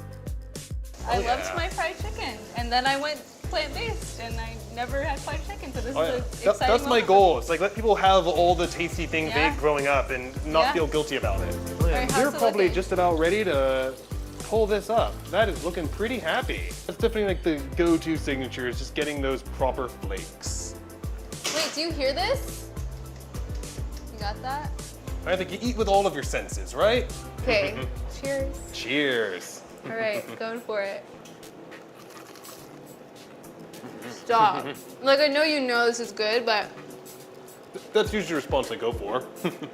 it's so good. Like, oh my God, I can't even speak. The breading is insane. It literally tastes like chicken. Oh yeah, one of the things I realized as I started messing with more and more vegan meats is that a lot of what people associate with a lot of traditional meats that they've eaten is not actually the protein itself, but just the way it's prepared. Right. Cheers, this is delicious. Thank you so much. Oh, thank you for joining. But as delicious as Alkebulan seitan is, their bigger goal is making vegan food more approachable. How do you think that you're making vegan food more equitable? A lot of people, it's like vegan food in general, I think is still a bit overpriced in most markets. Well, honestly, a big thing for me is I try to make sure that if I offer any product on my menu, and make sure I can provide people with like a big hefty portion size and not charge them $35 for one meal. Up next, a Brooklyn sweet shop that's ditching the dairy in creamy cheesecake.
Simply Sweet, a vegan dessert shop in Brooklyn, specializes in raw desserts. That means nothing on the menu is heated above 104 degrees, so you won't find any ovens in here.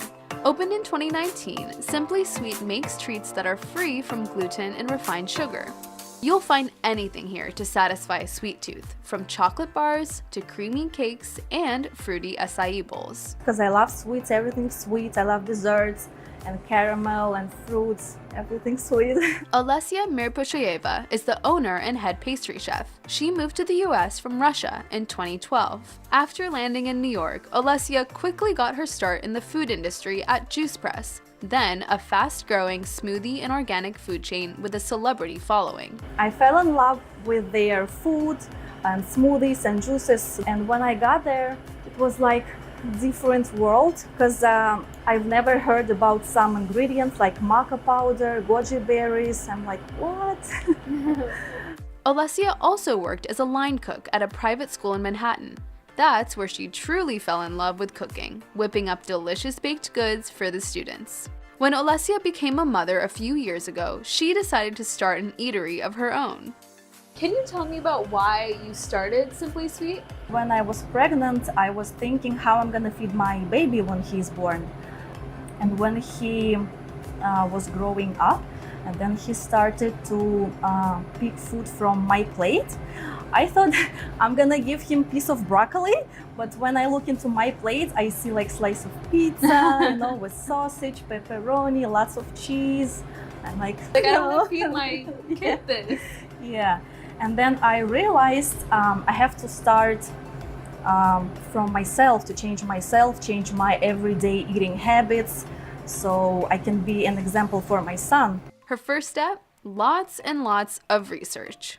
I'm not a professional chef, so I'm self-taught, and I go to Google every time when I have a question. I took some courses about chocolate, how to make chocolate at home, how to make raw vegan desserts and vegan desserts, not only raw.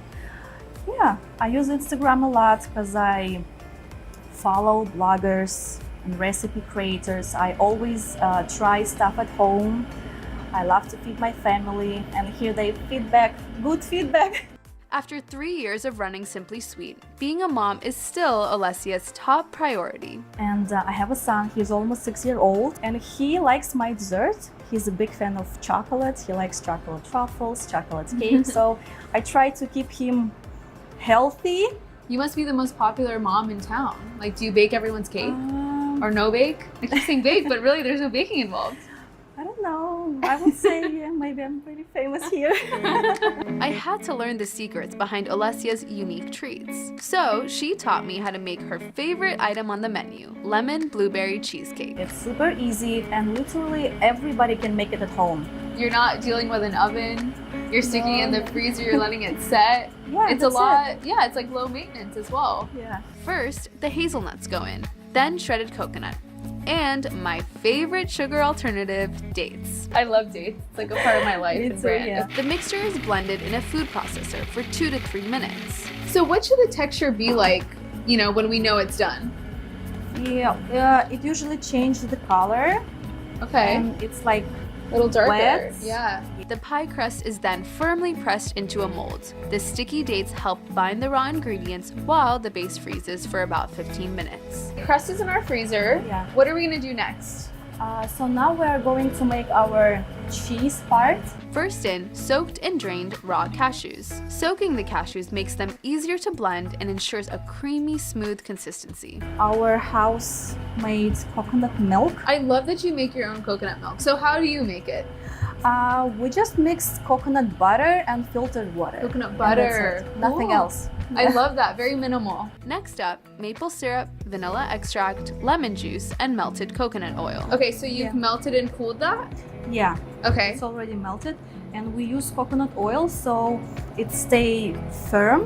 And when you take the cake out of freezer, it doesn't fall apart. The mixture is blended until it's totally smooth with no lumps. Can you believe this creamy filling is completely vegan?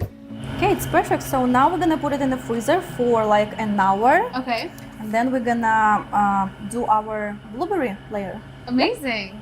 See you later. To the remaining cashew mixture, we add frozen blueberries and then blend again. With the fruit, the mix transforms into a stunning purple. Love Look how it. beautiful. Very I love this gorgeous creamy. color. It's so pretty. Wait, we have to show them this color. Sure. Check this out, everyone. Look at that. The first layer freezes for an hour before adding the blueberry flavored cream. Alessia was prepared with a fully frozen, half-finished cheesecake for me to polish off. Gorgeous. And then to the freezer it goes? Yeah, to the freezer for about 5 hours. Okay. Then it will be ready. And it'll be worth it. Those 5 hours will be worth it. All right. Thankfully, I didn't have to wait 5 hours. So this is how it looks like. Yay, it's so pretty. And we're gonna unmold it. Okay. After unmolding, the cheesecake gets a final decoration, shavings of Alessia's house-made chocolate. So how long would you wait for it to thaw before you start slicing it to serve?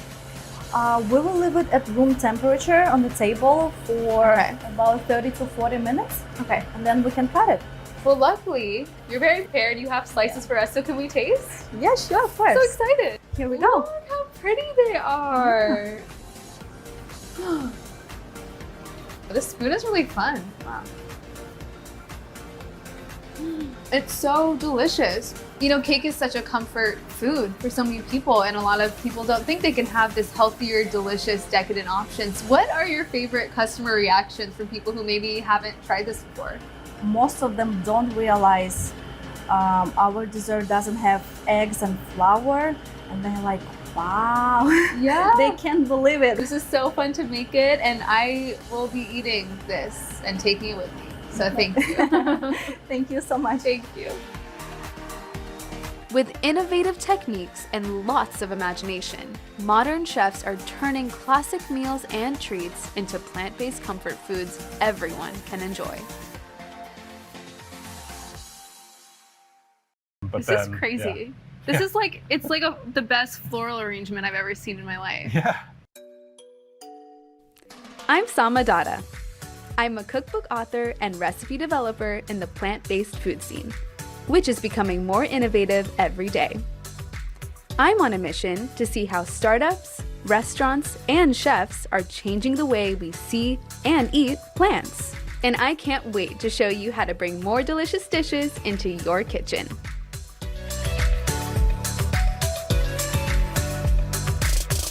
I love mushrooms. I mean, I really, really love mushrooms. They are an essential